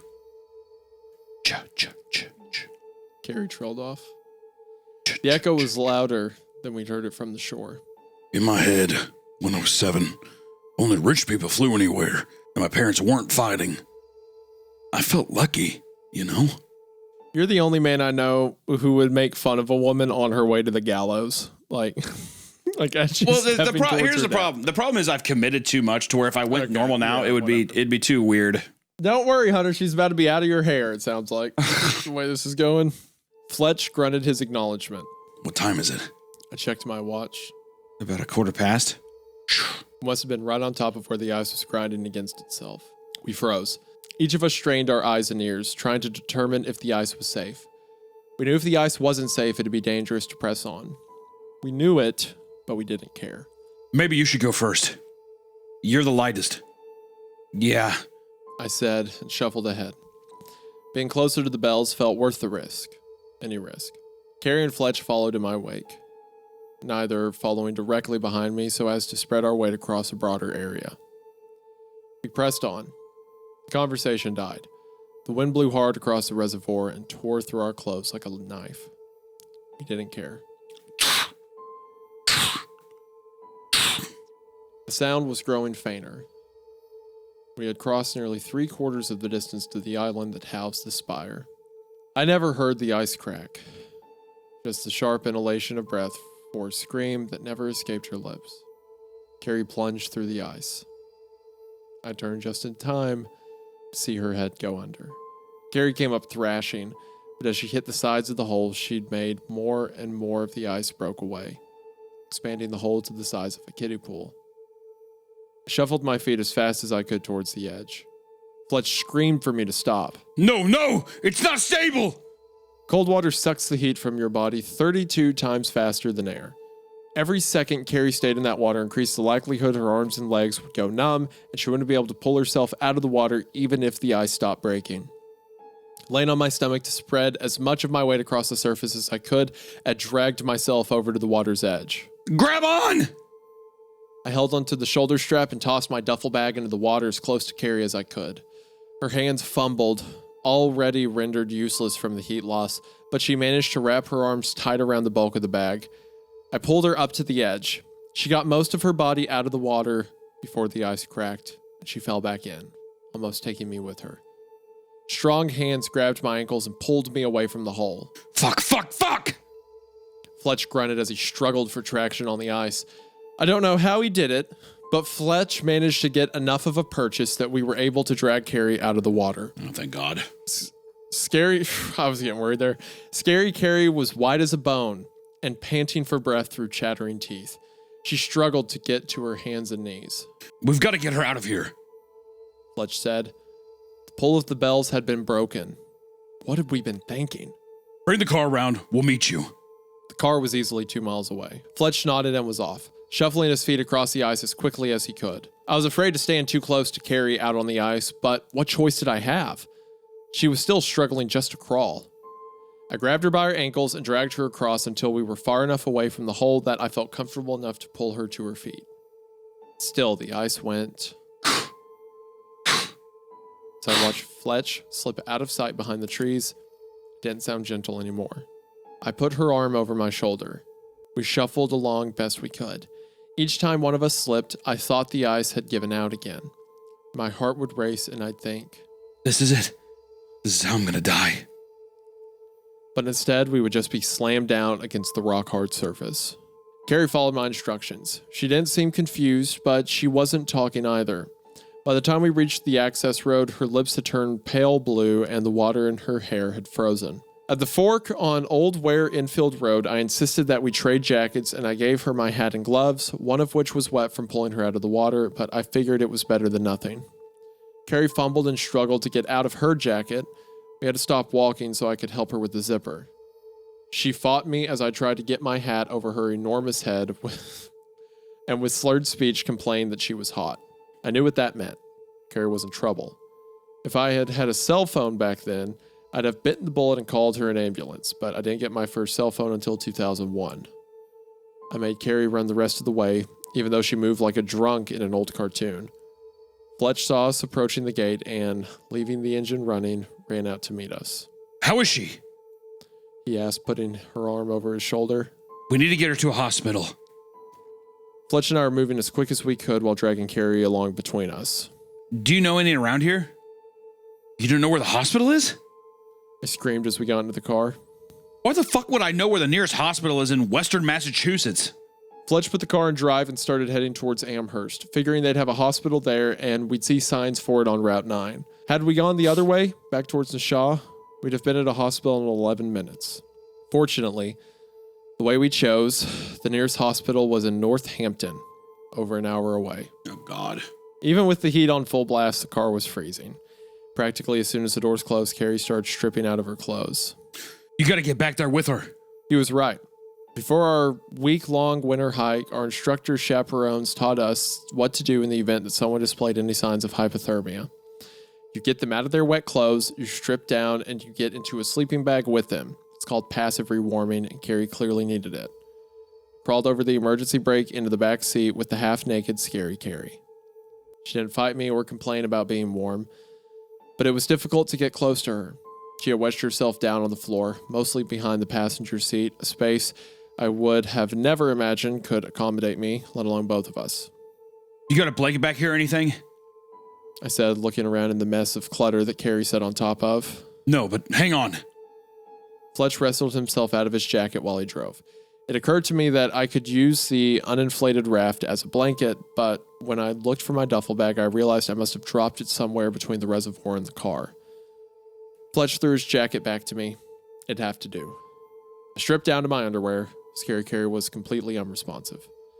I did my best to move her into a position where I could lay next to her, draped Fletch's jacket over my shoulders and mine over our legs before spreading myself across her corpulent belly. Crazy word. I'd like to say I spent the next hour concerned only for the well-being of my friend, but that's not true. A million thoughts ran through my head. Yes, I did think about Carrie. I thought she already looked dead and hoped that at least some of her pale complexion was just the moonlight. I noticed how slow her breathing was. I could barely feel her cold gut moving at all. But I also thought about Rob and the rumor I repeated when I was in the 6th grade. The one about how he'd been found naked in the woods with a mentally handicapped girl. I thought about how everyone said he tricked her into sleeping with him. And even as my friend lay beneath me, for all I knew dying, there's a small part of me that was thankful we were so far away from home and nobody would hear about this. Shortly before 1:30 in the morning, we pulled up in front of the emergency room at Cooley-Dixon Hospital. Fletch got out of the car and ran for help. Carrie was unconscious when a pair of nurses or orderlies or whatever they were pulled her out of the car and put her on a stretcher. When they asked me, I couldn't remember the last time I checked to see if she was still breathing. It had been a few minutes, at least. They couldn't find a pulse. No! Fletch and I were forced to stay in the waiting room. We couldn't do anything else for her. Carrie was in their hands now. In a way, that was worse, at least for us. When we were in the car, we had a goal, something to focus on. We had to get Carrie to a hospital. Once we'd arrived, the adrenaline that had been coursing through our veins returned to whence it came and left us with nothing but doubts. Could we have done more? Had we been fast enough? She'll be fine. She'll be fine. Fletch rocked back and forth in his chair, repeating his little mantra as if he could will it to be so. She'll be fine. She'll be fine. She'll be fine. She'll be fine. It was over an hour before we were able to get an update. Carrie had survived. Oh, thank God. Good God, dude. I wasn't ready for that. Oh, that was so rough. Okay. When they initially checked her vitals, Carrie's core temperature had fallen to 64 degrees Fahrenheit, and her heart rate had slowed to 29 beats per minute. For a girl Carrie's age and size, you'd expect her resting heart rate to be in the neighborhood of 74 beats per minute. The emergency room doctor felt Carrie's hypothermia was too severe for external warming techniques and elected to irrigate Carrie's stomach and colon with warm saline solution. Every 15 minutes, the saline, by then cold, had to be pumped out and replaced with more warm saline. We had hoped we'd be able to see her, but at that point, they'd only managed to raise her body temperature about 4 degrees. Carrie was still unconscious. She also had 3rd or 4th degree frostbite on several of her fingers and toes and one of her ankles, but they wouldn't have to worry about that tonight. There's a saying about frostbite: frozen in January, amputated in July. The nurse, a young, homely woman, looked at us like we were criminals. I guess she blamed us for the state Carrie was in. Even now, I'm not sure she was wrong. Is there someone your friend would want us to contact? Her mom. Yeah. I'll do it. Payphone? Follow me. The nurse turned and led me back to the admittance desk. It's funny. As scared as I was that my friend's life was still in serious jeopardy, somehow I was also scared to be in trouble with her mom. And by extension, mine. What can I say? I lacked perspective, and the enormity of the situation hadn't fully sunk in. The nurse let me use one of the hospital phones. What? What do you want? Why are you calling my house at 3 fucking o'clock in the morning? Mrs. Peterson screamed into the phone. Carrie's been in an accident. What are you talking about? Carrie's asleep. Hold on. Carrie! Carrie!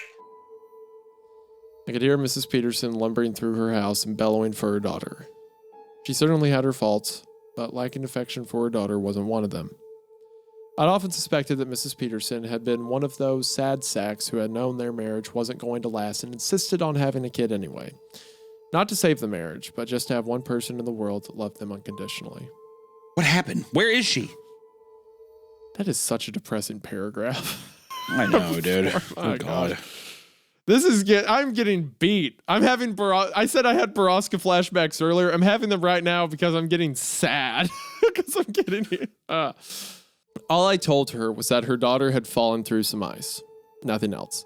And emphasized at every turn that she was alive and being cared for, which was true, but I also promised that she'd be fine. It was a promise I had no business making. I just couldn't stomach hearing the hurt in her voice. I would have said anything to make Mrs. Peterson feel better. I handed the phone back to the homely nurse so that she could give Mrs. Peterson directions to the hospital. 2.5 hours later, Ecto 1's tires screeched to stop in the parking lot. My daughter, where is she?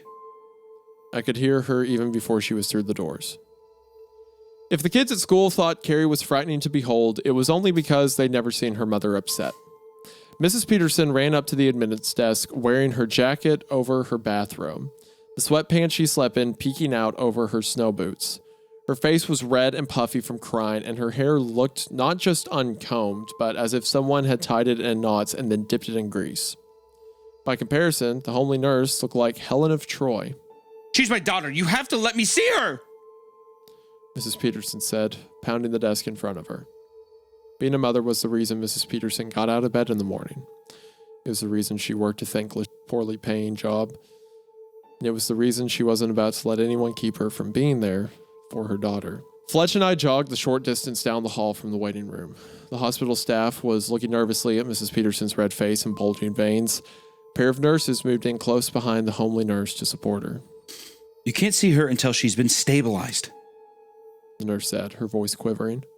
Mrs. Peterson let out an inarticulate scream that shook her whole body. It was a desperate noise that sounded like a wounded animal. The homely nurse flinched. Fletch took an involuntary step back, and one of the other nurses peeled off from the pack and ran down the hall, probably to get security. She needn't have bothered. After her scream, Mrs. Peterson collapsed to the floor in tears. I laid my hand on her shoulder and gave her a gentle shake. Mrs. Peterson looked up and saw that it was me. I thought for a moment I'd received the same treatment as the nurses.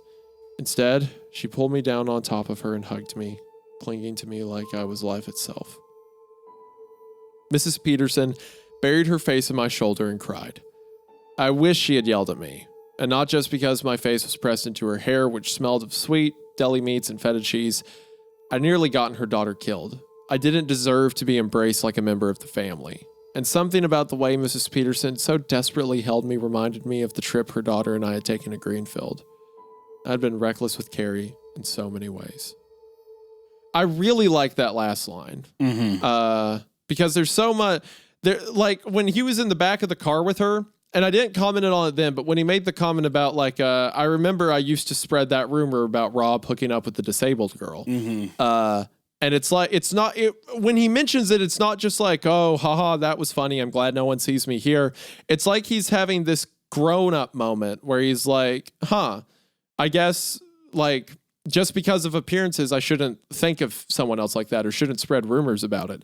And now the things he normally would care about, like her hair's greasy or she smells bad, it doesn't matter because, you know, what he really feels is unworthiness that a mother would give him this kind of grief. And now he relates that back and says, I've been reckless with Carrie in so many ways. Which, yeah, it's like he's growing up. Yeah, I mean, it's definitely a character. And, you know, I think death or near death will do that to a character. And I think in this way, I think he's getting a real point where I think that story is something that's face value. It's like you don't really know what people are going through in that moment. It's like spreading these false rumors and stuff, and like the things that people could make out of this situation. That's a horrible situation. Who knows? And now Carrie has been basically just this person he's been stringing along. And I mean, abusing is not the right word, but just stringing along and just kind of like recklessly befriending and kind of treating in that way. And I think that these kind of situations put it into perspective. Yeah, I've been reckless with Carrie in so many ways. It's a very grown up line at this point in the story. Yeah, Fletch helped the two of us to our feet, and we led Mrs. Peterson back to the waiting room. We stopped at McDonald's on the way home, but neither of us could bring ourselves to eat anything. Fletch and I had stayed at the hospital until nearly 10 a.m. By that time, Carrie's temperature had returned to normal, but at no point had she regained consciousness. We would have stayed longer, but we'd been awake for nearly 24 hours at that point, and our bodies were beginning to shut down. I left Mrs. Peterson my parents' number and told her to call me if she needed anything. She took it and thanked me for watching over her little girl. Aw. Dang, dude. That's so... Oh, gosh. Sitting beneath the fluorescent lights, waiting for Fletch to finish his coffee, I felt like Judas minus the silver. I should have stayed at the hospital, but I copped out. I couldn't stand Mrs. Peterson being nice to me. I should have never brought you. It was the first thing Fletch had said in hours. We'd have gone anyway, I said, smearing ketchup around my tray with my hash browns so I wouldn't have to look him in the eyes. We'd have gone, she'd have fallen, and you wouldn't have been there to pull her out. I could have driven, or I could have tried to warm her, but I couldn't have done both. Fletch didn't respond. I guess he still felt like it was his fault. She'd be dead right now, Fletch. Me too, probably. I hazarded a glance up and wished I hadn't. He was giving me the same look I'd given Mrs. Peterson an hour earlier when she thanked me for watching over Carrie. Neither of us were ready to be forgiven yet. Well, we should have left after we heard those fucking bells. I couldn't argue with him there. Fletch finished his coffee in silence. After he was done, neither of us moved to get up. It was probably around 10:30 or so at that point, and neither of us had called our parents. We knew we should have found the nearest payphone. We knew we couldn't hide what had happened. Couldn't lie, at least not about Carrie. But even if it was only for a couple hours, we wanted to push the eventuality off for as long as possible. Our parents would know soon enough. We got back in the car and rolled down the windows, hoping the cold air would help keep Fletch awake long enough for the coffee to kick in. Fletch stopped for the light at the intersection of Amherst Road and the Daniel Shays Highway. We needed to go left, which would take us north towards New Hampshire. Fletch hadn't hit his blinker yet. Can I tell you something? Fletch had struggled to get out each word. Yeah? A part of me wants to go back. I want to hear them again. So did I. All we'd have to do is go right. Do you... If we did, do you think we could get there by 11? The light changed. We didn't move until the car behind us started honking. Fletch hit the blinker. We went left. My cheeks burned with shame. We probably wouldn't have made it in time. We can't go back there. Not ever. No, never. But even as I said it, I knew I would. The bells felt like home. Yeah. Into part 5, going into part 6. So what a banger! So oh it my seems gosh! Like, it seems like what's going to end up... This is so good! Sorry, go ahead. I feel like what's going to end up happening is, I feel like each one of them is... They're going to go there by themselves like idiots. And they're going to get themselves in trouble. Or he's going to be like, oh, so I went to go see Fletch. I'm going to go see Fletcher, but he was gone. And now it's going to be like, oh, okay, well, he probably fucking went there. It's going to be, it's just justifying the shit that you shouldn't do. Well, he's gone, so I feel like we should probably go try to look for him. But in there, it's going to be, I feel like it's going to be, somebody's going to go there alone and they're going to try to go looking for him. Yeah, I think they're going to go back at some point. Man, it's so good to have all of that intensity around Carrie and all of that like trauma that happened, and then them being like, we could hear the bells again. Like, that's how enticing they are. That's the grip they have over this group of guys. The only positive thing that came out of Carrie almost dying is that maybe she'll be incapacitated to not go. Yeah, I don't think Carrie will go back. I think that Fletch and our author will. For sure. Potentially, I think what may happen is he tells Alina and she wants to go. And she's going to go. Yeah. Yeah. Yeah. Some kind of closure or something like that. You know what I mean? Man, is this story not so good? It's wonderful. This is great. All right. Well, part 6. Part 6. My parents woke up on the morning of December 28th, 1999 to a quiet house. Nothing unusual about that. They were typically the first ones up. My mother made coffee and my father turned on CNN and got on the treadmill. My brother woke up next and my mother made him French toast. She made some for me as well, figuring I could reheat it whenever I came down. It was a couple of hours before my absence was felt. No big deal. They figured it was vacation. They might as well let me sleep in. Then around 11 o'clock, they got a call from Mr. Fletcher. He was in a bad mood. Did Nathan stay over at your house last night? I don't think so. Well, if he did, wake his ass up and tell him he's in trouble. My mom covered the receiver with her hand and hollered for my dad to go wake me up. That's when they found out I was missing. Fletch and I showed up in the driveway 2 hours later. I'd say my parents were more annoyed than angry. My parents weren't strict disciplinarians. I'd slept over at Drew DeLuca's without consulting them on more than one occasion, and while they were never exactly thrilled with me, they trusted my judgment and preferred letting me exercise that judgment to being woken up by a late-night phone call looking for their permission. When they found my bed empty, they had figured we'd stay up late playing video games or, at worst, watching Skinamax movies over at some friends or another's, and were just too tired to drive home. Fletch's parents weren't so understanding. They'd called everyone Fletch was friends with, then called my parents looking for the names of my friends. Nathan, you better get your butt home, my dad said. Then he held his thumb and forefinger up about an inch apart and added, your dad sounds like he's about this close to going through the phone book in an alphabetical order looking for you. He was trying to be funny, but Fletch and I weren't in much of a mood to laugh. We exchanged one last tired look, both knowing things were going to get worse before they got any better, and parted ways. I stood on the front steps of my house with my father watching Fletch drive off down the road. Boy, am I glad I'm not him right now. You didn't know the half of it. Dad, I have to tell you something. They didn't yell and they didn't scream, but the days of my parents trusting my judgment were over. I'd stayed out all night without permission, driven deep into another state, and gone out onto unfamiliar, recently frozen ice in the middle of the night. That was stupid. That was so stupid. My father got up from the table and headed for the phone. He'd never been good at sitting still when he was agitated. Why were you even in Amherst? My mother asked. We wanted to visit Sam. I mumbled. I'd never been a particularly good liar, but Fletch and I had agreed to leave Rob's suicide notes and the Spire in the Woods out of our story. Fletch was convinced that if Dad caught even the faintest whiff that his son believed in ghost stories, he'd be stuck on meds as fast as the nearest psychiatrist could write the prescription. My mom stared straight at me. I couldn't hold her gaze and pretend to be interested in the French toast she'd reheated for me. That could have been you. Do you understand? That could have been you that fell through the ice, and with no one around. My mom was too choked up to finish her thought. I wanted to comfort her, but I didn't want her to look at me. Yes. You have a patient there named Carrie. My dad stuck the phone under his chin and asked, What's Carrie's last name? While my dad was concerned for Carrie, he was also motivated by self-interest. I could hear it in his voice.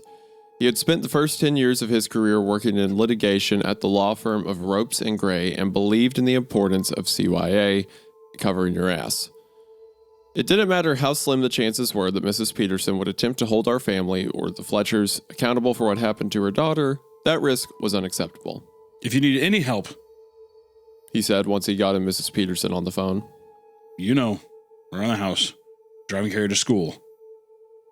He was feeling her out, trying to get a sense of whether or not Mrs. Peterson blamed us for what had happened to her daughter. Maybe dealing with the insurance company or, hell, I don't know, if you need a little help with the medical bills. Whatever you need, just say the word. He also wanted to dangle the carrot. He knew Mrs. Peterson wouldn't be able to cover Carrie's emergency medical care out of pocket, and he doubted slicing the meat at the deli counter in Market Basket conferred with it amazing health insurance. Mrs. Peterson would need help, but it would come with strings attached. Looking back at my father's actions, they seemed cold, and maybe they were, but isn't protecting their kids what good fathers do? Don't they protect their children even when their children don't particularly want to be protected? And Mrs. Peterson, a vengeful bone in her body, I'd have deserved the brunt of everything she could muster. Despite my exhaustion, I had trouble falling asleep. I kept thinking about Carrie. She was in the hospital and it was my fault. I didn't talk her into anything, but I had involved her. I'd brought her along and now she was the one lying in a hospital bed with her mother crying over her. As a Catholic, you're taught that God created us as rational beings. You're taught that He gave us the dignity to initiate and control our own actions, that He imbued us with the ability to hold our own counsel so that we may choose our own paths, and that we alone are responsible for the fruit that our choices bear. I didn't believe that everything was part of a plan, and the people that did, the people who saw God's hand in every mundane earthly event, from athletes who credit Jesus for their ability to hit a curveball, to teenagers invoking the name of the Lord to secure a date on Saturday night, drove me crazy. I never accepted predestination. How could we have free will if, like clockwork, everything was preordained to happen? I believed these things. I did. But lying there thinking of the Petersons, I couldn't stop myself from wondering if God was teaching me a lesson. I'd been taught that God doesn't cause car accidents or tornadoes, but in that moment, I felt that God had broken the ice beneath Carrie's feet to punish me for both doubting His existence and having stolen a glimpse of the secret knowledge no one but God was meant to have. I cried and whispered Hail Marys and Our Fathers to myself until I was finally overtaken by exhaustion.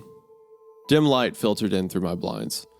The windows in my room faced south, and in my semi-conscious state, I wasn't sure if the sun was rising or setting. My stomach growled, but I couldn't bring myself to get out of bed and face my parents. The bells tolled. Yep, here it comes. Here it goes. It found him. He's going to be, it's just the, it's like, it's a weird thing being ridden with guilt with the things happening and, you know, being torn even in this like test of faith through the whole time, but yet still in all this haze, the only thing that rings true is the bells chime. The bells. That's the only thing he's sure of right now. Yeah. I sat bolt upright in my bed. The room was still and silent, and yet I could hear the bells as they continued to call out the hour. 2, 3. They were beautiful, but I didn't lose myself in them as I had on the shore of the Quabbin. 4. Sounded like a song stuck in your head. 5. He stopped. I was still lying in bed. Either I never sat up or had lain back down without realizing it. Had I heard them or had I remembered them? At the reservoir, we'd heard them toll 11. Had it just been a dream? I sat up for what may have been the second time and looked at my clock. It was 5. In the past 2 days, I'd only slept for 3 hours, but I couldn't handle being alone in the dark. I went downstairs and spent the rest of the night studiously avoiding eye contact with my family. Thankfully, I didn't hear the bells again that night. The next morning, bright and early, my father drove me over to Carrie's house. My parents had put together a care package for Mrs. Peterson, a large basket filled with food so she wouldn't have to cook, gift cards from our local gas station to offset the back and forth to the hospital each day, and a few books to read in the waiting room. When she opened the door, Mrs. Peterson was so grateful that she cried. Once she regained her composure, the two of us got into Ecto 1 and headed out on a 2.5-hour drive to Cooley-Dixon Hospital. My dad had volunteered me to go and keep Mrs. Peterson company. He may have had an ulterior motive, but this was something I wanted to do, something I had to do. The drive was awkward. Under the best of circumstances, as a teenager, spending time alone with one of your friend's parents was always a little uncomfortable, and these were far from the best of circumstances. As I learned on the drive, Carrie was in a coma. My God. Although Mrs. Peterson got virtually none of the medical terms correct, her only... It's just, I love that. Come on, dude. Give that. her a break. I love that guy. That little pop shot he threw in there. Yeah, even though she basically got it all fucking wrong. Every single description he gives of Mrs. Peterson, he's like, her hair smelled like feta cheese. And she was so oily and nasty. It's like, anyway, woman. Then she cried over her daughter who's in a coma due to she's my sleeping actions. or something. Couldn't get any of the words right. Probably can't even pay for this. Like, Thank God my dad gave her a gas card. Yeah, if it wasn't for that Shell Station visa, she probably may not even know where her daughter's at. They could move her; she'd never know. Probably can't afford a phone bill either. It's like, gosh, kid. Yeah, goddamn, dude. Jeez. Her only real exposure to medicine came from having watched a lot of ER. Okay, I managed to get the gist of what she was saying. As Carrie's heart rate slowed, so had her breathing. Her blood had failed to supply her brain with the oxygen it needed to run, and it was this lack of oxygen that probably contributed more to Carrie's blue coloration than her body temperature. The doctors had given Mrs. Peterson only one tiny piece of good news. Because hypothermia lowers a body's metabolism, it reduced the likelihood that the oxygen deprivation had damaged Carrie's brain. That was it. That was what we were pitting all our hopes on. That the cold which nearly killed her had also slowed her brain down enough that it hadn't noticed it was suffocating. When we arrived at the hospital, Carrie's mom led me to her new room. I could tell from the looks the staff was giving her along the way that Mrs. Peterson was not their favorite person. Maybe she'd been a pain in the ass the day before, but I didn't feel like that was it. Not exactly. The nurses were giving Mrs. Peterson the same looks the kids at school gave her daughter. In movies and television, people frequently comment on how peaceful coma patients appear. They say, it's like they're asleep, they look like an angel, or it reminds me of when they were a baby and I used to hold them. I don't know if that was Mrs. Peterson's impression, but it certainly wasn't mine. Ordinarily, Carrie wore a lot of concealer to cover up her acne. At some point between plunging beneath the ice and having saline pumped in and out of her stomach, most of it had disappeared. She had a tube running into her nose, although I'm not sure why.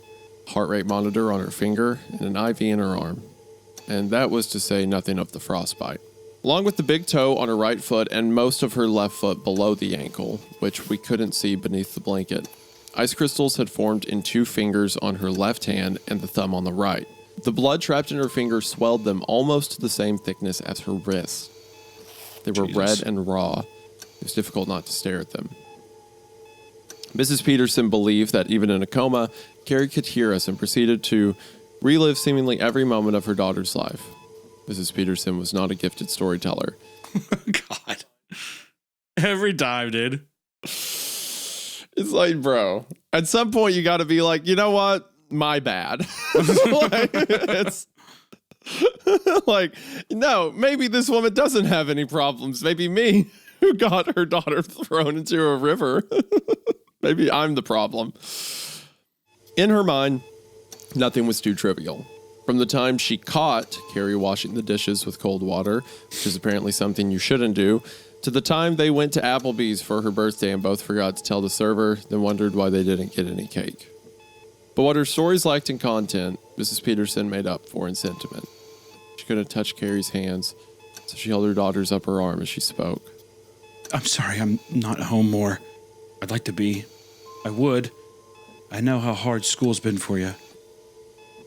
Maybe it'd been easier if I was home more. I don't know. But you've done so good, baby. And college is right there. This is so like because the links our author's gone to point out that they're not doing great, the Peterson family. Mm-hmm. But in spite of that, there's like I don't know, it's just like the sweet moments that her mom remembers is like going to Applebee's and Yeah. This is okay. I'm so happy right now. I'm so happy and not depressed. If Carrie was able to hear her mother, it wasn't outwardly apparent. Her face didn't twitch, her eyelids didn't flutter, even her pulse on the heart rate monitor held steady. Remember in middle school? You never thought... As Mrs. Peterson began to break down, she grabbed my wrist and pulled me to her daughter's bedside, forcing my hands to replace her on Carrie's arm. You never thought you'd get a boy to like you? But look who's here. Oh, fuck. Brutal. Brutal. But this story is cruel to show people. I know. I feel so bad. I feel so bad for Scary Gary. Mom, you don't even know the half of it. She 100% told her mom, like, oh, well, this boy, he's my boyfriend. He likes me. Yeah. 100%. 100%. What if I beat myself to death with a bat? I don't think that's going to help. Would that get me out of the rest of this recording? It might. We'll find out. It could, but there's a potential. There's a potential. There's potential. You would probably find a way to make me keep going. Oh. My cheeks burned. I didn't know if Carrie had told her mother we were dating or if Mrs. Peterson had just gotten the wrong idea about us, but either way, I couldn't correct her. Not there. Wow, what an altruist you are. I know. what a man. Hero. Yeah. I had had enough trouble rejecting Carrie when we were alone in Greenfield. The thought of rejecting her again, this time in front of her mother, and stealing from Mrs. Peterson whatever sense of pride she derived from her daughter having a romantic life was more than I could bear. There's a special place in hell for people who humiliate children in front of their parents. I was very aware of my hands resting on her arms. She was so much warmer than the last time I touched her. I've never been quick on my feet. I had no idea what to say, especially with Mrs. Peterson thinking I was Carrie's, boyfriend? I took a page out of Mrs. Peterson's playbook and stood over my unconscious friend and recounted meeting her on the hike and a few anecdotes from class. I tried to muster up something more sentimental, but it wasn't until I pretended it was Alina laying there in front of me that any words came. Ugh. Brutal. I can't stop thinking about you. I wish we could talk. I'd do anything to make you better. Okay, I understand that he's not attracted to Carrie. That's whatever. But the fact that he can't say sweet things to her in front of her mother unless he imagines a girl that he's known for 2 weeks and has a crush on, laying there like, dude, come on. This girl's been your friend for a while. Come on. Man, I can't stop thinking about you. It's like, you would say that to your friend. Hunter, if you were frozen to death on a bed and I was standing there, I would say, I wish we could talk. I'd do anything to make you better. Like, you don't need to imagine it as like a romantic partner to get those words out. It's okay. Maybe. Is that what you would do if I was frozen in a hospital bed? What would you do? Yeah. If you were frozen in a hospital bed, I would, if my wife was there, I wouldn't say anything. I don't know what's going on with him. He's acting strange. That's what I would say. You couldn't trust yourself to say what you want. Okay, if your wife wasn't there, what would you say? Isaiah, feel better, man. Wow, that was from the heart. That was deep. Hey, Isaiah, seriously, bro, feel better, man. Hey, look, you know what? Between me and you, I hope you don't die. Well, thank you. yeah, that's all you can say. Wow. I just hope you don't die. I'm not happy this happened to you. Okay, not to become on too strong or anything, but I want you to be normal again. I would really appreciate if you could get normal soon. Yes, thank you. Bye. Okay, that's enough. Let's get out. Let's go to Applebee's. Lost in the little scene I'd created for myself, I leaned down and kissed Carrie's waxy forehead. God, Mrs. Why do you have to say waxy forehead? That's rough. Mrs. Peterson put her arms around me and squeezed. I looked at the tears in her eyes and wondered if I'd done her a kindness by playing along.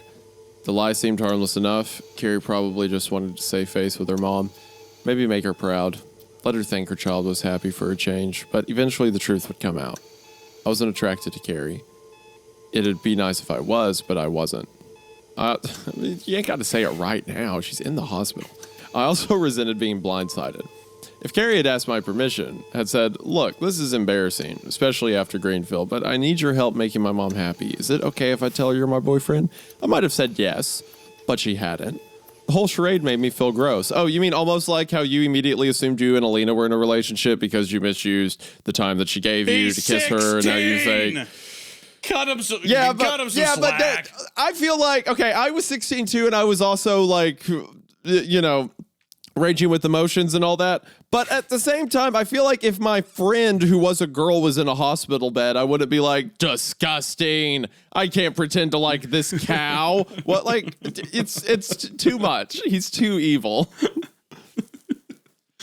Alina, oh, look, we're back talking about Alina now. I'm starting to resent Alina because of his not resent. I love how you are becoming a student of this school who's hating Alina for literally no reason. I am literally Fletch right now, yeah. Alina's family returned from Shawnee the following morning.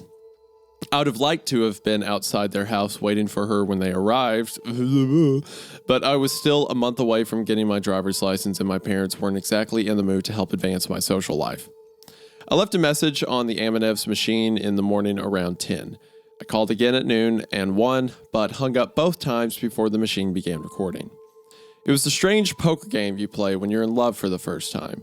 You feel like you'll die if you don't speak to the object of your affection as soon as possible, but you know how crazy you'd seem if you filled up their answering machine with increasingly redundant messages. I think you actually, the more this is going on, the more you called it about him becoming Rob. Like, this is absolutely what I feel like Rob was like. Maybe. The trap went off. We don't know if there's a bear in it yet. No, that could be a cow. That's Carrie stuck in the bear trap.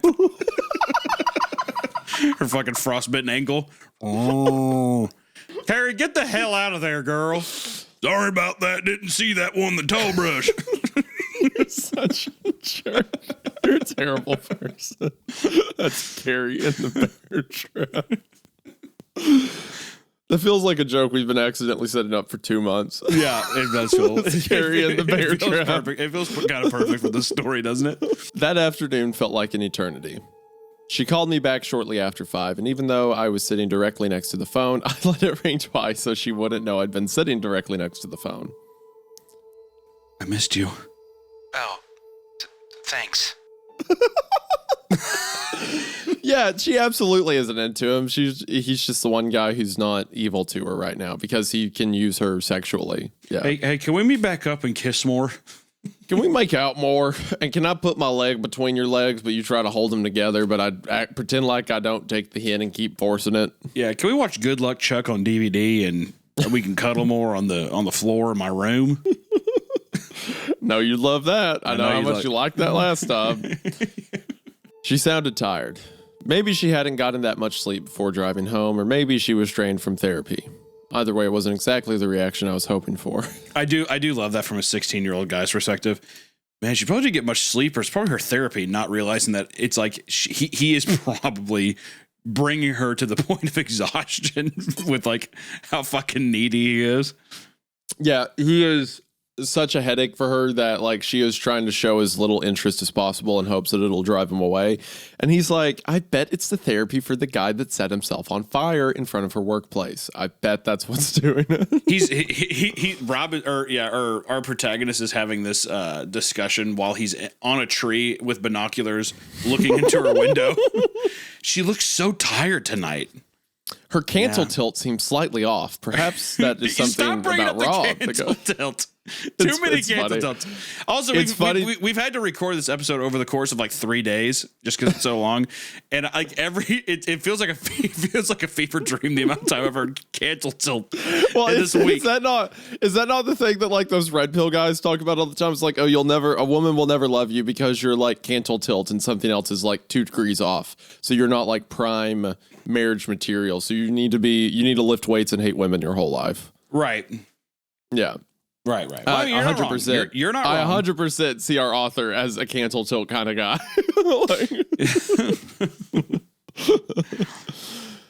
I wasn't sure what I wanted to tell her about my trip to the Quabbin, or rather, I wasn't sure how to tell her. The whole idea of going was to alleviate her guilt. Having heard the bells, I knew that the story was at least partially true. There was more to the Spire in the woods than the side effects of an antidepressant. But I also knew that Alina wouldn't take the news of Carrie very well. For that matter, I wasn't taking it all that great either. How was Maine? Too short. I'm trying to convince my parents to drive us back up. If not tonight, then tomorrow. But my dad's sick of driving. I wanted to tell her everything, but it had to be face to face. If she took it hard, I couldn't comfort her from halfway across town. Not properly. Gosh, this kid, he's like, oh, when I break this devastating news to her, I have to be there to touch her. There was a long silence as I weighed my options. When she broke the silence, her voice sounded small and young and distant. Did you find the widower's clock? You think you can come over tonight after my parents go to sleep? Come, kitten. Purr on my lap tonight, and I'll tell you the tales of the widower's clock. Do you think you could also wear that plaid skirt I like and stockings? Hey, and, do you think you also, could wear those see-through panties I got top, you could wear a raincoat so no one looks at you weird on the way over, but I don't want it on when you're in the house. You take it off. There's another silence, though not as long as the last one. Why? It's not really the sort of thing you tell someone over the phone. That is the voice. That is the voice. That was the desperate for. Come on, I mean, there it is. The pleading in the back of his throat. Yeah. I stood by my window looking out at the front lawn. Its yellow grass illuminated by a couple of our tackier Christmas decorations. The wind shook the dead branches of the tree that grew next to our driveway. Something about the scene reminded me of the Quabbin and the sound of ice makes when it's quiet. Cha-cha-cha. It was nearly midnight, and I wondered if Carrie would dream of the bells. Being in a coma might not be so bad if they sounded as lovely in sleep as they did in real life. There have been times in my past when I've been lonely, considered the virtue of trading the world for a lifetime of dreams. Today, I'd make that trade in a heartbeat if it meant never hearing the bells again. Headlights flashed into my window, interrupting my thoughts. As Alina pulled her little beetle into my driveway, I crept downstairs to meet her. Despite everything that had happened in the last couple of days, I couldn't help but feel excited. She was shivering when I opened the door and didn't appear to have showered that day, but she looked so beautiful, framed as she was by the Christmas lights surrounding our door, with the porch light behind her head casting a glow around her. It was like she was separated from everything dark and dead outside. I hugged her. She hadn't worn a jacket, just the sweat she probably slept in during the winter. She stood stiffly as I rubbed her back and arms in an effort to warm her up. I figured she was nervous about what I'd tell her, but was still disappointed she hadn't greeted me more enthusiastically. This guy's insufferable. He's becoming my red pill hero, honestly. He is. He's getting more and more like, why is she not into me? What's her problem? What's kind of weird is I'm almost picturing she goes up, she's like cold, shivering, knocks on the door, and opening up, and it's just David King standing right in the doorway. And he's like, "Hello, sweet kitten." It's been some time since I've seen you, isn't it? Come here and warm yourself in my big, strong arms. They're still on the porch. It's still snowing. She's freezing. Like, Yeah, she's like, "Can I come in?" Soon enough, my sweet little princess. But first, your hand. He like gets down on a knee and kisses it. He's like, you are he's my like, princess. I see you haven't used the vanilla scented shampoo today. We'll have to fix that. Yeah, moving don't forward." worry. I got you cosmic brownie body soap. Very excited. That's funny. I led her into the kitchen and set about making us a couple of mugs of instant hot chocolate. Alina leaned against the island behind me, but that didn't last for very long. Before I'd even gotten the mugs into the microwave, she was pacing and chewing nervously at her lower lip. So what happened? I handed her a mug. Do you want to sit? No, I sat enough today. I brought her into the den, which was further away from my parents' bedroom. The embers in my father's wood stove still glowed brightly, and I added a couple of small pieces of kindling. Please tell me what you found.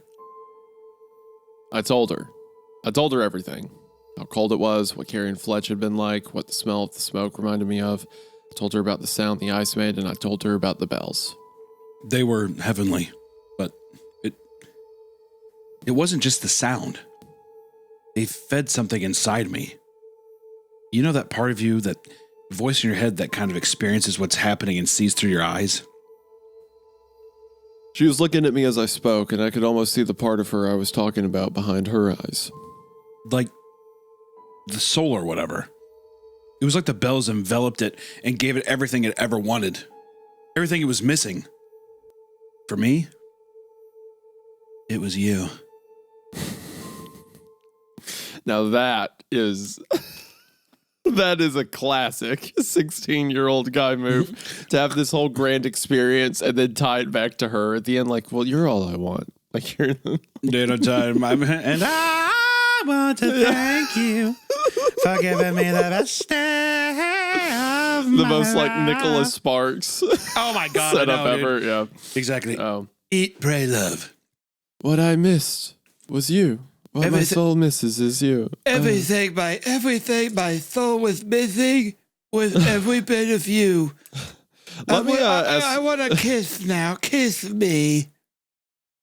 So, didn't, other than Alina, because he's horny, didn't our author get everything he wanted? Because his whole idea was, I want to go to the bells to get some proof of the supernatural so that I can like believe in the afterlife, believe in God again.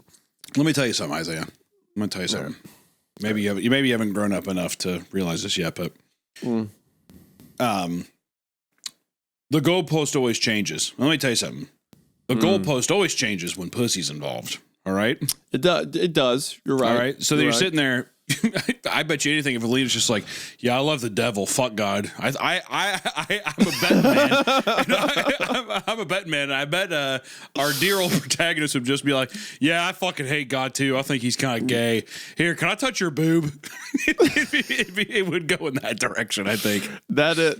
What you just said is like the stereotypical Sunday school lesson I had throughout my preteen years of like, guys, one day you're going to run into a woman and she's going to hate God. She's going to want you to hate God. And whatever she said. Extremely based Sunday school teacher. And what's really funny is that thinking about all this in hindsight, you were the exact kind of person that VeggieTales warned me about. Yeah. The tomato's just like, watch out for this guy. Yeah, It's your picture. It's like VeggieTales and you're on a wanted poster behind them. The cucumber's just like, I don't know I don't think I like this guy very much, right, guys? and then points over to the wanted poster, and it's just my face like, He's gonna be into heavy metal music. He's gonna talk about drugs and sex. That doesn't make any sense. In the Bible, Jesus got some pussy in the Bible, didn't he? No. Did he not? Jesus had to have gotten fucking laid some pipe, dude. This is insane. Didn't he? No, he did not. It's not in there whatever. anywhere. All right, so it wasn't on the books, but he fucking laid some pipe. No, he was celibate. That's a big deal within Yeah. Christian belief and stuff like All that. right. He was celibate his whole life. He was the last of the prophets. He was never married. he was a carpenter, and all the ladies called him the Hammer. Okay, we gotta go. This is insane. You are what? But if they haven't made an episode about you yet, they're about to. God's building a church. He's gonna march like a mighty. All right. I can't entertain this. I can't. Yes, you and Alina here. You and Alina here are the same. Are cut from the same cloth of the kind of people that my mom warned me about growing up. Very scary. But you are right. But no, at the same time, like his whole thing was, I want to know that the supernatural exists in some capacity. Now he has evidence of that, but he doesn't really seem to be internalizing that. No. Even though that's that's a huge deal to like see proof of like the paranormal, you know? Yeah. Well, to be fair, to play devil's advocate here, I don't think he really cared about anything as much until these feelings arised. And I think in his pursuit of his faith, whatever, the thing that was still stronger in the back of his mind was her. So I think, like, albeit that was his initial goal, I think that it had evolved by this point. Yeah. I don't know. I feel maybe I'm just superimposing, but if I like saw proof of ghost, I feel like that would be a bigger deal to me, you know? Anyway, but getting laid and he likes this girl, this Russian chick, and blah, blah, blah, yeah. It was a bit embarrassing, describing to her how the bells had reminded me what it felt like to lie beneath her, but how else could I have conveyed the contentment in their presence and the need in their absence, the bliss and the longing? It was romantic too, I thought. What could be more flattering for Alina to hear than my admission that my purest desire was to lie close to her, to feel her body against mine, that it quieted my soul, but she didn't react as though she were flattered. Yeah, I'm sure that's exactly what you wanted to hear, dude. Alina stared straight into the stove at the flames consuming the wood and said nothing. It took me a moment to realize that she was probably thinking. She was also what Rob heard in the bells, what quieted his soul. She was his bliss and longing, even if she never wanted to be. We sat in silence for a long time and watched the wood burn.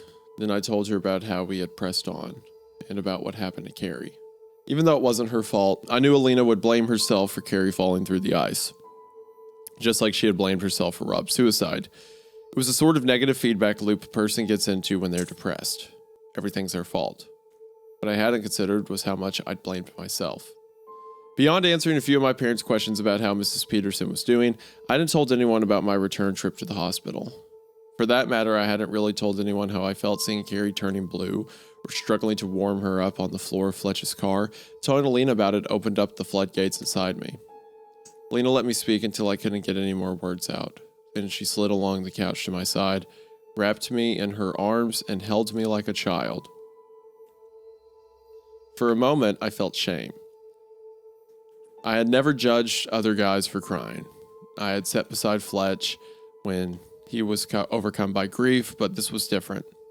Carrie hadn't died, and I was with Alina, who I wanted more than anything to think of me as a man. I felt so small. She ran her hand up and down my back. Little by little, I became more aware of her and her closeness to me than I was of my emotions. Her face was cradled against her neck. My cheek brushed hers as I moved to look up at her. Her eyes looked as though she had been crying too. I kissed her and come on, dude. We were having a moment. This was like, I was like, well, she's cradling him in like a comforting way because she knows that she gives comfort to him and it's like a kindness. And of course, I don't think that was the vibe she was giving off, but whatever. I think he's getting ready to get into a little fucking here. I feel like that ruins it, does it not? I mean, obviously not for him, but like he went from like, I needed her to think of me as big and strong, but like I felt safe with her. I was able to let my emotions out. It's propped up. There's a fire going. He laid his soul out there, bare and all, and they've cried together. This is the part in every story or movie when guess what?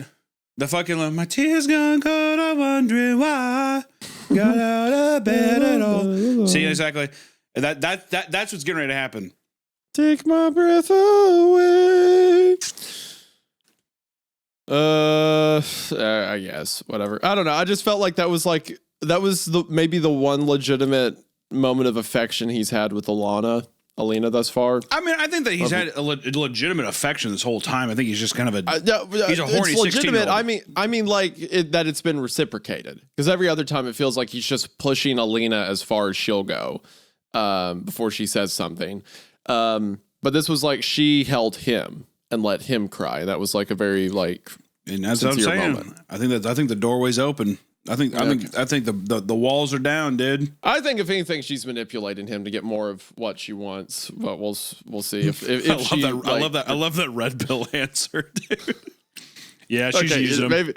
Maybe that was a little bit. I'm saying I have seen zero signs that she's attracted to him, and now she's going along with it. Maybe, yeah. All right. He deserves to be manipulated, to be clear. Like for this level, Alina should be like, you know what? Sure. Yeah, go ahead. Here's this. Go find the bells. Go get them, boy. Right. I kissed her, and it was like the first time. With her lips slow to respond, slowly, we inched our way back onto the couch until I was lying on top of her. It felt like the bells. My hand traced its way down her arms and over her shirt. My pulse beat faster than it had before. I was actually aware of my body, how it felt, where it was in relation to Alina's, but had lost all consciousness thought. Aware of nothing but touch and pulse. I slid my hand beneath her clothes. She didn't stop me. Her sweatpants came down easily. She trembled. She was nervous, so was I. My hand shook as I took my own pants down. I never exposed myself to anyone. Her face was inscrutable. I don't feel right describing the details of her body. We were kids then. I'm an adult now. I didn't know what I was doing then. I now know. It was my first time. I don't know if it was hers. We don't exactly talk these days. It was short and fumbling and awkward, but I thought at that time that it was divine. Afterwards, I didn't want her to leave, but she got dressed anyway. She was shaking as she pulled... Gosh. She was shaking as she pulled up her pants and crying by the time she reached... Oh my gosh. See, this is what I mean. It was a legitimate moment, and now it's this. Now it's complicated, weird, and she feels uncomfortable. She was shaking as she pulled up her pants and crying by the time she reached the door. I thought maybe she was scared because we hadn't used a condom or that it was her survivor's guilt. I was wrong. Hey, you. She was reluctant to let me hug her. It's okay. We didn't do anything wrong. She said yeah and ran her hand back through her wild hair, not to get it out of her face, but like you would if you didn't know the answer on a test. After she left, I stood at the window for a long time, staring out into the night at the place where her taillights had disappeared. Okay, was I not right then? That he shouldn't have taken it to that degree? That it was not the time? I mean, probably no. I don't fucking know, dude. I don't know. I'm like, what? Listen, I'm not a fucking. I'm not. I have no idea. All right. Okay. There's mystical goddamn bells in the forest, and there's a Russian foreign exchange student. A kid got set on fire. I don't know what the fuck's going on anymore. You were all about him going for it a second ago. To be clear. No, listen. I didn't say I was going for it. I'm just saying this is the part which bear where trap that again. Happens. Bear trap again. I was like, no, this is the bear part. Trap. No, it was stopping. It was starting up the romantic scene, and you're like, oh, I think this will be romantic. Like that's not a bear trap. I said this is the part in the story or movie when the getting's good is what I said. That I didn't say I didn't want it to happen. I'm just saying that's all the signs were there. You did. You are right that you didn't say you wanted it to happen. So I'll let that one lie. I didn't sleep easily that night. I felt like I should have been more excited than I was. A lifetime of coming-of-age movies and pop culture had led me to believe I'd feel somehow different about myself in the world, but I didn't. The view from my bed looked exactly as it had the night before. Carrie was still in the hospital, and far from restoring Alina to her former self. Consummating our relationship had left her as unhappy as ever. I tried to imagine a future with Alina, one where I made her as happy as she made me. Why'd you laugh there? Because he's just insufferable at this point. He's just insufferable. He's insufferable. Like he's talking about the girl who likes him, who's been his friend for years, who he put in the hospital. In the same breath, he talks about how he's trying to do the best for Alina by pushing her to the furthest possible place that she will allow him to push her every time. I need bad things to happen to him. Got out of bed alone. Morning glories up my window, and I can see it all. And even if I could, it all bigger. Got your picture on my wall, and it reminds me that it's not so bad. It's not so bad, and yeah, I'm telling you. I gotta Dear Slim, I wrote you, but you still ain't calling. I left my pager mouth. I gotta put that shit on my Spotify, dude. I haven't listened to that shit in a long time. Want to thank you. Do you know that? Do you know the Top Gun song during that romantic scene? Mm-mm. Take My Breath Away. It's like the all-time best like hookup track in a movie ever. Oh yeah, is it like super 80s and synthy or something, or like? Oh yes, of course. Yeah, it's great. Take my breath away. It's so good. The entire soundtrack's good, but anyway, God, that's I this fucking movie. love. Yes. You like Dido? I love Dido. That song's called "Thank You" by Dido. She also has that song "White Flag." You know that song? I don't think I know that one. If you heard it, you'd know. White Flag. It goes like, and I will go down with this ship, and I will put my hands up in surrender. There will be no white flag above my door. You also got to remember that you've got like 20 years on me. So, like, my first exposure to Dido was when I went back to listen to Stan. So, and like the feature there. That was like the first time I ever heard Dido. So, I'm a child. You have to remember that. I'm a child. Well, that's why I have to. That's why I have to remember that you're so close to these high schoolers' ages that I have to like really keep in mind your perspective for this time. Where's this going? Well, you're younger. You're gonna be like, I remember. I barely remember my fucking high school experience. This character was in high school in 1999, right? I was born in 1999.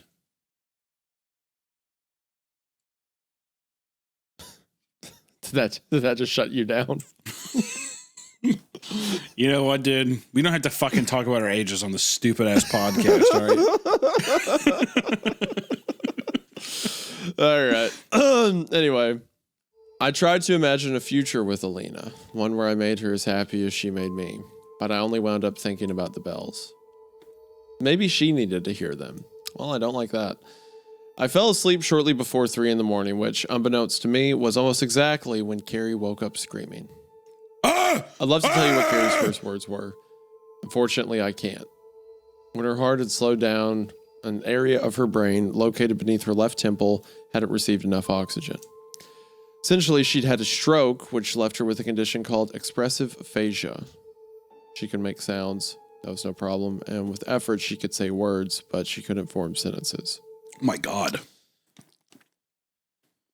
Whew, man. I'm happy she survived, but fuck's sakes, in this that state, is good rough. Lord. Permanently maiming a girl who was your friend, who cared about you. Yeah, she's just talking to you Planet of the Apes style. Of course, Mrs. Peterson and I didn't know when she picked me up the morning of New Year's Eve. All we knew was that Carrie was awake. Mrs. Peterson shook with laughter as we drove down 495. She was going so fast I thought Ecto 1 was going to disintegrate, like one of those experimental jet planes you see in old stock footage.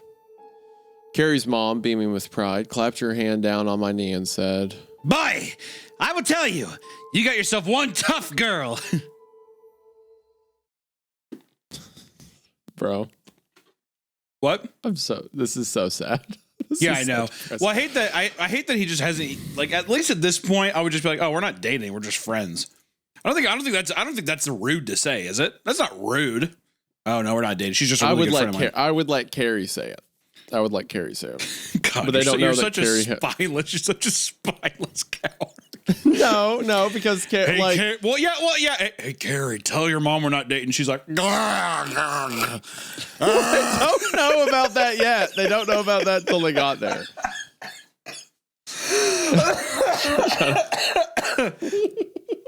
Hey, Carrie, Mrs. Peterson, I think Carrie's got something to tell you. It's a funny visual. Like a teenager who like has zero accountability is like, Carrie, tell your mom we're not together. And it's like yeah, she's like drooling out the side of her mouth and shit. And she's like, she just starts crying. It's like, no, I didn't say cry. I said, tell your mom we're not together. She starts barking. And that's when our protagonist turns to Mrs. Peterson. He does, see, we're just friends. Thanks for clearing that up, Carrie. She's clacking back. She's clacking her frostbitten heels together like Dorothy. No place like home. No place like home. Okay, I'm done. I'm done. Oh my word. I smiled back at her, honestly did. Thinking Carrie was essentially out of the woods, I was thrilled, but I didn't know what else to say. Or maybe I was too busy worrying that now that she was awake, Carrie might not be quick enough on the uptake to figure out what was going on, and her mom would realize our relationship was a lie. I wouldn't have worried had I realized how severe Carrie's aphasia was. Mrs. Peterson was humming arrhythmically as we pulled into the parking lot. She walked into the hospital with a spring in her step. She looked at the nurses like they were old friends or comrades in arms, as if to say, we've been through some rough times together, but now that all that's behind us and I couldn't have made it without you. But she couldn't be bothered to stop and speak to any of them. The look in Mrs. Peterson's eyes and the spring in her step lasted until we reached Carrie's door. Mom, boy, Dad, arm, wrist, bad, wrist,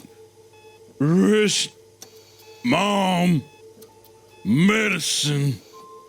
Her speech was labored. I could see her struggling with each syllable.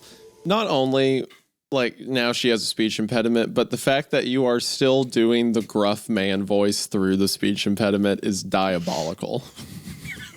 Come on, man. That's a character voice. You're a monster, I think. No, I'm not a come on. I think you're irredeemable. Hey, come on, man. That's the voice for the story. Okay. Mrs. Peterson told me to go get a doctor. In that simple sentence, I could literally hear the happiness drain from inside her. The woman who had practically skipped down the hospital corridors deflated as she took her place by her daughter's side. I think what I feel the worst about, at least in regards to Carrie, I saw coming in that moment. In most regards, Mrs. Peterson wasn't much of a person. She was, oh my gosh, dude. Oh, she didn't amount to much. Still, I thought he would say that, like, her life had less value. Yeah, she's barely human. She's a dog. She wasn't smart, and she didn't have much of a sense of humor. She'd never been a great conversationalist or within a stone's throw of attractive. Stone's throw of attractive. I'm telling you, this kid is red-pilled to high hell. This kid's awful. This, like, at first it was like, oh, well, maybe he's a 16-year-old kid, he's horny, whatever. But now it's like, no, he's a bad person. and her cancel tilt is totally wacky. So you get it. You see where I was coming from. She was dirt poor, and her personal hygiene left a lot to be desired. In most ways, she was society's definition of a failure. But there was an air of grace in the resigned way she stepped to her daughter's bedside. Yes, what little light she had in her life seemed dimmer. All the hope she'd had for her daughter had been snuffed out. But she wasn't going anywhere. She was going to shoulder the load and give her daughter everything she could. I tell myself that, accident or no, Carrie and I would have drifted apart anyway during college. After all, even if her aphasia had fully dissipated, there's no way we would have gone to the same school. But the truth is that, after that morning, I never could stand to be in the same room as Carrie. Every time she stammered or shifted her weight on her crutches, filled me with self-loathing, and I couldn't take it. I went to the nurse's station.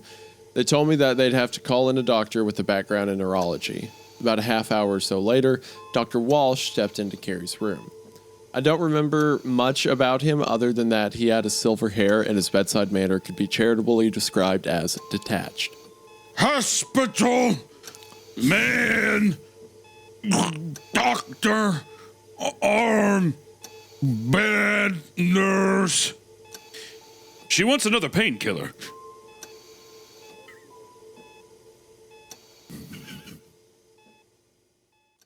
You have another line? Yeah, I know.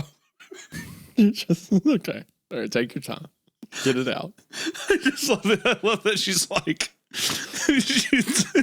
never mind. Just cut this shit. It's like those inhuman. No. She wants another painkiller. She's probably going to lose that hand. What were you going to say?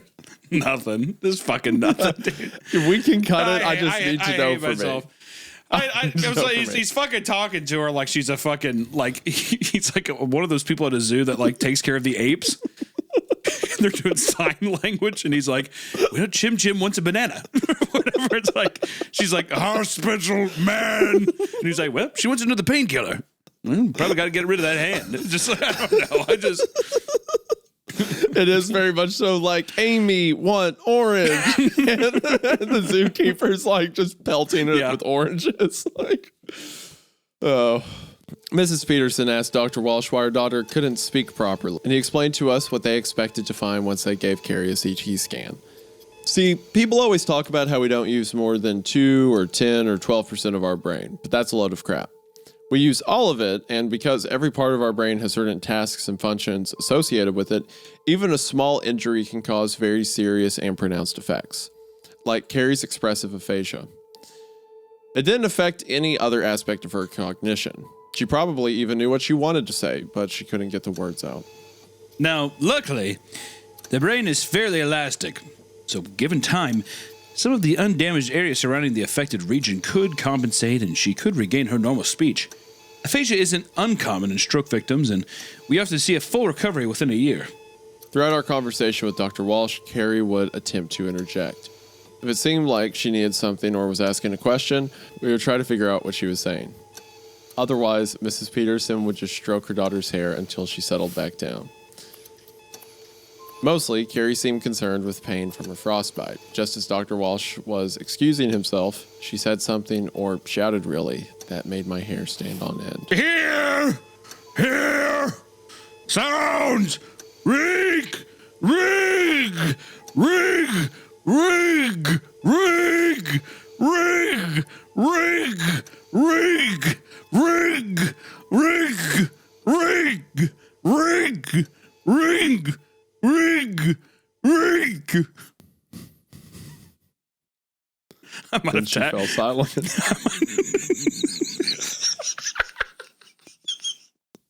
The way that you read that, I probably threw on 12 more rings there. Then she fell silent. I was sitting here like, how many rings are there? I know. I started counting. You're like, wait, you're like, good God. I was like, I guarantee you this is more than 8. Then she fell silent. Then she fell silent. Ring! I mean, I was going to make, before you kept going, I was going to make a comment about how haunting that is. Well, first off, it is actually a fucking crazy moment of a person who can't articulate himself. Well, first off, what a hell that would be.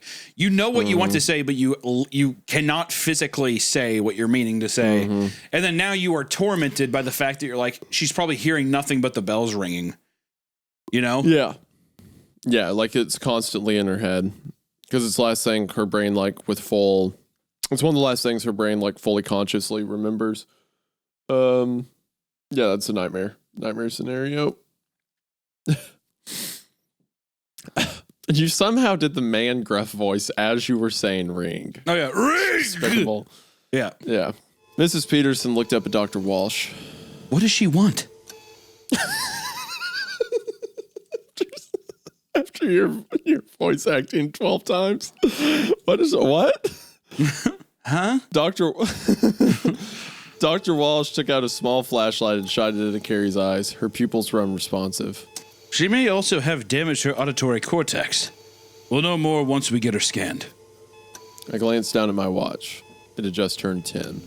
Okay, so it was 10 so he had rings. heard Okay. it. So I It's put 10 rings, I said ring probably like So 24 according times. to your acting, it's 23 o'clock. Yeah, exactly. I looked down at my watch. It's 23 o'clock.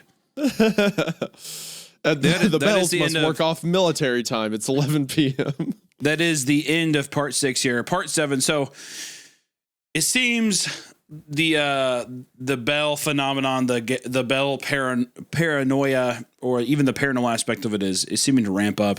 I'm wondering, as the days go on, to the more they don't go back to it, if it drives them more and more insane or like crazy, or if it just keeps like ringing nonstop. I think Alina's going. I think what's going to happen is they're all. You think what? I think Alina's going for sure. Like I think our protagonist is going to take her there. He might kidnap her and might throw her in her trunk and take her there, knowing this guy. God, man, come on. I know. Like just the way of like how hard he's pushing this girl, and he like, if he had some level of remorse, because I don't fully blame him for what happened to Carrie. Sure, it was his idea to go there, but she stepped out onto the ice willingly. He didn't have to coax her or anything. And also, when Carrie fell through, he's the one who like pulled her out, crawled across the ice to get her out, right? So I don't fully blame him for what happened to Carrie, but just his dismissal of it for the sake of like obsessing over Alina and stuff like that. I don't know. It just doesn't sell with me. He seems like a selfish guy, even beyond just being a horny teenager, you know? Sure. But maybe he'll grow out of it. Maybe that's part of it. Because he has had a bit of a character swing. Like I talked about when Carrie fell through the ice, he had a bit of a self-recognition of where he was at. So maybe that'll continue, I hope. But we'll see. I will say he's a very complex character. Like he is an accurately written 16-year-old. Rather than just like, you know, a stereotypical high school movie kid, right? Right. All right, part 7. Most people have largely forgotten about all the hysteria surrounding the Y2K bug, and rightly so. It was a fundamentally silly concern. I'm not saying it was outside the realm of possibility that a few systems would crash or that there wouldn't be a couple of automated billing issues, but an embarrassingly high percentage of the population believed, like my father, that it could cause a nuclear holocaust. We've been fighting about it since Thanksgiving. That's not how missiles work, Dad. Oh, so you're a nuclear technician now. All the control systems that launch our ICBMs are computerized, and they're old computers. They're not compliant. You don't know what will happen. I know missiles don't launch unless they're told to. It's not like they're sitting around in silos going, can I launch yet? Can I launch yet? Huh? How about now? And all the computers are sitting there going, no. Wait, what year is it? 1900? Ah, crap. I haven't been invented yet. Release the dogs of war. I've been fighting with my parents for weeks to get me to go to Drew DeLuca's New Year's Eve party. But in addition to the imminent threat of thermonuclear war, they thought 15 was too young to stay out all night at a co-ed party. Originally, they had wanted to pick me up by 10 after I brought Alina home. My dad suddenly reversed his position. I could stay over at Drew's. Man, Dad is such a Dad is a team player. The ultimate wingman. You know what? Yeah. Well, you'll be all right. You know what? I don't have to see it till 2001 at this rate. Have fun. In the past, I had always been at home when the ball dropped. Usually my brother would fall asleep around 11 and my parents had long since outgrown the compulsion to make New Year's Eve special. This usually left me alone with Dick, Clark, and my daydreams of having someone to kiss at midnight. Of course, that was all immaterial. There was no way Alina would turn up at DeLuca's, and after finding out what had happened to Carrie and having to tell my parents about it, well, I didn't exactly feel like celebrating either. My dad actually stayed up with me that year. He was convinced the power would go out at midnight. Part of me hoped he was right. Sure, it might have meant the end of the world, but at least it would have taken my mind off how crappy I felt. At midnight, the ball dropped. So many things had happened to me that year. So many things that I'd thought would make me feel happy or maybe just fulfilled. But the girl I loved was still miserable. One of my best friends had brain damage, and there was nothing I could do for either one of them. The world was the same miserable place it had been that morning. No more, no less. I tried calling Alina before I went to sleep, but hung up when her dad answered. The next day we spoke only briefly. She seemed more distant than ever, but assured me that it was only because her parents were in the next room. At my parents' insistence, Mrs. Peterson joined us for a late dinner on her way back from the hospital. The dark wood surface of our dining room table was polished to a mirrored finish, and Mrs. Peterson looked out of place sitting at it. Her old t-shirt and stained khaki work pants reflected back up at her. My little brother was visibly uncomfortable to be sitting across from her. He had the same expression on his face as he had the first time we'd gone to a Sox game by ourselves, and heading back to Alewife, a homeless person had sat near us on the tee.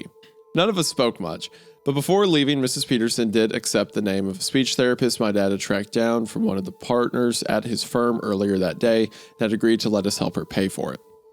I knew he had ulterior motives, but I got the impression from the look in my dad's eyes that he did really want to help. My dad was a bit of a shark, and I think that may have been the first time I'd ever seen him look at someone with pity. Monday morning, I saw Fletch for the first time since Carrie had fallen through the ice. It had only been a week, but it felt like a lifetime. Fletch looked tired in a way you don't see often in teenagers. He looked like my grandfather right before he decided he couldn't take any more chemo. He looked beaten. If he didn't know already, I didn't think he could handle an update on Carrie's condition. We rode in silence. School was a torture. Everyone was laughing and smiling. They complained of being back from break, but were eager, catching up with friends, swapping stories about New Year's and Christmas, and commiserating about the lack of fresh powder anywhere on the East Coast that year. They had no idea Scary Carrie was lying in a hospital bed, practically unable to speak. At least when Rob had killed himself, his death had been so public, we all went through it together. With Carrie, aside from Kim Murray and Dan Bergen, Fletch and I were the only ones who even seemed to notice she was missing. It's only being miserable in a crowd of happy people. Drew teased me about having missed his party, but quickly realized I wasn't in the mood. You all right, dude? Not even close. You want to talk about it? Shaking my head was all I could do without crying. Drew squeezed my shoulders in a half hug, and he gave me some space by turning back to our group of friends.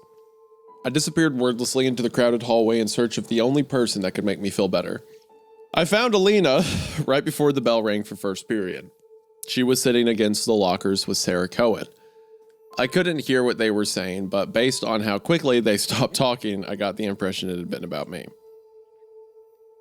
All I wanted to do was to put my arms around Alina, to melt against her and bury my face in her shoulder, to lose myself, even if just for a second, in the sensation of holding her. But the bell rang before I could even get a word out, and Sarah dragged her off to class with scarcely a backwards glance. The rest of the day crawled by in a meaningless cacophony of lecturing teachers and jabbering students. With each passing minute, I felt like it was harder and harder to breathe. I spent the last period staring at the second hand of the clock, willing it to move faster until it struck 3. That's when I heard them. The bells. 1. I was in my den. I was inside Alina. 2. Writhing against her. Felt as though I'd melt and explode all at the same time. 3. I never wanted the chimes to end. But they did. I was sitting in my desk, breathing hard. Everyone else around me was packing up their things. I took a moment to collect myself and followed suit. They sounded as loud as they had from the shore of the Quabbin. As loud and as beautiful. That Wednesday, Fletch and I were in a car accident. Wow, that's a crazy turnaround. I think with the bell, it makes sense to me that one of a feeling of ultimate euphoria is when you're 16 and you have your first experience with a girl, that feeling of nothing's wrong in the world, everything's okay. I don't think it's just because he's super horny for Alina. I think it's also because that is the closest thing his mind can trace to bliss, and that's why the bells keep taking him back there. Yeah, I mean, it's utter obsession by this point. Yeah. Yeah. Not caring about anything else, just euphoria. Yeah. Sure. That Wednesday, Fletch and I were in a car accident. It was on the way to school. We were running a little late for some reason, although I don't recall why. Fletch had slowed down the car to make the turn onto Cold Springs Road and then froze, letting the car drift into the trees on the side of the road. For my part, I was yelling, but he didn't seem to notice for a full 8 seconds. He just sat there, his foot lightly pressing the gas, his car pressed up against a grove of small pine trees, its wheels spinning up dirt and fallen needles. I didn't need to ask what had happened. It was 8 o'clock. He heard the bells. When he snapped out of it, Fletch was visibly shaken. Oh, God. I'm sorry. Are you all right? I was fine. The only real damage was a crack in the front bumper and a bent sapling. We'd been lucky. If we'd been a few seconds earlier or later, it would have struck 8 while Fletch was going 30 or 40 down our winding streets, and the trees would have been a lot less forgiving. Have you heard them? Since we were out there? Yeah, twice. Gary's heard them too. I've heard them 8 times. They keep getting louder. Fletch shuddered. Do you think this is what happened to Rob? The bells just kept ringing, kept getting louder and louder until he couldn't take it anymore? I didn't. The bells were too beautiful, or so I thought at the time. I was actually a little jealous Fletch had heard them more times than I had.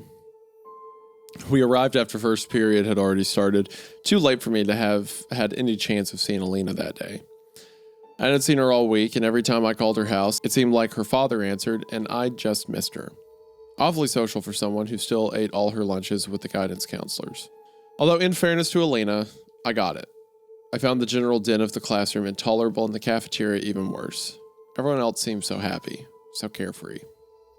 I'm not sure when exactly I began checking the time compulsively. It may have been the day Fletch went off the road, it may have been later in the week. Regardless, the time seemed to be the only thing I could focus on at school. Suddenly, I was holding my breath whenever a new hour approached, each time hoping that I would hear the bells again. I remember thinking that it was funny. Back before I knew for sure there was something lying beyond the realm of our senses, I'd always turned to prayer. And now, after years of seeking out the supernatural as a way of bolstering my faith, after having found the evidence that I was searching for, I found myself unable to complete so much as a simple Hail Mary without my thoughts straying to the sublime beauty of the bells. I guess it was foolish of me to think that finding the widower's clock would reaffirm my Catholic faith. I still didn't know if there was a God. All I knew for sure was that there were the bells, and the bells were housed in a spire in the woods on an island in a reservoir just a car ride away. I'd be getting my driver's license in a little over a week. I tried to dispel thoughts of returning to the Quabbin, but the unhappier I was at school, the more I longed to return. There was no question Alina was avoiding me. I kept trying to call her and kept getting her parents. I didn't want them to think I was a pest, so I tried to keep my calls down to 1 a day, but it was so hard. I took to calling and hanging up if she didn't answer. Pathetic, I know, but I couldn't help myself. We were taught in Sunday school that hell's worst torture is how exquisitely your soul feels the absence of God. And if that's true, surely a teenager's worst torture is how exquisitely they feel the absence of their first love, especially when it's a rejection. The dirty looks started on Tuesday the 11th, just over a week after we come back from break. I gone looking for Alina in the juniors hallway, same as I had every morning, and there was Sarah Cohen, looking at me like I was filth incarnate. Stopped me dead in my tracks. I didn't know Sarah very well, but she'd always seemed so friendly. Seeing that disgust directed at me, it was shocking. I wasn't real popular, but I never elicited that sort of reaction. Mostly at school, away from my handful of friends, I was invisible. The next day at lunch, I noticed it wasn't just Sarah. When I went up to get my food, I noticed that the whole table of sporty girls that Alina used to sit with before Rob's suicide were staring at me. It was the sort of reaction I'd seen people have to Scary Carrie, like they simply didn't want me to be there. While I didn't know any of these girls especially well, I'd met 1 or 2 of them through Christy and thought we were on good terms. I tried giving them a smile and tilting my head back in that hey gesture. Some turned away quickly, a few of the others pursed their lips in an expression I couldn't read. After that, I noticed they kept looking over at me throughout the rest of the lunch period. I picked at my tray for a while, then left without eating. I missed feeling invisible. I tried calling Alina again that night. I knew I wouldn't like hearing whatever it was she had to say, but I had to hear it. Her answering machine picked up, thought about leaving a message, but didn't see the point. How could she treat me like this? Here we go. Here's our man, our cancel tilt guy. Has he been seeing her? Has he been seeing her at school? By the way, no. He says he hasn't been seeing her, and she eats all her lunches in the cafeteria. She's also a year older than him. Remember? I have a feeling that she. I think she's gone. I think she went to the fucking. I don't know if she's gone. You don't think she's probably not there? Well, I mean, I guess I meant like, do you think she's gone to the Bells to see them? I think her parents would have just moved her to a different school. Because I don't think you would go to the bells unless you were obsessive like these guys. Because the reason they want to go back is because they heard them. But Alina's never heard them, so she has no supernatural draw to go to them in the first place. Yeah, but I think that after our protagonist told her how awesome it was, I don't know. I guess it's just a matter of curiosity. Maybe. But Maybe. You could be right. We'll see. How could she treat me like this? All I ever wanted to do was help her and make her feel good. I felt like someone had scooped out my insides and left me a languid husk. I couldn't imagine a worse feeling. I couldn't sleep. I stared up at the ceiling and tried to convince myself that she really did care about me. That her happiness that we were together and had made love had brought her survivor guilt rushing back. God, I was practically praying the girl I loved was suffering from psychological problems. I don't remember if it was 3 or 4 when I heard them. Those bells. They sounded so sweet and so clear. I felt like I had after the first time I'd kissed Alina. I saw the version of us from my daydreams, walking the halls, holding hands, smiling and laughing as we argued about whose friend to sit with that day. I felt full again. The next thing I knew, I was waking up. Thursday the 13th was a snow day. As desperately as I wanted to see Alina again, even just bump into her, it was a relief to not be in school. I stayed in bed until nearly noon, and then had breakfast with my brother. It was so calm, so peaceful. Nothing to do but play video games and watch the snowfall. Maybe I'm romanticizing it now, but January 13th, 2000 was the last normal day of my life. Ooh. Friday, the story does that a lot, where it's like, oh, I think it was 25 degrees that day. That was the last time I saw Carrie happy. Like, yeah, it's just does a lot of these like, oh, what do you mean by that? Why was that the last normal day? What? Yeah, exactly. Friday was my birthday. 16 years old. It should have been one of the happiest days of my life. But all I really felt was resolve. I decided I had to know what was going on. Enough was enough. If I couldn't catch Alina at school or get her on the phone, then I just have to make Alina's house my first stop as a licensed driver. Fletch and I got to school early. Ever since the bells made him drift off the road, he insisted we leave early enough to be sure we were parked before 8 o'clock. I skipped my locker and went straight for the juniors' hallway. Halfway there, Drew DeLuca intercepted me, pulling me into an empty classroom. Drew was co-captain of our swim team, and the years spent swimming laps had left him absolutely ripped. He moved me about as easily as he would have a small child when the door... Oh. What are you doing to me, Drew? He moved me about as easily as he would have a small child, and when the door shut behind us, he didn't loosen his grip. Dude, what's going on with you and Alina? There was something very accusatory in his voice. I tried to step back, but he yanked me forward, maintaining his uncomfortably close distance. That's what I want to know. I mumbled. Drew staring unblinkingly into my eyes like he was trying to see right through me as I told him about how Alina had come to me at his birthday party asking me about a reference in Rob's suicide note, about how we kissed at her house, about how Carrie had fallen through the ice, and about how Alina and I eventually made love. I left out the part about the bells. Jesus Christ. Jesus fucking Christ. Drew dropped his hands from my arm and turned to walk away. The angry edge was gone from his voice, but he didn't sound relieved. Dude, Sarah Cohen told the whole swim team this morning that you were talking, or that you were stalking Alina, saying you're like Rob Kennan. Well, actually, she implied you were a hell of a lot worse. I sat down hard. I felt like the room was spinning, like the wind had been knocked out of me. You've got to back off, dude. She's got a boyfriend. She's a... Who? That guy she dated last summer. What's his name? From Bishop Gordon?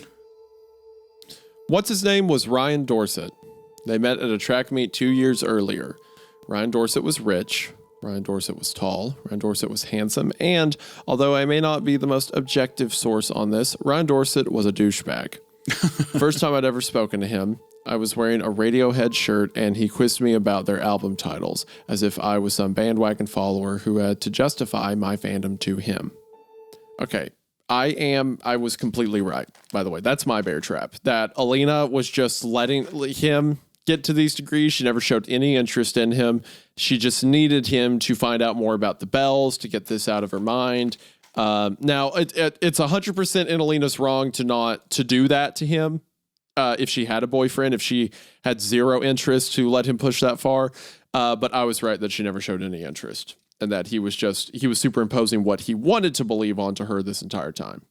Yeah. The also explains why she was so upset too, because maybe she thought that she was, she was cheating on this other guy, right? Yeah, exactly. Yeah, she was cheating on this other guy. And she may have been like, well, I have to cheat on him so that I can have... I have to cheat so that I can have, more... I can know more about the bells and figure out this whole Rob thing or whatever her justification was. She shouldn't have done it, obviously. But at the same time, she's a high school girl who's very scared. So, Yeah, not a good excuse, dude. No, it's not. That doesn't make it okay to cheat. I'm joking. Oh. Yeah. Okay. Yeah. I'm engaging with the story seriously, Hunter. Thank you very much. Yeah, you son of a bitch. You jerk. Hunter's like, ha, you care. Look at you. You care. You're engaged. You're enjoying it. Loser. Okay. How could Alina do this to me? Take my virginity and then backslide with an old boyfriend? How could she be so shallow? Ryan Dorset, happy birthday to me. I love that. Happy birthday to me, asshole. I would have liked to have stayed hidden in that empty classroom, but the bell rang. Emerging into the crowded hallway, I could feel people staring at me. Whispered conversations halted at my approach. John Landry, who was on the track team with Alina, shouldered me as I came out of the stairwell near the gym's locker rooms. It's weird how quickly gossip can change your whole world. I wouldn't exactly call John Landry a friend of mine, but we had sat next to each other in bio the year before and had always gotten along well enough. Robert Kinnan had learned, through no fault of his own, what a rumor could do to your life. And so had Alina, which made her doing it to me somehow extra painful. She knew how much the whispers and sidelong glances could hurt, and she was subjecting me to it anyway. Of course, in fairness to her, what she said about me wasn't a lie. Not exactly. If only she had talked to me, I wouldn't have had to go to her house that day. Oh no. Here we go. Oh no. Here we go. Oh no, bro, your prediction earlier about maybe our main character is going to become like Rob. You were so right. I'm fucking telling you. For all we know, she had the exact same circumstance with Rob. Maybe there's another guy in middle school who killed himself, and then she goes to Rob like, "Hey, do you know about this in the suicide note?" Just a trail of bodies behind her. My mom picked me up from school a little early and took me to the DMV. I passed the written exam and the driving test with flying colors. She offered to let me drive home, but I declined. It would turn 4 while we were still on the road, and I didn't want to risk an accident. If my mom thought it was weird, she didn't say anything. After we got home, I lied and said I wanted my first car ride to be a visit to Scary Carrie, who had been released from the hospital the week before. My parents thought that was sweet, even complimented me on what a good person I was. I thanked them and forced a smile, even though I felt dead inside. I headed out for Alina's around 4:45. Her parents wouldn't be home for another hour or two. I swear to God, all I wanted was to talk to her. I never meant for anything else to happen. Oh no. Please believe me when I say that, please. Oh no, dude. Bro, where's this about to go? What the? Hunter? I don't know. Hunter, I'm scared. Oh no. When I arrived, there was a car parked behind Alina's Blue Beetle that I didn't recognize. I went up to the door, but here we go. I went up to the door, but something stopped me from ringing the bell. It was a queasy feeling. Sort of feeling you get when you know your life's never going to be the way you want it to. Took a closer look at the car. It had a Bishop Girton parking pass. The son of a bitch was there. Like it's his fault. I like it's that. This guy who definitely got cheated on. Bitch is here. I walked through the yard around the back of the house. Part of me wanted to catch them red-handed. Though it's her boyfriend wanted to catch me and her boyfriend red-handed. Hold on. Also, I just want to say this also parallels so heavy with the folk tales earlier. I just want to say that. Oh my gosh, you're right. I didn't even think about that. 100%. Which I love. I just want to say I love that detail. Dude, you are so right. We have had both folktales, and I made the theory earlier that they're both based off the Widowmaker's clock, but now we have the exact same position with our protagonist. Bro, that's so cool. Oh my gosh, that's so cool. All right, I walked through the yard around the back of the house. A part of me wanted to catch them red-handed, though it's not clear to me what there was anything to catch. If they were together, I couldn't exactly call it cheating because if Alana wouldn't even talk to me, clearly we weren't going out. I guess I just had to see it with my own eyes. I crouched down beside one of the basement windows and peered in. There she was on the couch where we had our first kiss, lying on top of Ryan Dorset. His hands were inside her shirt, and hers were working aggressively to undo his belt. Okay, this can't lose.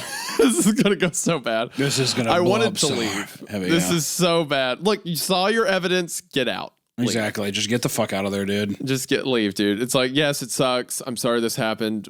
Leave.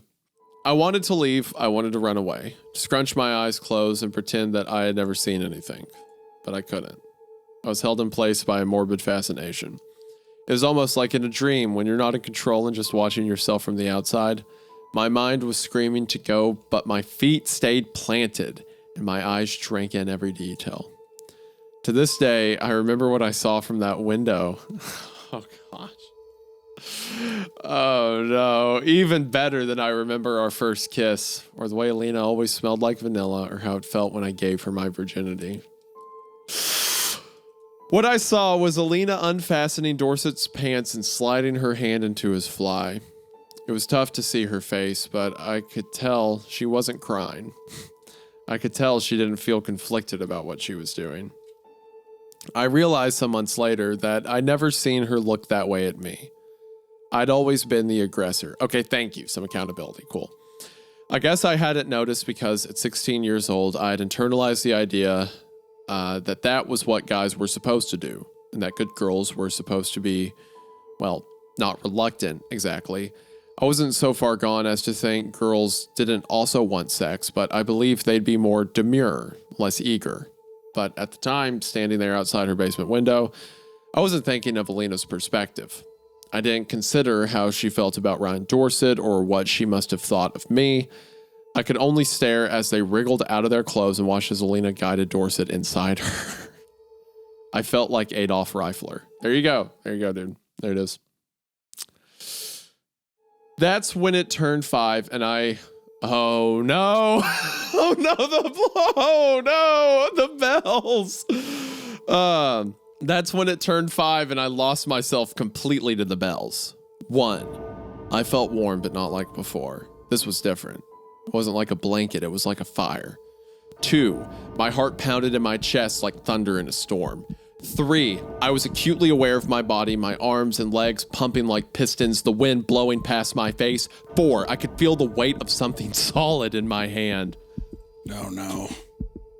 5, once when I was 11, oh gosh, this is so good. 5, once when I was 11, I had gotten into a fight at school and it took 2 teachers to pry me off the other boy. I'd given him a black eye and knocked out the last of his baby teeth.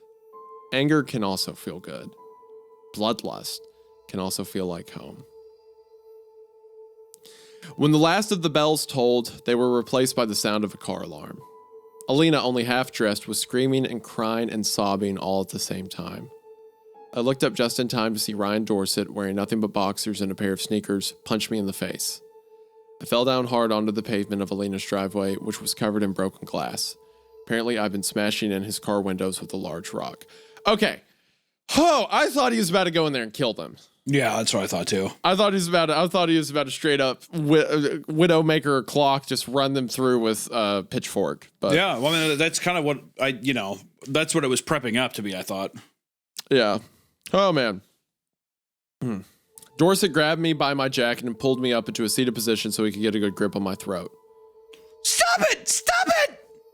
Alina shrieked. I'm sure somewhere one of her neighbors was already calling the cops. What the fuck's the matter with you, huh? Why can't you just leave her alone? Dorset asked. He maneuvered his body weight on top of me, pinning me down as his fingers dug into my neck. It's an awful feeling, having someone you don't want to be there on top of you, pressing down. The rock was still... Oh, no. The rock was still in my hand, and I swung it with everything I was worth. It hit the side of his face with a sickening crunch. I'd broken Ryan Dorset's jaw and sent him rolling into the Aminev snow-covered front lawn. He must have been in shock because it took him a second to realize how hard he'd been hit and for the pain to set in. I could see the realization, the fear in his face. It made me feel good. It made me feel big. Oh, dude, we were so right about this, by the way. Just everything about the red pill guy, about him wanting to be bigger. Like, oh, dude. Dorset slowly began to crawl away on his hands and knees.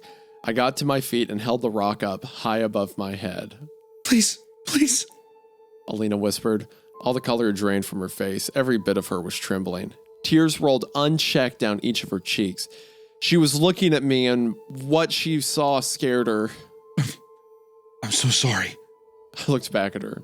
Her eyes were red from crying. Her lip quivered. She looked a lot older than 17.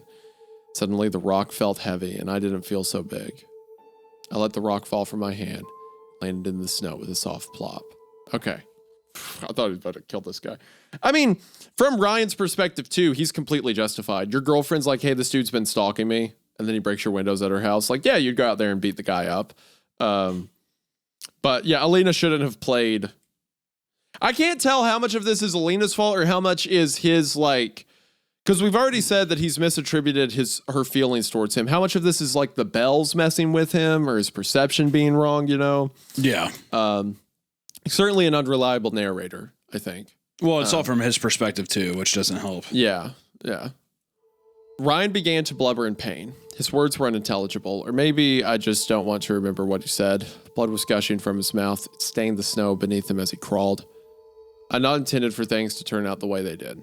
Alina was terrified of me, and that was the last thing I ever wanted her to feel, especially about me. I opened my mouth and found no words. I reached out towards her, desperate to comfort her, and she recoiled from me with a gasp.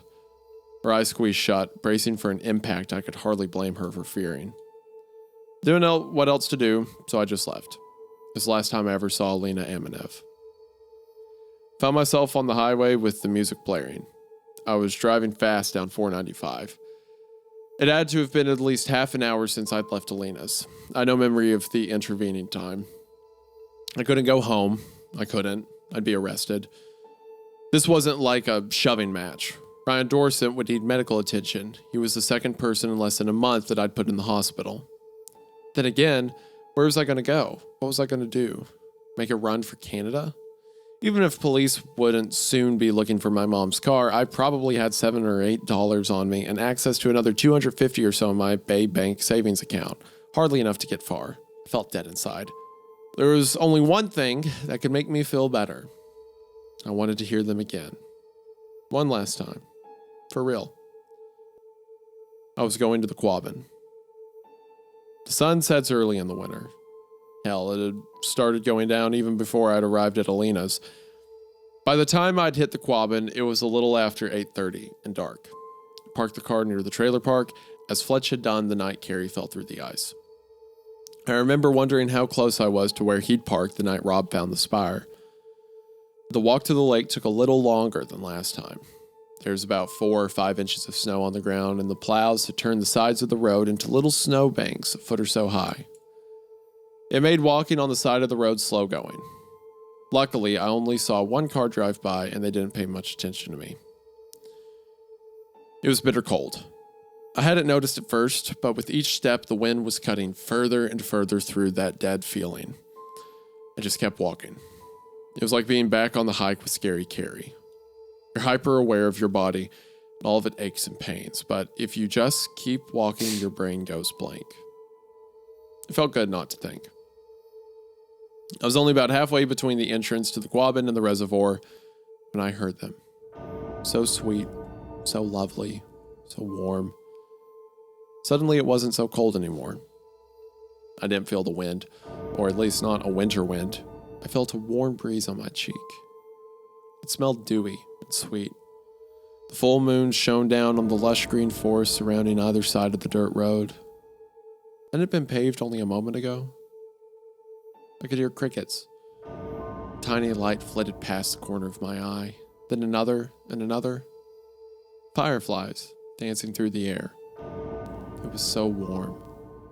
I took off my jacket and stood watching the fireflies trying to find one another in the hopes of mating. Then the bells finished their call and I was standing in the snow, holding my jacket, staring at nothing. I quickly struggled back into my jacket. I looked back the way I came. The moonlight bouncing off the snow bathed everything in a weak blue light. It was beautiful, but sterile, a much harsher environment than the one in the vision I just had. I'd returned to hear the bells one last time, but looking back in that direction of the trailer park, well, there was nothing for me back there. Nothing good at any rate. So I turned back towards the reservoir and started walking. One foot in front of the other, just me and one last mile. When I finally reached the shore, it was nearly 9:30. The wind had blown the snow into little drifts, leaving some patches of ice bare. In the moonlight, it looked almost like the Quabbin was made of white and blue marble. It was scenic, but I barely noticed. I was looking off at the larger of the two islands. Its trees, frosted by snow, left it almost invisible against the horizon. I wondered dimly if the bag with Christie's raft and my mother's Bible was laying somewhere out on that ice. It had been cold that last couple of weeks and the ice was silent. Either it had grown thicker or the snow was dampening the sound of its choo-choo-choos. I stepped out onto the Quabbin's frozen surface. It was easiest to walk where the snow was thickest. With each step, I drew closer to the place where Carrie had fallen through the ice, sinking deeper into my self-loathing as I did. I almost wanted the ice to give out beneath me. The thought of plunging into the dark depths of the freezing waters below, of having what little warmth I possessed sucked from my body, leaving me numb, physically unable to feel anything, was enticing. I didn't want to feel. I didn't want to think, and I didn't want to feel. Not like this. I'd barely caught a glimpse of Carrie's face as she fell through the ice, standing there, trying to picture it. All I could see was Alina, and the horror I'd filled her with. I considered for a long moment, stomping my feet in an effort to open up a fissure in the surface of the reservoir. But there was something else I wanted more than the anesthetizing relief the cold offered. I wanted the bells. Being close to their source strengthened the memory of how they made me feel when I heard them. It was as if I had been pulled towards them by an invisible string. Actually, it was more like I was underwater, holding my breath, being sucked along by a gentle current. It felt like if I ever wanted to breathe again, I had to go where the waters wanted to take me. I had to find the Spire. Wind pushes snow around capriciously. If the snow can catch somewhere, more snow will pile up on top of it, forming little drifts, like sand dunes in a desert. There's enough wind, 8 inches of snow might result in some spots where the ground is barely covered and the others where the snow runs 2-3 feet deep. I didn't see anything that extreme that night on the frozen surface of the Quabbin, except for one oddly blocky little snowdrift. As I drew near, I could see, in the moonlight of a cloth strap peeking out of the snow, it was my duffel bag, the one I dropped after pulling Carrie out of the water. The bag had been soaked and left outside for weeks. It felt like a solid block of ice and probably weighed close to 30 pounds. I doubted there was much in there that could be salvaged, maybe the raft, but my mom's Bible was almost certainly done for, and the incense and various things Carrie and I had accumulated were probably ruined. But I took it up anyway. Leaving it there so close to the source of the bells seemed as disrespectful to me as leaving trash behind in the pews of a church. The ice in its frozen straps cracked as I slung the bag over my shoulder and pressed on. It must have been 9:58 or 9:59 by the time I stepped off the ice and onto the shore of the large island, because I'd scarcely reached the wood line when the bells tolled 10. I found the ankle-deep snow replaced by a broad dirt road and the snow-capped trees with colonial homes, but these colonials weren't like the McMansions that dominated my neighborhood. No, even in the near darkness, I could see that these were much more solidly built, and each looked different enough from the others that they couldn't possibly have all been from the same plan. The bells rang out like thunder. I fell, shaking to my knees, letting their raw power wash over me. I could feel the sound waves reverberating through my bones. I was vibrating to the frequency of the universe. It felt like staring into the true face of God. My whole body tingled. My whole being cracked with energy. I wept because it was so beautiful. I wept because I was unworthy. I wept because I could do nothing else. The call of the bells washed over me like a wave at the beach and sucked me into their undertow. A thought I was leaving this world. I thought my next breath would be at their source. I felt like a weary traveler finally able to rest and a dreamer waking from sleep all at once. Then the 10th bell sounded and I was lying in the snow. It was silent except for the wind, and I wept for a different reason. I was alone in the darkness, alone in the cold, in a world where I'd lost my place. There was no way but forward. There's nothing for me but the bells. End of part 7. Wow. By far my favorite part so far we've read, but I think it's just because the entire buildup and the obsession comes to like a screeching halt and he crashes basically into a brick wall. Yeah. Yeah. And now he's fully, I mean, I'm wondering if, you know, how, because this is part 8 of 10, and now he's like, there's nothing for me but the bells. I'm wondering if we're just going to be in full forest mode now. You know what I mean? We could be. It could also end the same way it did with Rob. It could. It very well could. I mean, he is writing this years later, though. He's writing this years later, so we know that he has survived, but at what cost? Like, you know, I still feel like what happens in between. Yeah, we haven't heard from Fletcher in a bit. You know, he's heard. He could be writing this from like a mental asylum or something because he said that was the last normal day of my life. Yeah, he very much could, and I think Fletcher. Last time we talked to him, or Fletch, I keep saying Fletcher. Fletch, earlier on, he had heard the bells 8 times when Rob had only heard, or when I keep wanting to say the main character's Rob. Fletch had heard it 8 times. Yeah, bells ring funny 8 how times. that works. Yeah, exactly. Fletch had heard the bells 8 times, and our protagonist had only heard it 2 by that point. So now, as it's ramping up, I'm wondering how much this obsession has affected him as well. Part 8, methinks. I had no thoughts of Rob. Out there on that island, I never considered for a moment that the bells had played a role, a large role, a huge, monstrous role in his suicide. He'd heard them. He found them. In the end, he put a homemade shotgun in his mouth and pulled the trigger. I'd like to think that if I had, I might not have pressed on. But when I'm being honest with myself, I know I would have. What's death compared to knowing? What was so great about my life that it'd be better than hearing the bells at their source? When I stood up, I realized I wasn't at the shore of the island. I couldn't even see the shore. I looked around trying to figure out how I'd gotten so deep into the woods and noticed there weren't any footsteps behind me. But there was a deep track. It looked like when I fell to my knees, my body had been dragged through the snow. I should have stopped, but I didn't stop. I pressed on. Colonial houses, the broad dirt road I'd seen when the bells rang. It felt like I could still perceive where they'd been. Some of the trees, the ones nearest me, were wrong. They were too young. They didn't belong here. The road was real, even if I couldn't see it. The houses loomed on all sides, even if I couldn't see them. Even if decades earlier they'd all been moved or destroyed, it was like the present had been superimposed on the past. Everything I saw felt less substantial than what I knew had been there before. I'd seen the island's true face. I was on a road, and the road would lead me to the Spire. The Spire housed the bells. And no new growth force could hide that from me. It was slow going. My feet were numb. Each time I tripped in the dark, I had to pull my hands from my warm pockets to catch myself before I hit the frozen ground. Some snow had made it into my shoes and was melting, but like the hike where I befriended Carrie, I kept going. Even if I wanted to complain, who would I complain to? I trudged my way deeper and deeper into the woods. I might have been the first person to walk there since Rob had made his way to the Spire back in late August. It's a weird feeling to be that alone. It's not privacy, it's isolation. When I stumbled into the clearing, I almost didn't see it. The Spire. Oh, shit. Everything else around me was frosted in snow, but not the Spire. It was pristine. It stood twice my height, its whitewashed facade nearly invisible against the snow.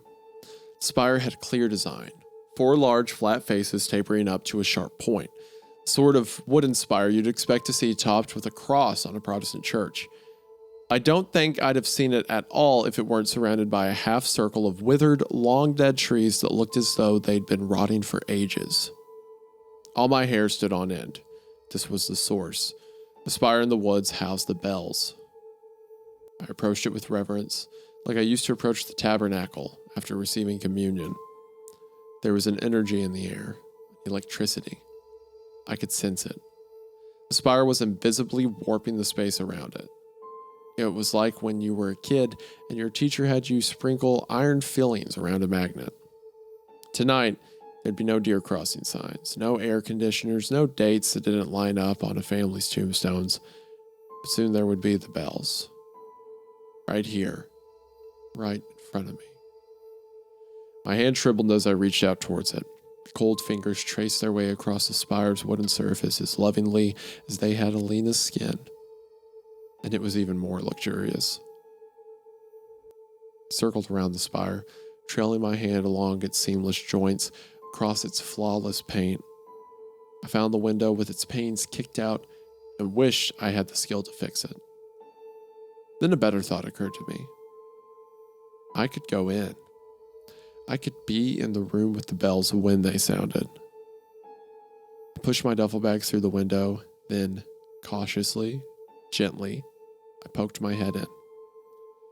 I didn't meet any resistance, not exactly, but the energy the spire radiated built in intensity.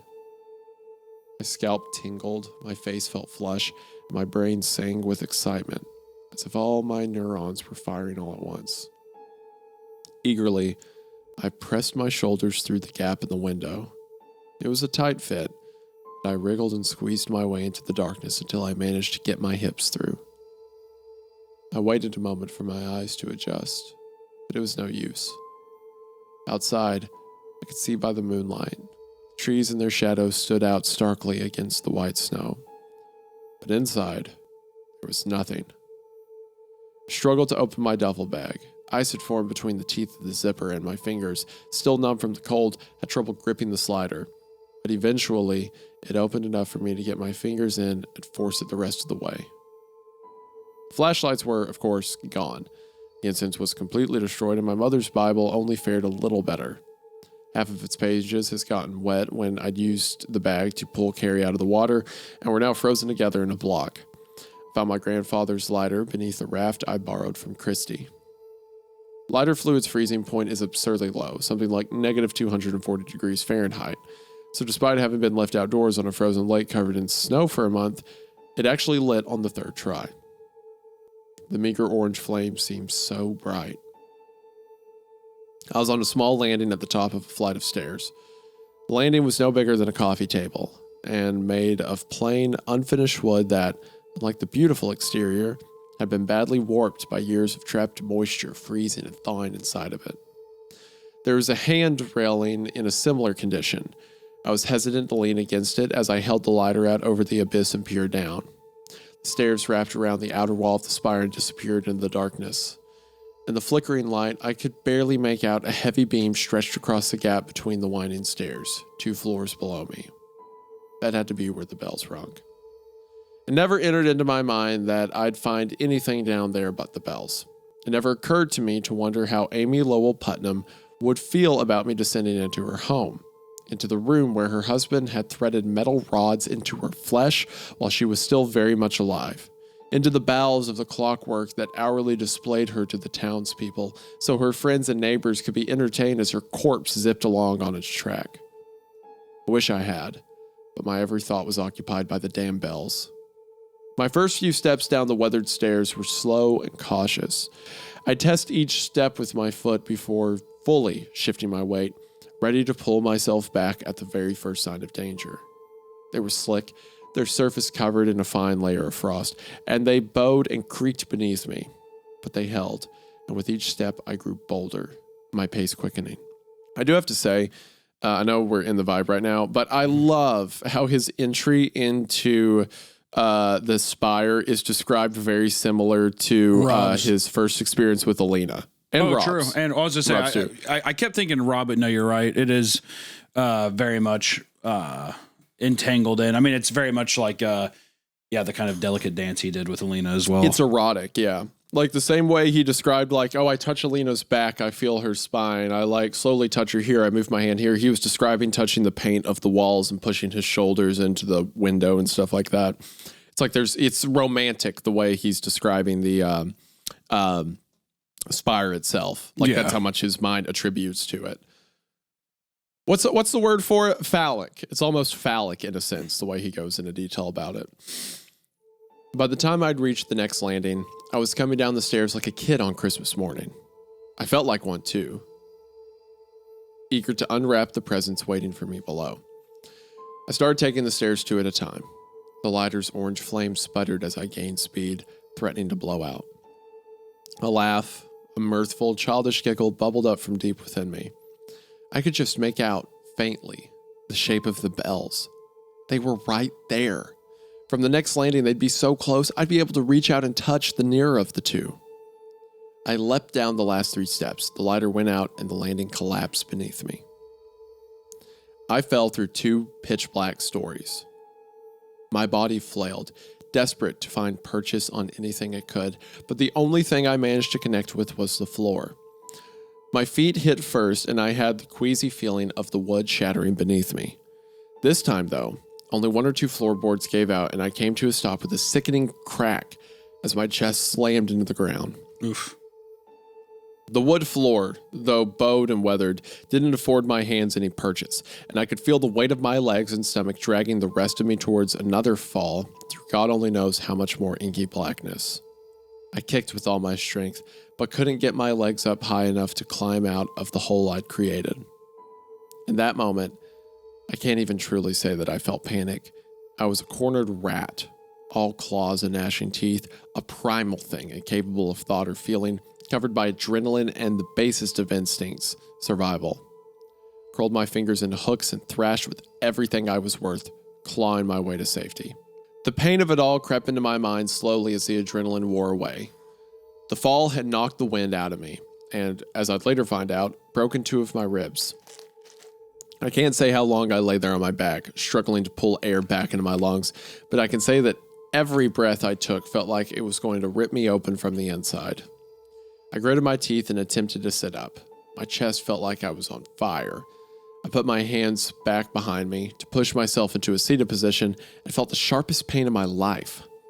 I'd lost 3 fingernails, those of my left index and middle fingers and my right ring finger, while pulling myself out of the hole in the floor. But what really hurt, what felt even worse than my ribs, was the 4-inch splinter that had stabbed beneath the nail of my right index finger and slid out to the other side just above the first joint. So he's hanging over this threshold and he was clawing into the floorboards and just ripping wood into his fingers. Mm-hmm. Oh, man. I collapsed back to the ground. My hand trembled as I brought my finger to my mouth. I hesitated for a moment, trying to think if there was any way to avoid what I was about to do, but there wasn't. I was 4, maybe 5 stories below ground, in the woods, on an island in the middle of a frozen reservoir, surrounded by more woods, miles away from the nearest soul. No one was coming to help me. I bit down on the splinter and pulled it back out the way it'd come in. My mind screamed the profanities my lungs couldn't bear to push out, and it was just 4 slender inches, nothing compared to what Amy Lowell Putnam had endured. Though they were raw and bloody, my fingers probed the floor around where I lay, searching for the lighter. The only thing I found was one of my fingernails embedded between 2 floorboards. Oh, goddamn. I thought about prying it out, but couldn't imagine what good it'd do me. It's not as though I could slide it back into place. Once I was sure the lighter wasn't within arm's reach, I found myself wondering if I ever wanted to find it. Part of me knew I'd eventually have to if I didn't want to starve or freeze to death beneath the spire, but it hurt so much to move. And hadn't I come here to surrender myself to the bells one more time? Wasn't that what I really wanted? It was. So I sat alone in the cold and dark, waiting for the widower's clock to strike 11. The clapper of the bells struck their surface with the force of a cannonball. In that instant, suddenly there was light. It was a soft light, but after the total darkness at the bottom of the clock tower, I found the way it glinted off the innumerable gears and tracks and coils filling the room blinding, like glare of the winter sun bouncing off the snow. A man spoke, his voice small and distant. So, you've heard my bells. Oh, dude, this story, because every time that the bells strike, he's transported back to the 1910s. Yeah, yeah. So he now that he's in the tower, Adolf's there. All the way back at He's back in 1910. Like, while the bells are ringing, he is back there with the man who invented them. Yeah, because he's like basically immortalized in there, right? Yeah, yeah. Man, this is such a cool story, dude. Like, the supernatural elements to the way the characters are written and everything. Gosh, this is great. Adolf Reifler stood, a bent old man, before his workbench. His face was wrinkled and he leaned heavily on a cane, but his eyes burned with an intensity that belied his frail voice. When he spoke again, I noticed his lips didn't move. You're missing what you've come so far to see. I stood almost automatically. I was surprised to find that although I could still feel my injured ribs and see the blood trickling from my mangled fingers, I could move with relative ease. Adolf turned back to his bench. The stairs behind you will lead you out. I marched across the wood floor where the hole I just created should have been. I was dimly aware of the same dreamy feeling I'd had outside of Alina's house when I felt compelled to watch her screw Ryan Dorset. I'm not sure if I listened to Adolf because I wanted to, although, make no mistake, I did want desperately to see the widower's clock, or because I had no choice. It felt almost as though I was watching myself as I headed toward the stairs. You should try the Marmakuchen. It's really quite good. The stairs dumped me out into the middle of a well-appointed room. An oriental rug ran down the center. Ornately framed paintings hung on the walls between each of the windows. It looked like quite a grand foyer, the perfect entrance to any courthouse or place of business out to impress the public. The carpet led to a huge pair of double doors, and I went to them without a second thought. They opened with ease, despite their size, onto a summer night and what appeared to be a party. This is so cool. It's so cool. Oh, it's so cool. There were maybe 24 or so men and a half dozen women, all sporting old-fashioned suits and dresses, the sort of things they'd likely only wore to weddings and special occasions. They all stared up over my head, expressions of awe plastered dumbly over their frozen faces. I thought for a moment, just a moment, that they were staring at me. Quickly realized they were watching what I'd come to see. The dance of Reifler's automatons. And unbeknownst to them, his wife and her lover. I made my way through the crowd. The bells chimed for only the second time. Time seemed to have become loose, more elastic. My feet were moving at the proper speed, but each tick of the great clock dragged out for several seconds. Tick. It was nauseating. Talk. I took a spot beside a table full of refreshments. A man in a smart-looking uniform stood behind it, but, like all the others, he had eyes only for the clock. Helping myself to a plate of marble cake and a heavy silver fork, I turned to finally get my first glimpse of the widower's clock in all its glory. The clock tower was illuminated by electric lights, which surprised me as I wouldn't have thought Enfield had been electrified in the early 30s. It was easily 5, maybe 6 stories in height. Its base was almost as broad as the width of the Reifler's house, and it tapered slowly until it reached the spire. Its white wood paneling gleamed in the electric light. As grand and audacious as the Tower of Babel, it blasphemously penetrated the starlit sky. Oh, we go for references like he needs the clock to find God, but now the clock is the Tower of Babel. Oh, so good. It's so good. I also like how it turned it like almost it's like turning into the fucking Great Gatsby here or something like that. Mm-hmm. Just this like lavish, and it crazy makes 30s party.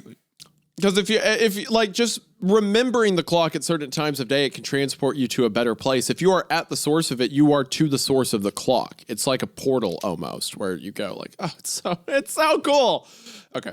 The second floor was dominated by the tracks where the automatons hourly performed.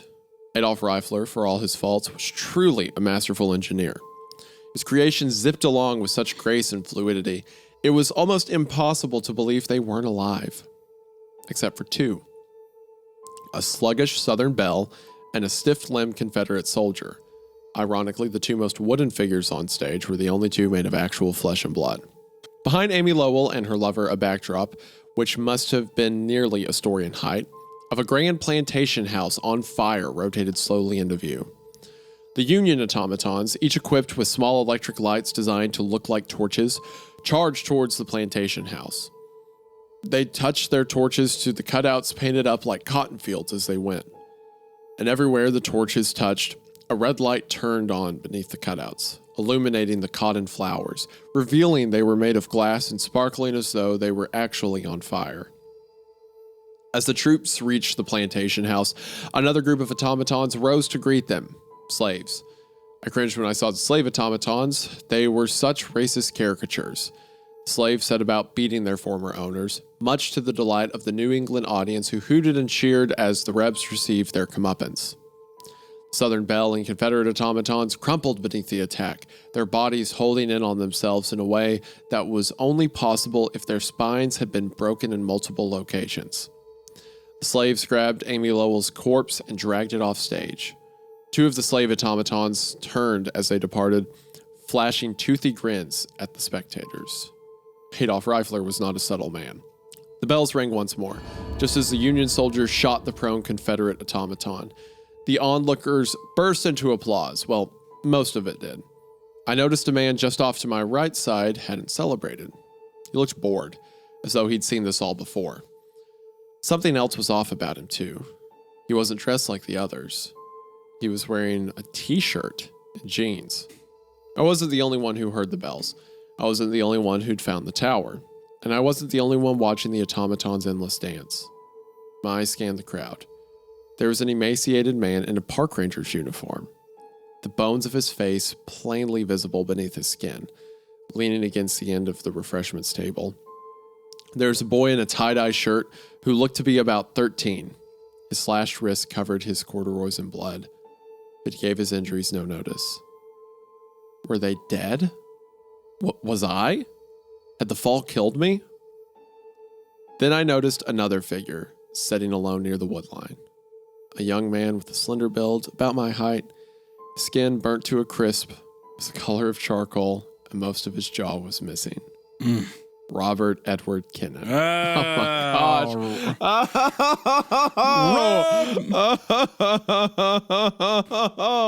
Oh, it's like a purgatory. Oh, if you go to the bells, you're forever there to watch the clockmakers dance. Oh, this is so good. Okay. What was left of his skin flaked off his neck as he turned his head and fixed me with his gaze. Beneath his blackened eyelids, his watery eyes were as blue as a clear sky. Rob pounded the ground next to him.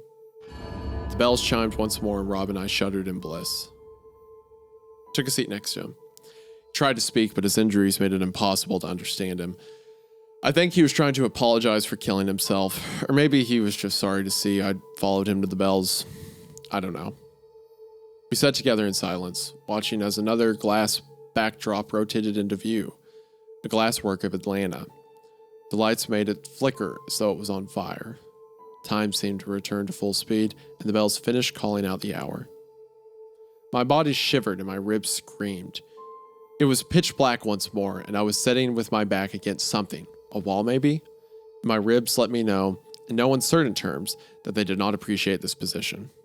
Slowly, I slid down until I was lying on my back. I couldn't fully process what I had seen. In his note to Fletch, Rob had said, "I will soon join them," staring at her face as she runs the endless race. Had he known he'd be stuck there when he died? Stuck watching the widower's clock? Stuck watching Amy Lowell Putnam endlessly running around and round in the automaton her husband had concealed her in? Was I going to be stuck too? All I could say for sure was that the spell was broken. I never wanted to hear the bells again. The cold had numbed my fingers to the point where I could feel little more from my missing nails than a dull ache. And while I was thankful for that small blessing, it also meant that hypothermia and frostbite couldn't be far behind. I needed to find the lighter. I needed to find a way out of there, or my questions about the afterlife would be answered all too soon. I tried pulling myself along the ground with my arms, but the stress of my ribs was too great. I had to push myself across the ground using my legs. It was painful but bearable. The darkness was so absolute. I had no idea which way I was facing or where the hole was in the floor. I moved slowly, dancing my fingers over the wood like an insect's antenna, hoping to find that little metal lighter that could mean the difference between life and death. I was beginning to panic. I'd searched an area maybe twice the length of my body and found nothing, not even the far wall. The room had to be huge. I could barely move. What if the lighter had fallen through the hole I'd made when I hit the floor? I was never going to find it. I began mumbling prayers to myself, just to keep my growing sense of despair at bay. Hail Mary, full of grace, our Lord is with thee. Blessed art thou amongst women, and blessed is the fruit of thy womb. Jesus, Holy Mary, Mother of God, pray for us sinners, now and at the hour of our death. Amen. The Virgin Mary, the most exalted woman in all of Christianity. What could be more comforting than praying to her, the Mother of God? Wasn't I a child in despair? Don't all despairing children cry out for their mothers? So why did it feel so empty to pray to her now? I didn't know, but elected to continue my work in the oppressive silence. My fingers were so cold and numb, the lighter didn't even register when they sent it sliding deeper into the darkness. I only knew I'd found it because of the sound it made sliding over across the warped planks. I flicked the flint once, and nothing. Twice, and it sparked. 3 times, and it lit. To suddenly see the flame was like staring at the sun. It took my eyes several seconds to adjust. It's when I noticed I wasn't alone. Figures stood all around me, casting long shadows along the floor that disappeared into the edges of black beyond the lighter's reach. I panicked. I couldn't run. I couldn't fight, but I scrunched up my face and braced for an impact that never came. Slowly, I reopened my eyes, and much to my relief, realized that the figures were automatons. After 60 some odd years of neglect, they were all in a state of disrepair. Their plaster faces were spider-webbed with cracks, pieces, sometimes full limbs, laid in heaps around their bases. I was surprised I hadn't encountered any of the tracks which lay everywhere on the floor, but I supposed I hadn't covered very much area lying around on my back, nor would I be able to leave by doing so. I gritted my teeth and, despite the pain, forced myself up onto my feet. The plaster bodies of the automaton seemed small, scarcely 5 feet in height, as I picked my way slowly between them. It made Amy Lowell and her lover, having been hidden inside one of these things, seem all the more grotesque. There was no way Adolf could have done it without chopping off their hands and feet. One by one, I climbed the stairs, taking frequent breaks when the pain in my ribs grew too intense for me. Eventually, I drew even with the bells, which appeared to be rusted fast to the thick iron rings from which they hung. I don't know why this surprised me so much. I guess somewhere in the back of my mind, I thought they'd be made of polished silver and sparkle like starlight. In time, I reached the collapsed landing, or rather reached where it should have been. Now there was nothing but a gap, 5 feet across, with the staircase continuing its upward climb on the far side. It would have been easy enough to jump if my ribs weren't broken and I trusted the wood on the other side to hold my weight, but they were broken and I was terrified of taking another fall. I sat down on the steps and cried, utterly convinced that I would die there and join Rob and Adolf and Amy Lowell in front of the widower's clock every hour on the hour for all eternity. It wasn't fair. Yes, I had chosen to investigate the spire in the woods, but I didn't choose to crave the bells. I didn't choose for them to warm me when I was cold or comfort me when I was scared. I didn't choose to black out at the sight of Alina melting around Ryan Dorset's member. And I certainly wouldn't claim to have been in my right mind when, just an hour earlier, I chose hearing the bells one more time over searching for a way out. The lighter closed with a snap that echoed in the darkness. I'd been a Catholic my whole life, but as I sat there on the edge of the broken stairs, straining to see even the faintest silver of moonlight from the window that lay beyond my reach, I knew that my faith was gone. I had set out to find evidence that there was more to creation than could be explained by science. And though I'd certainly found that, I felt more alone in the universe than ever. What kind of God would create a world so cruel that it contained the bells? How could I pretend there was a design and a moral underpinning governing the universe when something as innocuous as a beautiful sound could rob you of your free will, and by all indications, damn you for it? Eventually, I got tired of staring into nothing. It was too cold to keep sitting there. I lit the Zippo and headed back down the stairs. I needed to find a way to warm up.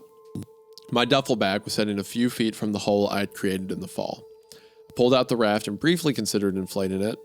It would have been nice not to have to lie directly on the cold, hard floor, but ultimately I decided it would be best to use it as a blanket. It occurred to me that there might be something useful on the floor below. I crept as close to the edge of the hole as I dared, held the lighter over the chasm, and peered down. It looked like most of the room below had been claimed by groundwater that had frozen solid. If the planks that broke my ribs hadn't held, I doubt I would have survived slamming into that ice. Lying back down hurt like hell. The raft didn't seem like it was going to do much for me, but my insulation was better than none. Reluctantly, I closed the lighter. It didn't have an unlimited supply of fuel. I'd have to be careful with that. Waiting for midnight, shivering in the dark, my mind's eye kept conjuring images of Rob Kinnon's burnt face, his one good eye watering. I really didn't want to join him, but at the same time, I couldn't wait to be warm again. With the deafening clang, the bells tolled. It was midnight, and I once again found myself lying on the floor of Adolf Reifler's workroom. You're back. He never looked at me, just continued to scan the rows of wrenches that hung from the wall. People don't usually come back quite so soon. I can't get out. The stairs broke. I'm sorry to hear that. His voice was filled with pity, but his unmoving lips retained their scowl. He took a wrench from the wall and began picking his way back through the tangled mess of gears that seemed to only exist when the bells were ringing. I followed him to a hidden corner of the room where the Southern Belle and Confederate soldier automaton stood. Adolph's deft fingers pushed the dress down over the Southern Belle's shoulder, exposing a bolt on her back. He slipped the wrench over it and set to work. From beneath the lacquered wood, Amy Lowell's bones splintered and popped. My stomach revolted at the sound, and I looked for a place to retch. Adolph continued to smile as he gave the bolt another half turn. You mustn't judge me too harshly, came his sad little voice. You can't fathom the regret, the burden I carried with me for the rest of my life. He pulled her dress down farther, pausing only briefly to admire his handiwork as he exposed the majority of the automaton's body before continuing on to the next bolt. I loved my wife, despite her faults, her vanity, her frivolity. I loved her. She was mine. His hand slid up her body, pulling her dress back into place. But there was no pleasing her. He lifted her arm up by the wrist and let go. Her hand herked and jerked as it fell back into place. Scheiße, scheiße, scheiße! He yelled, his lips moving with each curse. He grabbed the automaton by her head and twisted it violently in a way no neck could bend. It sounded like cracking knuckles. The automaton's blank eyes seemed to stare right at me. They were such a lovely shade of brown. I was lost in those eyes and thoughts of Alina until Adolph's wrench returned to work and the sound of bones crunching shook me from revelry. You mustn't doubt my love for her. Adolph whispered through closed lips. What you're saying, I was simply angry then. It was a malady of spirit, and I admit that I have a temper, but like squalls on the open sea, my foul moods disappear almost as quickly as they come. Take it against the rest of our marriage, not to mention the courtship. This was a moment, a fleeting moment. And it wasn't as though she was blameless. You couldn't possibly know, can't possibly understand the humiliation of seeing another man take what is rightfully yours. I felt compelled to speak. I've always hated it when someone challenged my experiences. It makes me feel so small. But it was more than that. My mouth moved, and it was like I was outside of my body, listening to myself tell Adolph all about Alina, what I'd done to Ryan Dorset. So you do understand? He sounded relieved, as if I'd just given him absolution for his sins. The bells tolled. Adolph gave the bolt on the automaton's elbow a full turn, splintering Amy Lowell's bones. It was loud, like a branch snapping off a tree in a storm. He again lifted her arm and let it fall. He must have been pleased with the result because he set down his wrench and headed towards the stairs. I followed him without thinking. End of part 8. Whew, man. We're approaching the end here, and we are in full Great Gatsby surrealist purgatory hell now with old Adolph here. It's funny. How do you too, feel about the purgatory hell? I mean, I think we're so early in on it that I think it's I don't think it's fully revealed itself yet. By that I mean I don't think the complications have fully set in with whatever's supposed to be there. You know, besides obviously you can't leave, but yeah, I like the it's like obviously his connection to this girl Lena isn't as much as the connection of like someone's wife who cheats on you, but I like how it's like very similar to a Tower of Babel thing. It lets him give in to his pride. Like being here lets him be like, well, actually, I do have a good reason for what I did. Blah, blah, blah, blah. And like the clockmaker agrees with him. Also, like at the start of the story, he talked about how he needed to find the bells to reaffirm his faith. And now that he's in the bells, he feels like his faith is gone. Well, yeah, stuck in eternity. It's the thing that you wanted, right? I want to know that there's an afterlife that I'm going to be able to live forever. And now he's in this place where he's like, well, holy fuck, I'm going to have to spend all eternity here. Now it's torture. Now it's a hell. Yeah. I think I thought it was kind of interesting. I don't know if you felt the same, but like when Adolf was fixing the automaton, the bell, the Southern Bell, it's like him being like, you understand, like I loved her, you just have to understand I loved her. And the thing messes up and he's like, Scheiße, whatever. But he how angry breaks he gets, his neck. temper, you can tell that he's going to snap it. You can tell he's going to snap. And I think that's obviously why he did what he did. And then also, I think that it is a bit of a forewarning for his temper being tested with our protagonist is what I'm going to assume. Yeah. Yeah, I think so. All right, well, 2 parts left. You ready? Part 9? I'm stoked, man. All right, part 9. Adolf Reifler slid through the crowd, exchanging pleasantries with farmers and businessmen, neighbors and travelers alike. No one seemed to notice me following in his wake. They never looked at me, or reacted to anything Adolf and I said to one another. They also didn't seem to notice any of the others that were, like me, stuck. Most of the conversations Adolf had with his guests were brief. They'd offer him the sort of enthusiastic pleasantries I imagine you hear any time a work of art is unveiled, and he'd respond graciously enough, until the man he addressed as Edwin inquired about Amy Lowell's whereabouts. Something in Edwin's tone made me think he was interested in more than paying his respects. I haven't seen her all night. Are you sure? I could have sworn she was out here around 11. Adolf's voice dripped with condescension. The couplet Rob left in the suicide note to Alina floated to the force of my mind. Every hour I see her face, she runs the endless race. And I'd first heard the story of the widower's clock. I had thought it was cruel that one could be damned just for laying eyes on Amy Lowell's corpse. After all, we hadn't killed her. We hadn't put her on display. What I realized watching Edwin calling it a night was that the partygoers weren't stuck watching the endless race. If they had been, they wouldn't have been able to leave.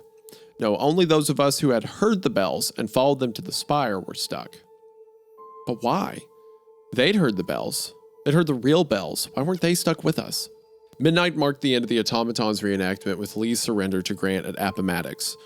Once Lee had signed the Articles of Surrender, the tent backdrop zipped out of view and dozens upon dozens of automatons took their curtain call, dancing behind the generals like something out of a Bisbee Berkeley musical.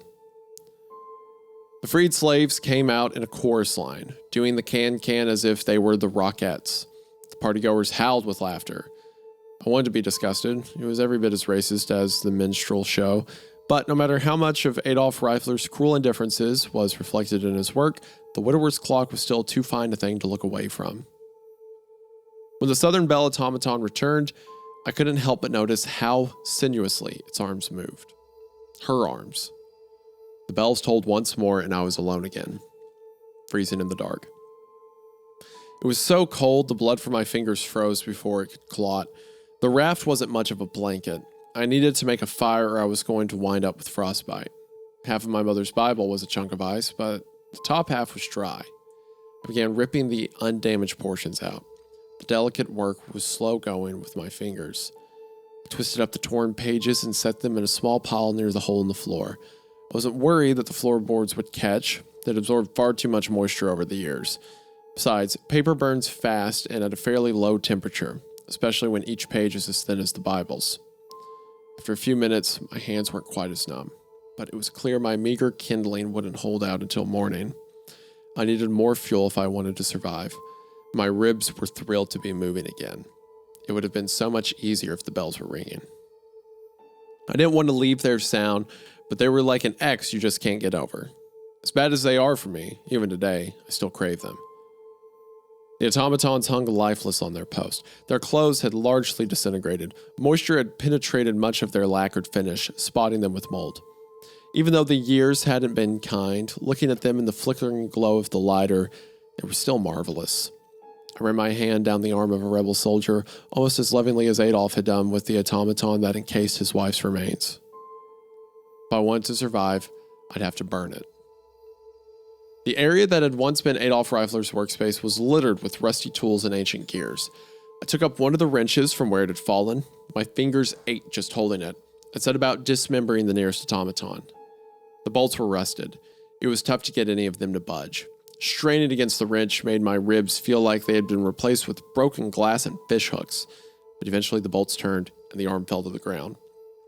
The wood portion of the arm was no more than 1/4 of an inch thick, just enough to cover the clockworks inside and hold the paint and finish. It wouldn't burn for much longer than the paper. I had to burn them all. The only upside was that I wouldn't have to unscrew another bolt. The wood was brittle enough that I could smash it to pieces with a wrench, and if I used my offhand, well, it still hurt like hell, but there wasn't anything I could do about that. I smashed the Confederate and Union soldiers. I smashed Lee and Grant and Lincoln. I smashed women and children and slaves, and then gathered up the pieces. I'd already ripped apart and burnt the pages of my mother's Bible, but somehow smashing the automatons felt worse.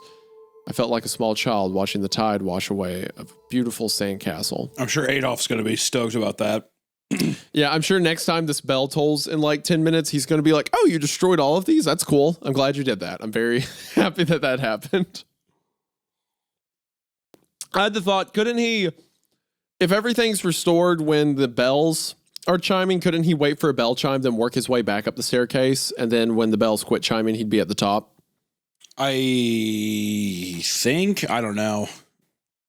You would assume so, Potentially. right? I would think so, because like everything's back in order. Yeah. So the staircase would be back together, the part that he broke. Hypothetically, we'll see. There would never be another clock like this. The rack that had once held Adolf's wrenches on the wall made a decent grate, and soon I had a sputtering fire. It wasn't great, but it was warm enough that I'd live. I draped the raft over my shoulders and slowly laid myself back down. I was out of immediate danger and could feel my body shutting down. I woke when the bells tolled 1. The fire was gone. Adolf's workshop was warm. Before I could so much as sit up, their call ended and I was back where I'd begun. I threw more splinters of wood on the fire and laid back down. Sleep didn't come easy. The automaton's nude clockwork, exposed for the first time in decades, cast intricate shadows that seemed to dance in the firelight. I couldn't put my finger on it, but something was bothering me about them. I woke again at 2 o'clock. It was dark inside the workroom, but when the doors opened for the slave automatons to zip out, the electric lights illuminating the clock poured in. Southern Belle hung limp on her post. Her eyes stared blankly in my direction. A large backdrop swung out through the door, blocking the light. I was alone in the dark with Amy Lowell's corpse. So wait, this isn't... Is he talking about while the bells are ringing and he's transported back, or him laying in the dark building sees the Southern Belle? I think him laying in the dark building. Okay. At least that's what... So there are... Yeah, the electric lights illuminating the clock poured in. So maybe some of it's still working 60 years later. Maybe. Who knows? Once the backdrop rotated out of the light, I saw the Southern Belle slide out after it. For just a split second, I thought I saw the Southern Belle's head swivel on her neck, as if she were tracking me with her eyes, but it had to have been the clockwork getting her in position to perform, right? Then I realized what had been bothering me about the automatons. Fletch had told me Rob put his fingers inside the eye sockets of a human skull, but all the automatons, before I'd smashed them up for firewood, had their lacquered faces intact. Amy Lowell's corpse returned to its starting position. Its limbs swung forward like a rag doll's when it came to an abrupt stop. She was looking at me again. Could a sculpture have ubiquitous gaze, or was that only paintings? My heart was racing as I waited for the bells to ring a second time. Why had Adolf painted her face with such a creepy little grin? I couldn't stop staring. I rose to my feet and turned her head away from me. I did it quick because I couldn't stand to touch her. The bells tolled once more. Was Amy Lowell's body going to be waiting for me in the dark? Okay, so yes, this is... Because he said electric light, so this is while the bells are tolling, he's back in the 1930s. Okay. He's back in the shop watching, because he still sees the face, and he's worried that when the bells quit tolling, he'll be standing in front of a corpse that's just a rotted skull. Yeah. Amid the kindling, there were only a couple of pieces of wood large enough to use as a torch. It took a painfully long minute, my eyes straining to detect anything out of place in the darkness to get one of them to catch. I held the torch aloft in my left hand, and even though I doubted in my present condition that I could ever swing it, I held one of the larger wrenches in my right. The weight of it felt good. It reminded me of the rock I'd used to attack Ryan Dorset. Floorboards groaned beneath my feet as I moved from automaton to automaton, examining each in turn. The faces weren't designed to move. Beneath the wood, each of them had a little metal knob that could never be mistaken for a skull. There was a stairwell in the far corner going down to the room below. I had twice used it while the bells were ringing, but now there was nothing down there but ice. Had Rob gone that deep? I doubted the groundwater could have been lower. I doubted the groundwater would have been lower in the summertime, but I couldn't say for sure. Cautiously, I went down, one creaking step at a time. Dirt and other particulates made it impossible to see much of anything in the ice, although I thought I could make out some of the furniture I'd seen on my way out to view the clock. I was reluctant to venture too far into the room, lest I slip on the ice and break another bone, but I was sure there was nothing of interest to be found. My heart slowed. I was relieved not to have found Amy Lowell's automaton. Rob could have touched anything in the dark. Maybe he was touching her automaton while the bells rang, and then found himself alone in the dark after their last toll, or maybe Fletch got part of the story wrong. Who could say? I can. I crept back to my fire, wrapped the raft around me, and let my exhaustion overtake me. My fire had burnt out while I was asleep, and I awoke shivering violently. There was plenty of wood, but I was almost out of Bible pages. As I carefully arranged a twist of paper beneath some of the thinner splinters, I heard a dreadful sound. It was quiet, but impossible to miss, like fingernails on a chalkboard. I froze. The fire could wait. The noise stopped. I held my breath and strained my ears to listen for even the faintest sound. Nothing. Maybe an animal had gotten in here with me and scratched its claws against a metal surface. A raccoon or a rat could live down here. Maybe an owl nested in the old gears.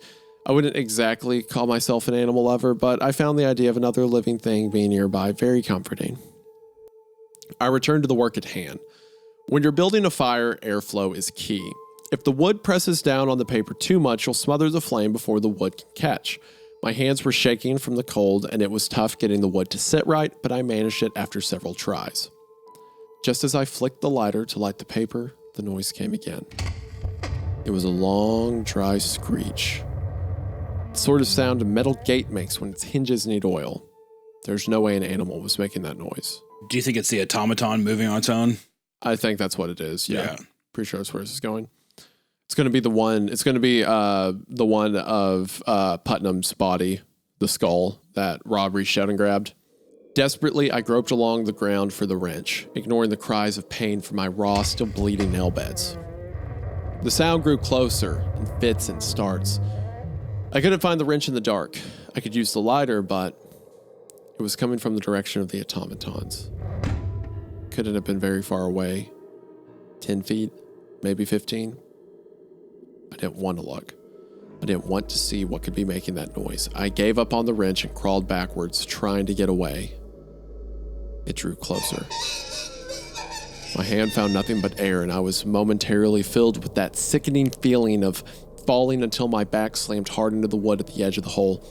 With my shoulders stretched over the ledge, the pain on my ribs was unbearable. I had to bite my tongue to keep from crying out in pain. The lighter was my only chance to get around the pit. I didn't want to look. I was shaking so badly I nearly dropped the lighter. And then the noise stopped. I sat in pitch black and total silence, my heart still racing, unsure of what to do. Light my way around the hole? Search in the dark for the wrench?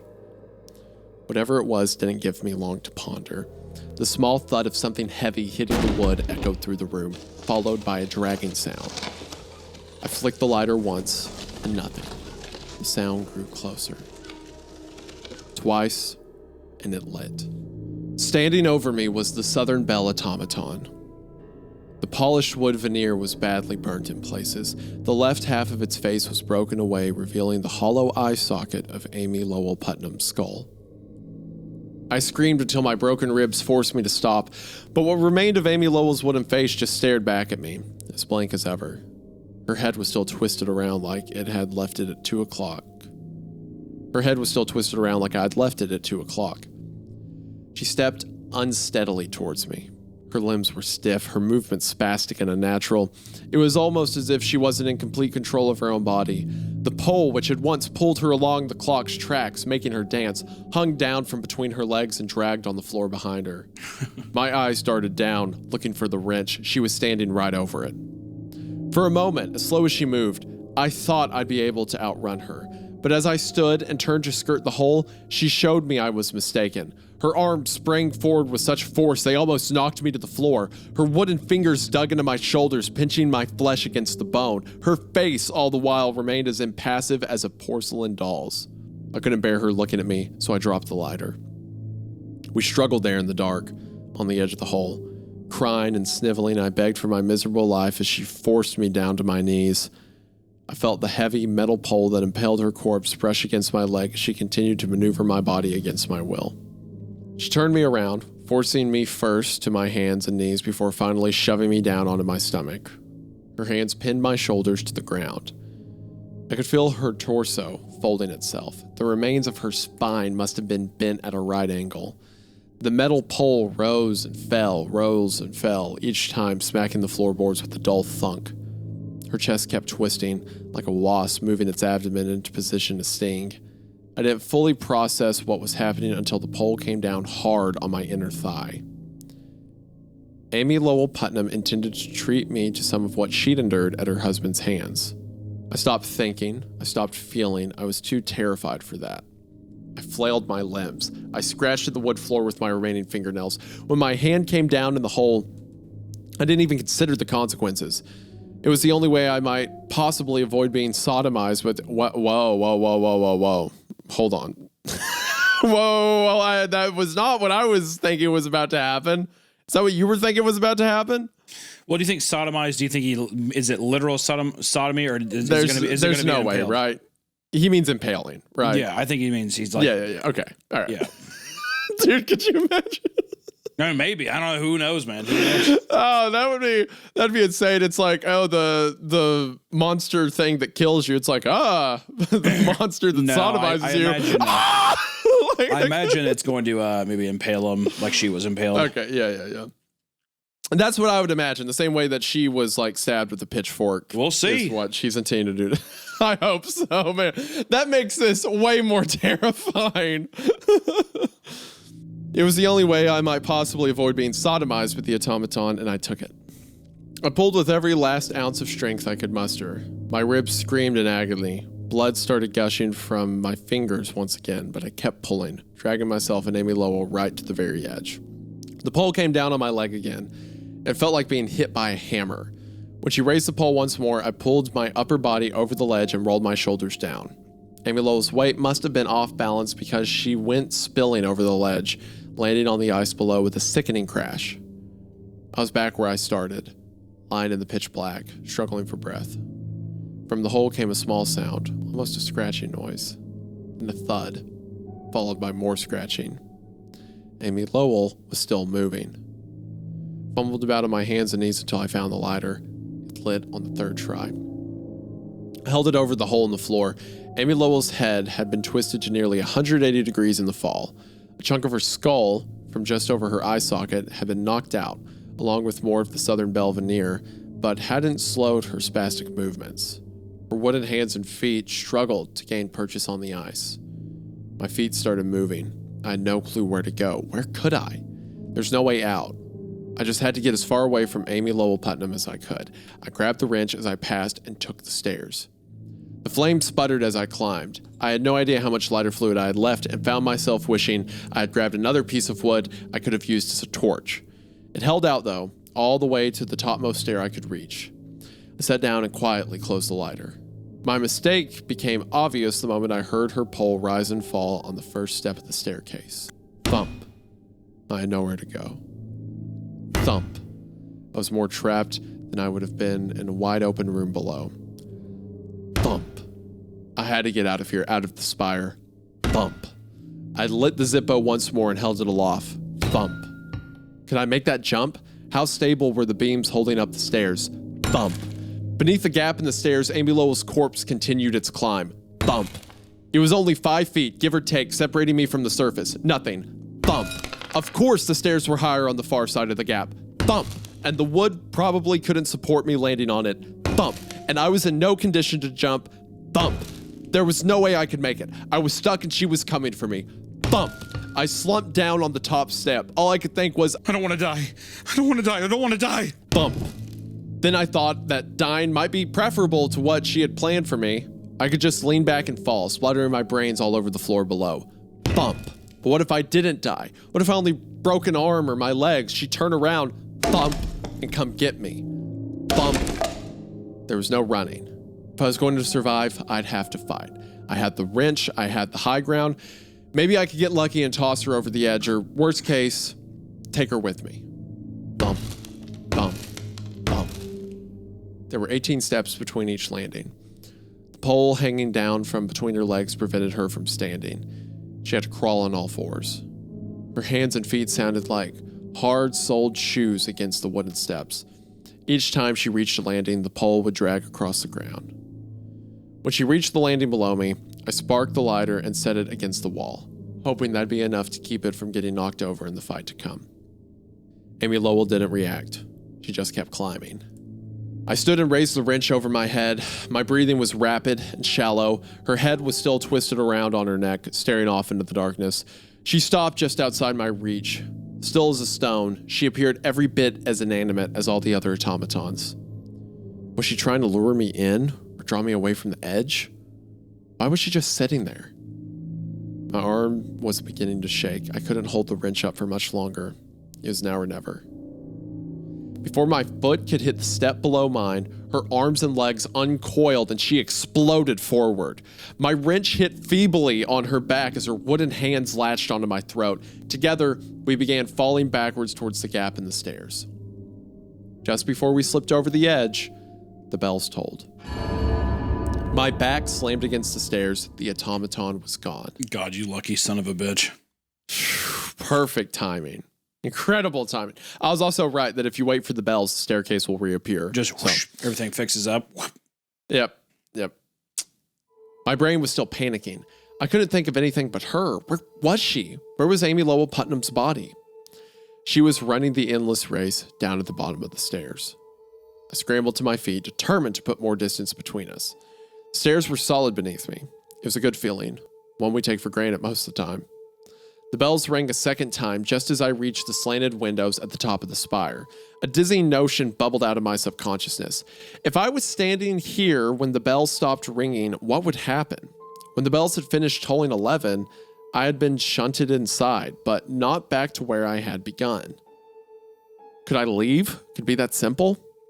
I raised the wrench in my hand. It would make short work of thin wooden slats. But I couldn't do it. This was the Spire. It still got him. It still got him in his trap. This was the Spire. The real Spire, and not its decrepit remains. It housed the bells. The note they sang was beautiful beyond comprehension. I knew it was crazy. I knew it was my life on the line, but I couldn't destroy any part of the widower's clock. Not while the bells were ringing.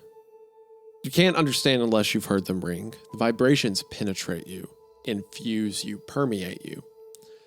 You would do anything to hear the bells, sacrifice anything, no matter how much you regret it later, no matter how much they scared you, made you question your humanity. To hear their call is to be owned by them. I laid the wrench on the ground and began removing the slats one at a time, careful not to chip the paint.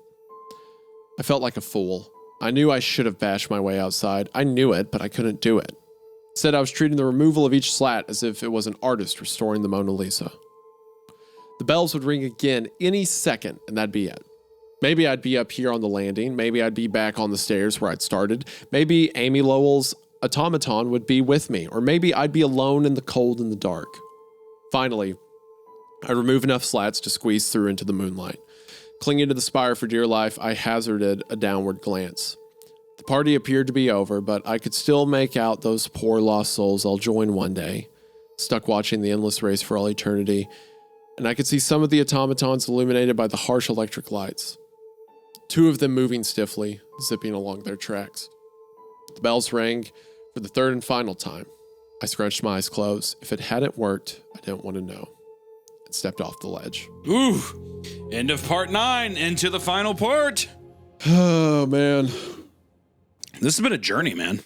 This has been a journey. I'd say we've gone from like, oh, me and Scary Carrie, and like this guy killed himself, and he was into this girl, and like now I'm into her, but then it's a full circle. She's cheating on me. Like, yeah, it feels very full circle. We go from a guy talking about like being enamored by ghost stories and stuff, and these folk tales and everything, and being completely enamored by it, losing faith in that, and partially into the scary stories in pursuit of like love and that kind of things as well, and all the kind of tumultuous shit that happens when you're a 15-year-old and that kind of stuff. And now it's come full circle back to where now he is a part of he is a part of the folk tale. He is a part of the ghost story, and like he himself is becoming one of those. Every bit of this too, like you were saying before, it's paralleling with Alina. It's paralleling with his relationship with Carrie. It's paralleling even with the folk tales that we've read so far. It's interesting how it's set up all of these things delicately, and now all in these last couple parts, it's just kind of like perfectly presenting it all in this little box, this sandbox moment of this horrible purgatory he's in. It's incredibly well done. I'm a huge fan of it. Well, old buddy, old pal, are you ready for part 10? Let's dash towards the finish. End of the line. Part 10. The first thing I was aware of was the cold, then the pain in my hands and ribs. Then I noticed the wind. I opened my eyes to see snow glistening in the moonlight and the long shadows cast by trees. I'd stepped off the spire and dropped only a foot or so, falling to my knees in the snow. My eyes brimmed with tears of joy. I wanted to kiss the ground and throw the snow up in the air and wallow around in it like pigs in its own filth. But then I recalled the way Scary Carrie had looked at the hospital, swollen black lumps of necrotic flesh where frostbite had set in. My mother's car was a solid hour and a half's walk away, and I wasn't moving as quickly as I usually did. I got walking as fast as I could bear.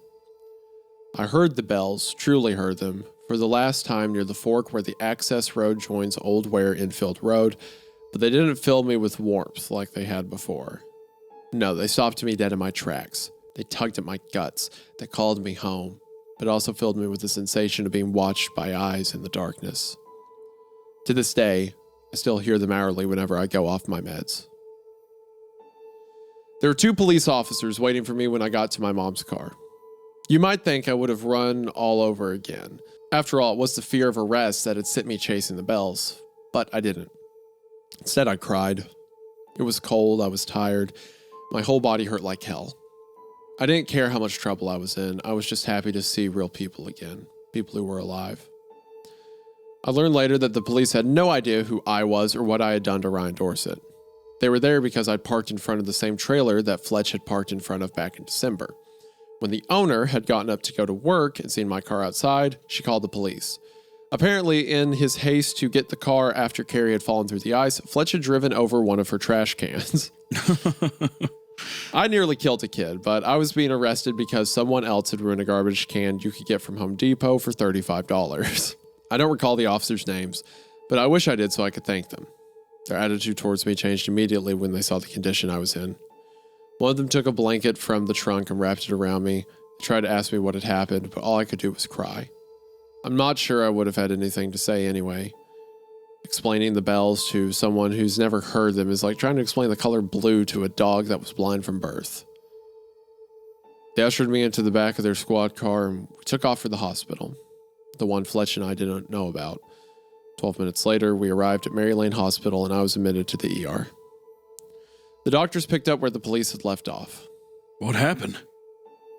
Were you in a car accident? Were you in a fight? But I remained unresponsive.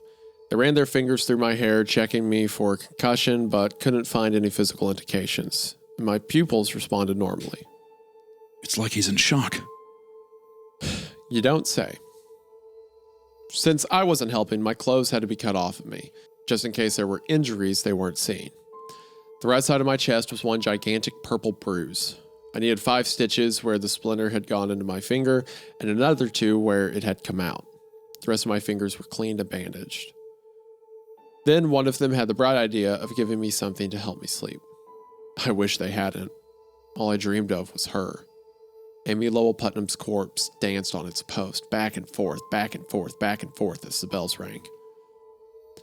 That's interesting because every other time in the story when he says her, it goes to Alina. But now it's like a new, more terrible woman has taken that place. Yeah. He's being haunted by a new woman. Yeah.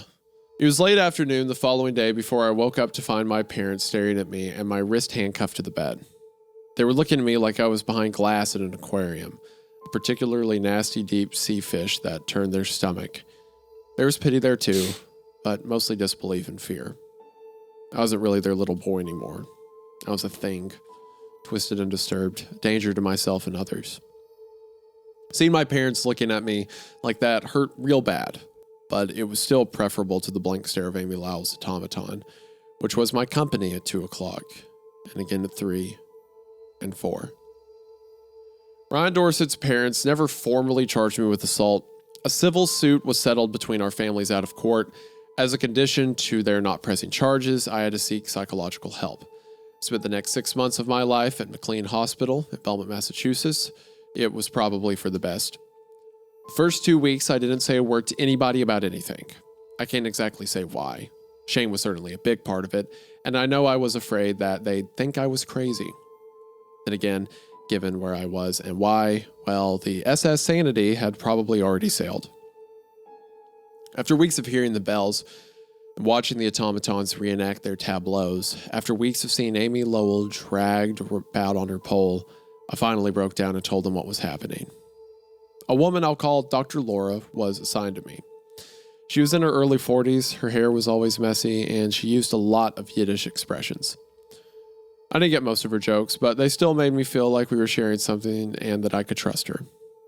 She diagnosed me as bipolar, believing my attack on Ryan, my experience hearing the bells, and my belief that I'd visited a haunted clock tower in the middle of a reservoir most likely stemmed from what she called a mixed episode, a state where symptoms of depression and mania occur simultaneously and auditory hallucinations aren't uncommon.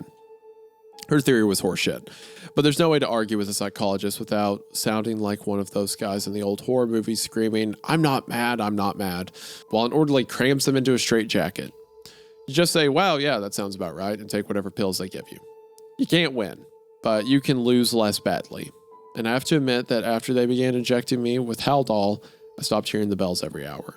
She may not have believed my story, but Dr. Laura taught me a lot. We would look at the decisions I regretted and examine not only the effects of those decisions, but everything that led up to them. What was I doing? How was I feeling? We'd list it all, from my emotions to my bodily sensations, and try to find the pattern that led to my worst decisions. She helped me isolate my self-destructive triggers. Then we discussed how I could continue on in life and accomplish my goals without stumbling blindly into those triggers.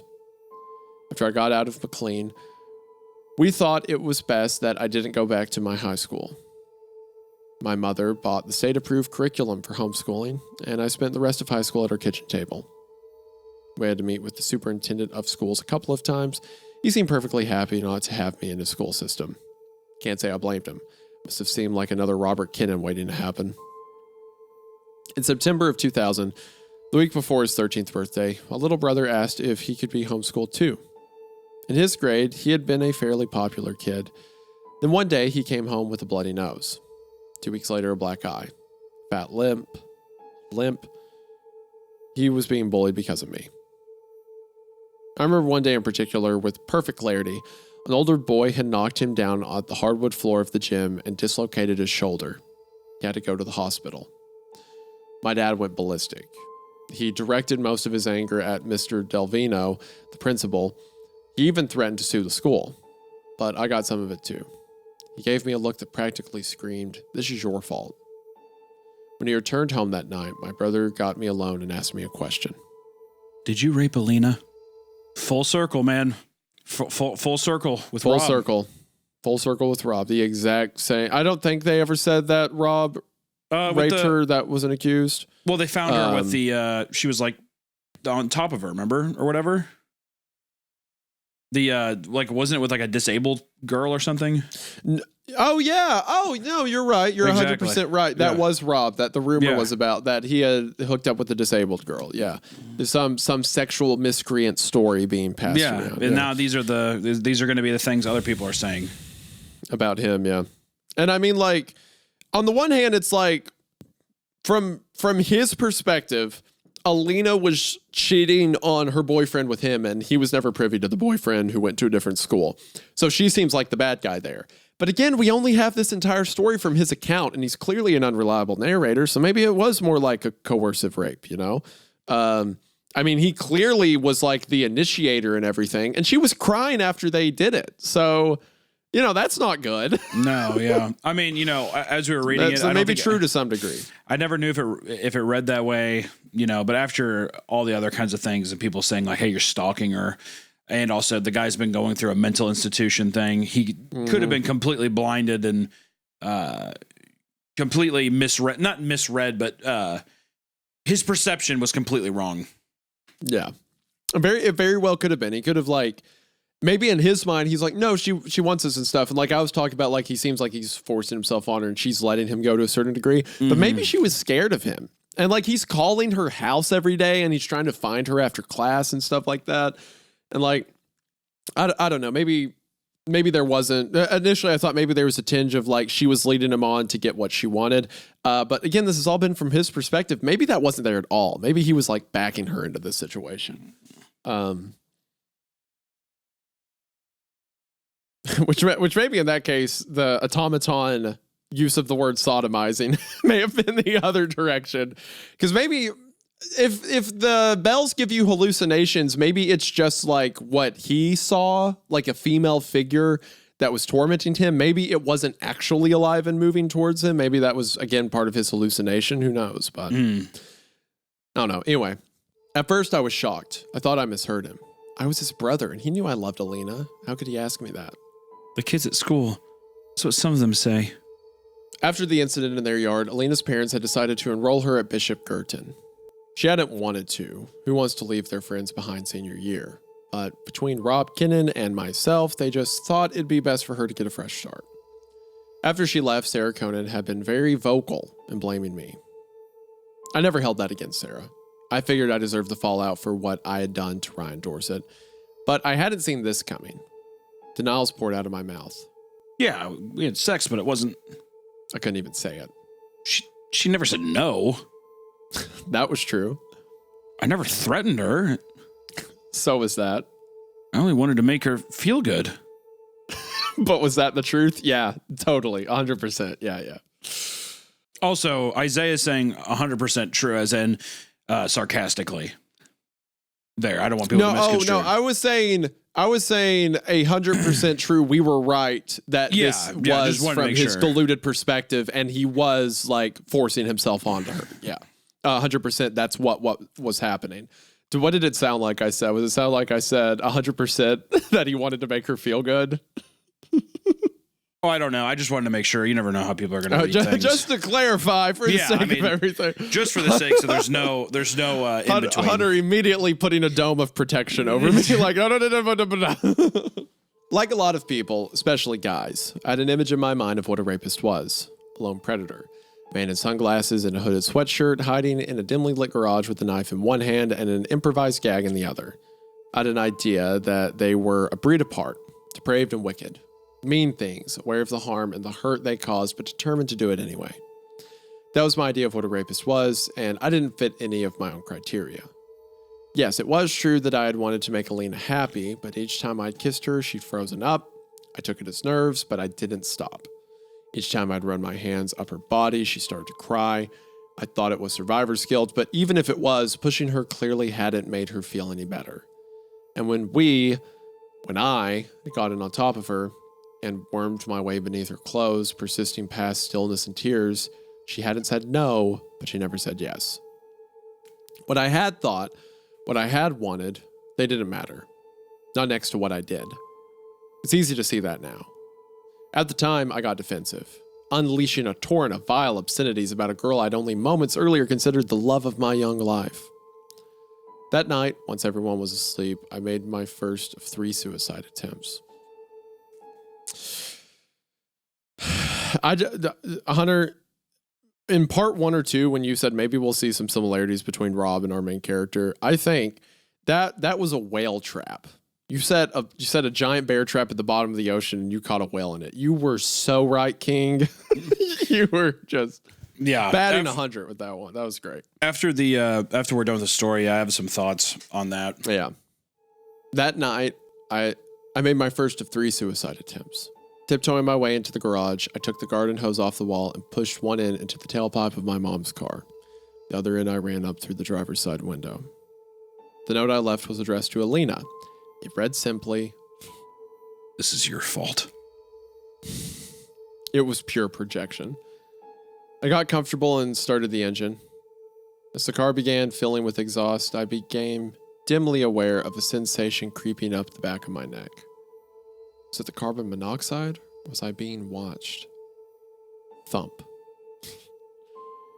Had Amy Lowell been the mystery figure people saw inside Rob's car the night he killed himself? Did she collect the souls of those she condemned? Was that how the automaton's face had been burnt? Let her come. Anything's better than this. But the thump I'd heard wasn't the sound of Amy Lowell Putnam's post on the garage floor. It was the doorknob slamming into the wall when my brother threw open the door to the house. He saw me and screamed bloody murder until my parents came. The 3 of them could pull me out of the car. The garage was beneath my brother's room. He had heard the engine start, but didn't hear the garage door open. So after a couple of minutes of wondering, he got up to see what was going on. Next thing I knew, I was sitting in the living room with a splitting headache. My mom was hugging me and crying hysterically. It was the first time anyone had held me in 9 months. The next morning, I was back in McLean. Dr. Laura and I spent a lot of time talking about Alina. I was surprised she was still willing to work with me, knowing what I'd done, but she was as patient and kind as ever. After 2 months, I still struggling to wrap my head around how anyone could think what I'd done with Alina had been wrong. To Alina, what I had done to Alina. Why didn't you just say no? It was a textbook example of blaming the victim, but I genuinely didn't understand. I would have stopped. You can never be certain what someone else is experiencing. That's why you have to ask and listen, not assume. They want exactly what we want, or they'll respond exactly like we respond. First day. I nodded. We weren't in a session. Strictly speaking, Dr. Laura probably shouldn't have been talking to me at all, and especially not about anything that was at the heart of my treatment. But from time to time, she would. I think she knew I needed the human contact. Bubala, don't take this as anything but speculation. I can't know what she was thinking any better than you can, but you might want to consider that the last boy that had a crush on her had killed himself 3 months earlier. Wait, I can't know. Oh, saying like where she's coming from. Like what her perspective would have been. Yeah. I liked it when she called me Bubala. What's that got to do with me? She might have thought that if she said no, you'd do the same. Alina? If you're out there and you're reading this, I'm sorry. I apologize unreservedly. It was not your fault. I take full responsibility. If you want to press charges against me, I would not refute them. You can get word to me through my parents. If there's anything you want from me, anything that will bring you the slightest amount of closure, it's yours. I was so stupid, so hurtful, so wrong. I'm sorry. Yeah, it's like she probably just let him do that. Like it wasn't even cheating. It was like, I mean, it was like logistically, but in her head, she's like, well, the last guy that liked me killed himself, and I don't want that to happen to this guy, so I guess I should let him do stuff, you know? Like, yeah, and that's the problem with... What an awful position for a high school girl to be in, dude. This is another example, too, of like a narrative told through his perspective, right?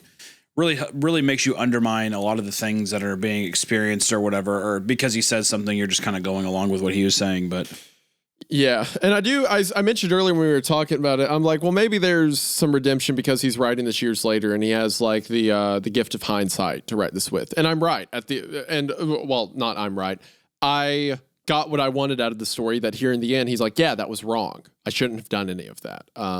So it's like progression for the character, even if it's just him writing about stuff he doesn't agree with anymore. In May of 2003, I received my high school diploma. My parents didn't think I could handle living on my own, but I had to get as far away from the Spire and the way they looked at me and my reputation around town as I could. My aunt lives in San Jose, California, and I managed to get into a vocational school 20 minutes from her house.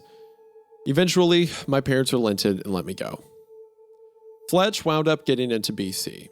which was a big coup for him. As fate would have it, so did Alina. From what I understand, the two of them actually wound up becoming pretty close. Last time Fletch and I spoke was in November of 2002, right around Thanksgiving. He had stopped hearing the bells before the end of his freshman year.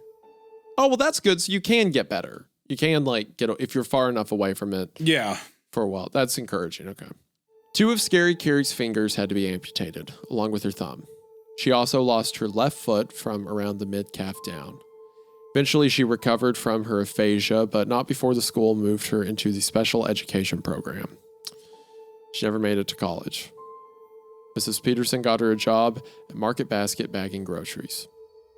My mom sees her from time to time and usually does her best to avoid her register. Neither Carrie nor her mother have asked about me since the incident. I don't know if she still hears the bells, but I doubt it. As for me, I'm unhappy but alive. I only hear the bells now when I don't take my Zyprexa, but they're not too far from my mind. Someday, I'm going to die, and Amy Lowell Putnam's going to claim me. There's nothing I can do to avoid it. Part of me wishes she'd just hurry up and do it already. The bells really do sound lovely. And that is the end of the Spire in the Woods.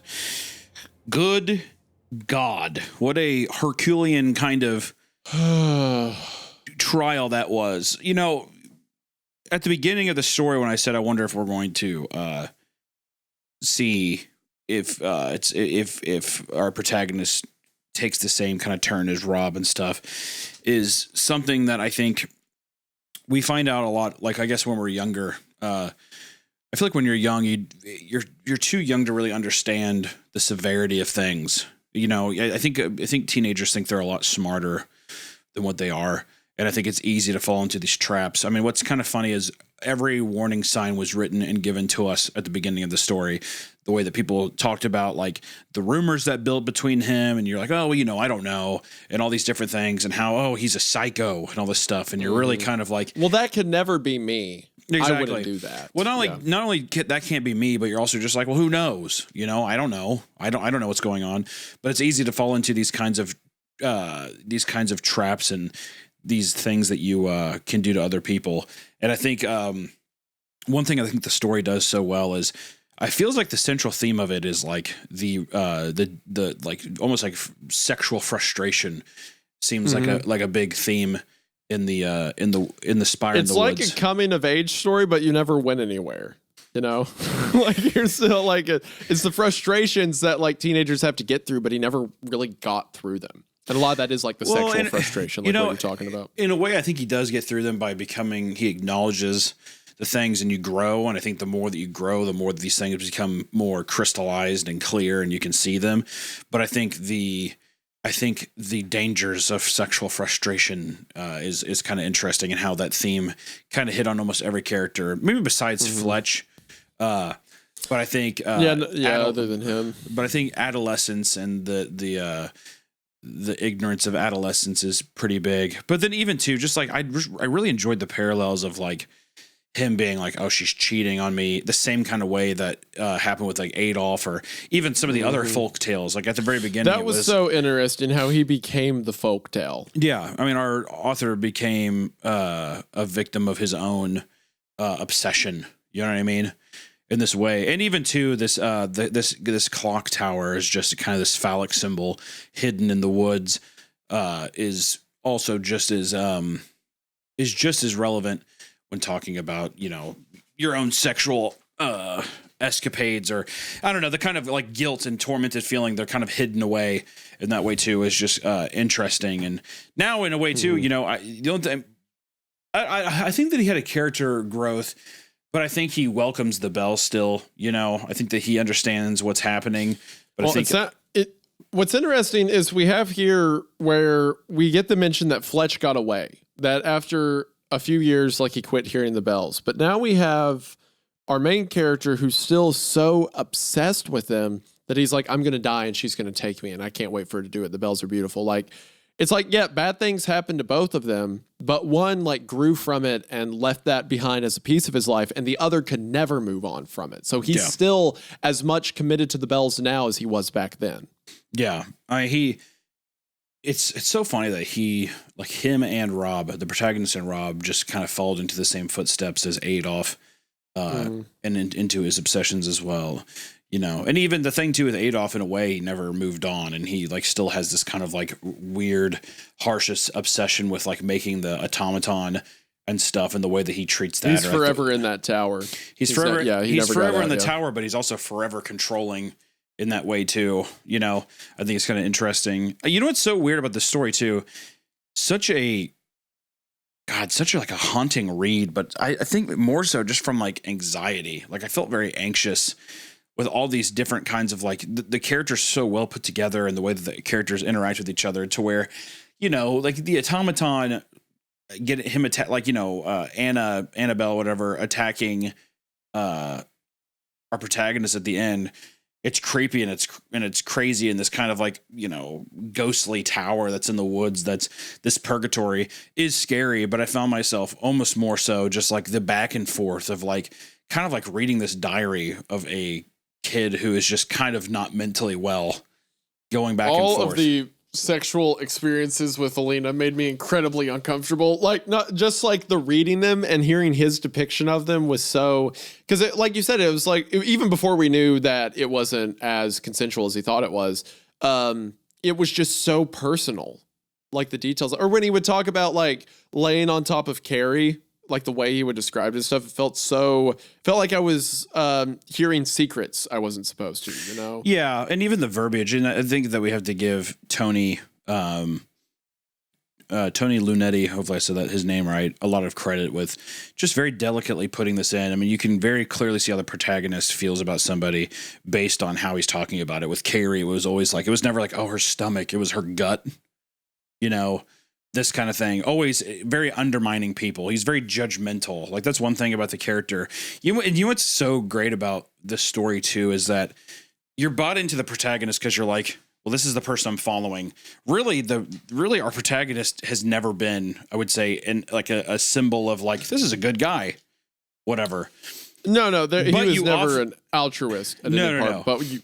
But you offset it by having something crazy at the beginning, and you say, oh yeah, this guy killed himself and he was a stalker, or he was like kind of creepy, whatever. Yeah. And this was a bad guy. It makes you immediately lose your apprehensions towards the protagonist quickly, to where you're kind of wondering, I think more so you're kind of like backseating this whole thing to where you're like, well, you know, where's this going? But you're not really fully realizing all of the stuff that he's doing in between these stuff. I mean, like even going out there with Carrie and Fletch and stuff, super irresponsible. The character's very selfish in that way too. And it's just the same kind of, it's the same kind of like, I don't know, selfish wants that he keeps bringing in, like hurting others with basically. And now Carrie, I mean, you know, forever changed. Carrie suffered more than, I mean, like, yes, Alina was put in an incredibly uncomfortable position. But Carrie also like was a huge victim in this story. Cause she just liked this guy and wanted to do stuff with him, and, you know, probably saw a lot of their trips together as just for him because he wanted to be around her. And she suffered for it the rest of her life. It sounds like, horrific. Yeah. And I don't know. It's, what's that line he said early on where he was like, I had been so reckless with Carrie. Yeah, and that led to a lot of consequences. A lot of our author's recklessness led to a lot of consequences. And it's tragic on the one hand because he was a teenager and he didn't have the expertise to like handle these complicated situations. But at the same time, he never really cared to ask what he was doing or what decisions he was making. So it is partially his fault, but I don't think the same would have happened if he was a bit more grown and a bit more mature. So it's tragic that it happened to him. Even though he is responsible for a lot of the stuff that happened to Carrie and Alina. It's just such an interesting, it's like a tragedy that could only happen when you're 16 years old. And it's played out so well where it's like both your fault, but also like you're all at the same time a victim of circumstance. It's such a unique tragedy to push a character through. Do we have any idea when this was written? 2013, I think. 2012, 2013. It's pretty interesting because it feels like it's pretty early in the creepypasta trend too, you know? Which this is like an r/no sleep story, I'm pretty sure, from the beginning. But you know what's weird is we've read 2014, March 4th, 2014. 2014. So yeah, pretty early on. You know, you read so many of these stories, and I think that there was a couple times in part of this where, I don't know, you read so many of these stories and you think about so many tropey stuff that there were so many times in this story that we were joking or like, you know, you really don't, you can't look at it. You're not looking at the story through almost like the correct lens or something, you know, when talking about like, you know, oh, they're getting it on or whatever this time. And you're not reading it as the same way. Granted, it's through his perspective and, you know, whatever else. And you're not expecting it, but it's kind of interesting. Like a story like this kind of takes it to this realm where it circles back, and instead of ending it on some big creepy thing, it grounds it.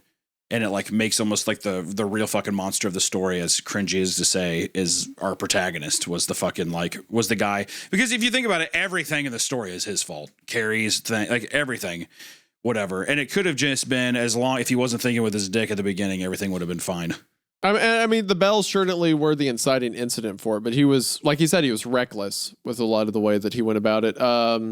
And it's funny, like how the only monster we really see, other than, you know, the widower who put all this together, was like in part 9, we had the possibly real or apparition of Amy Lowell Putnam's automaton, like chasing him down and stuff. No, like and that was it. And I will say that it's interesting too. I'm curious to see how the viewers and the listeners like it, because that was the only little bit of horror in it. Other than that, it was build up, and then we got to the tower and stuff, and we experienced it. And really, it was short lived. Like it was, we were only in that for so long. It was the cook off at the end of the story, but the story wasn't about that. Which I think I like, because it keeps that mysticism alive, and it keeps that folk tale alive with it, and it makes just the obsession and the kind of like the character developments we have the more important, enticing part of the story, which I do think is impressive. It feels like in a different way, like kind of like Baraska kind of thing, of like all these Kimberly and you know, all these the characters that embodied that story and the connections they had. Whereas that one was like a group of like very tight knit friends. This one felt, in my opinion, more realistic to a high school experience of a kid's obsession or something, you know? So, whereas one is an incest rape machine, this is just about a kid who is like, I think I like this girl, and he goes way too far. And then now it's like that dictates way too much in him. Yeah. Yeah. So I don't know. The bells did make him lose his inhibition, but that inhibition was already there, you know, like that underlying emotion. Yeah. Yeah. It's true. So overall, this was great. This is one of the better stories we've read for sure. You know, and I think it's going to relate to a lot of people. I think that like, at least for me, I know being a cringy kid who had the girl that you liked, you know, and all that kind of stuff. And my it comes anxiety, from a relatable place. Me and you the whole time were just like, Jesus Christ, this is too real. And I bet you anything from a male perspective from that, and the female perspective, there's probably tons of instances or guys like this that you had to reject as well. So I don't know. It's almost like, especially for a guy, it's almost like being like, remember all of those weird emotions you had around women when you were a teenager? Okay, now imagine that you didn't control any of those inclinations, and like everything, like you kept telling yourself it was okay. That's why it creates a horror story. To me, the most horrifying parts was like the instances with Alina. That like made me way more uncomfortable and freaked out than anything to do with the clock woman's body. My anxiety was through the roof. Very anxious. Anytime you would talk about like hooking up with her and she'd be crying, I was Well, yeah, you pepper it in there, and it's like you really do. You like think about this thing. It's like, oh, we kissed, and in a way, you're like, oh, there you go, romantic, and it's like, and then immediately the next thing is, like I was so happy, my cheek against hers, and then we parted, and I could tell she was crying, and you're like, what? It's like, okay, all right. But see, once again, it's like I wanted to get through all those segments quickly. Once again, though, Tony does a great job by like once again putting it through the perspective of the protagonist, but then also starting it off with this guy's suicide, and then now it's all from the perspective of how all these events and these people are connected to this one thing, which is traumatic and horrifying, and it's so loud and bombastic. I mean, a kid sitting in his car burning to death is insane. So, it's just these things where it's like, who is fucking mentally right? Who is in a good spot right now? And I don't think anybody is. And that's what lowers your guard down. You don't even think about it, and I know we were joking about it, but until the end, when it's just kind of like very blunt and serious, then it's it really fucking wraps it around and you get a more realistic take of everything. So I don't know, man. Like all in all, how did you like the story though? Were you stoked on it, or I loved it. This was a ton of fun. I really enjoyed it. I really enjoyed a lot of the developments. I like the tone of it. I like how Tony was so smart to write the story in such a way where just the grammar and like adjectives he would use to describe different people kind of gave hints to the fact that our author was biased. Until eventually then he's full blown unreliable. And I think that he's peppered in details really well. The way information was divulged to us was really good, where we would get little hints of the next thing to come along. It was very well written, a very cool story, very unique. Like, it started as a coming of age thing that took a very different direction, and I think it did it well. Very haunting. Overall, great story. I really enjoyed this a lot. Well, I hope that it stays up. I don't know. Listen. Yeah, no one may see any of this. It took us 3 days. It took us 3 days to record this. It's just a long story with other work stuff we had going. And, yesterday I didn't really think much about it. And today while we were recording, I didn't think much about it until right now, where I'm like, I think people are going to love this story.